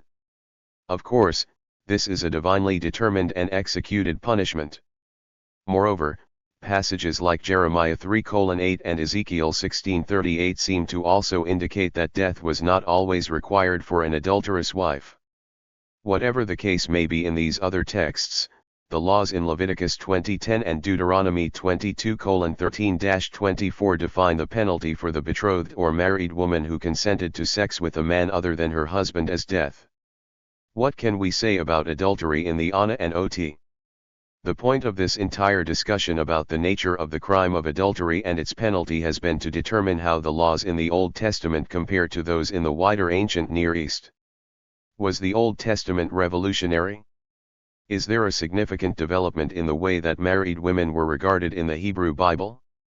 While it is obviously beyond the scope of this investigation to consider all the details of each of the ancient Near Eastern laws or cases and compare them to one another and to the Hebrew Bible, there are some consistent points of comparison from which I think we can draw meaningful conclusions. First, adultery is consistently a crime that can only be committed by the wife and her paramour. The law only considers a husband to be one who can commit adultery if he is the paramour of an already married or betrothed woman. The married paramour's crime is against the husband of his lover. His own wife is not considered to have been legally wronged. Second, a betrothed woman and a married woman were both able to commit adultery. Furthermore, the penalty that each faced was the same. The law did not distinguish between betrothed and married women. Third, there is consistency present in all the law collections with respect to what constituted consent and how it was determined. Finally, the penalty for adultery is the same throughout the various periods and geographical locations: death. It even seems likely that death was commonly considered a maximum penalty, rather than a required one. In short, there is little to distinguish the various law collections from Mesopotamia and what is found in the Hebrew Bible with respect to adultery. Rape. The constitution of rape in the modern world is determined on the discovery and definition of consent. While the laws on rape vary from place to place, great significance is always set on establishing the willing participation of both parties in the sex act. Perhaps the most obvious determining factor of the absence of consent is when one individual physically forces the other individual to perform or participate in a sexual act. However, physical force is by no means the only way by which the level of consent is determined. Scholes explains. Lack of consent exists under a number of conditions, such as forcible compulsion, which elsewhere is defined as physical force, the threat of physical force, expressed or implied, or the threat of kidnapping the victim or a third person. Lack of consent is further defined as involving situations in which a person is physically helpless, of young age, mentally or physically incapacitated, or imprisoned. Violation of consent is not limited, in modern terms, to one individual physically forcing another. There can be threats of force or violence, forms of manipulation, or engaging in a sex act with one who is not mentally or emotionally capable of giving voice to their own agency. In all cases, the determination of whether a crime has been committed is made by establishing the level of consent for both participants in a sex act. But what do we see in the laws of the ancient Near East, including the Hebrew Bible? What is rape?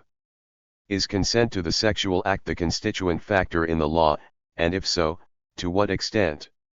As we go through the individual laws, we will see that consent is indeed considered, but not in the way that we might think. There are two factors under consideration in the case of a man raping a woman: her marital status, and some evidence of her consent to the sex act. Put briefly, if a woman is married or betrothed, the penalty for raping her is quite severe. However, if she is unmarried and unbetrothed, then the penalty is relatively minor. Her consent is considered when adjudicating the case to determine if any penalty should be leveled against her in addition to the perpetrator. If she consented, then this is a case of adultery, not rape, and she suffers punishment accordingly. If she did not consent, then she was not punished. As we will see below, her lack of consent can be used to clear her from punishment, but it does not grant her remuneration. This is because the crime is not considered to have been committed against her, but rather against the male that controls her sexuality, either her father or husband.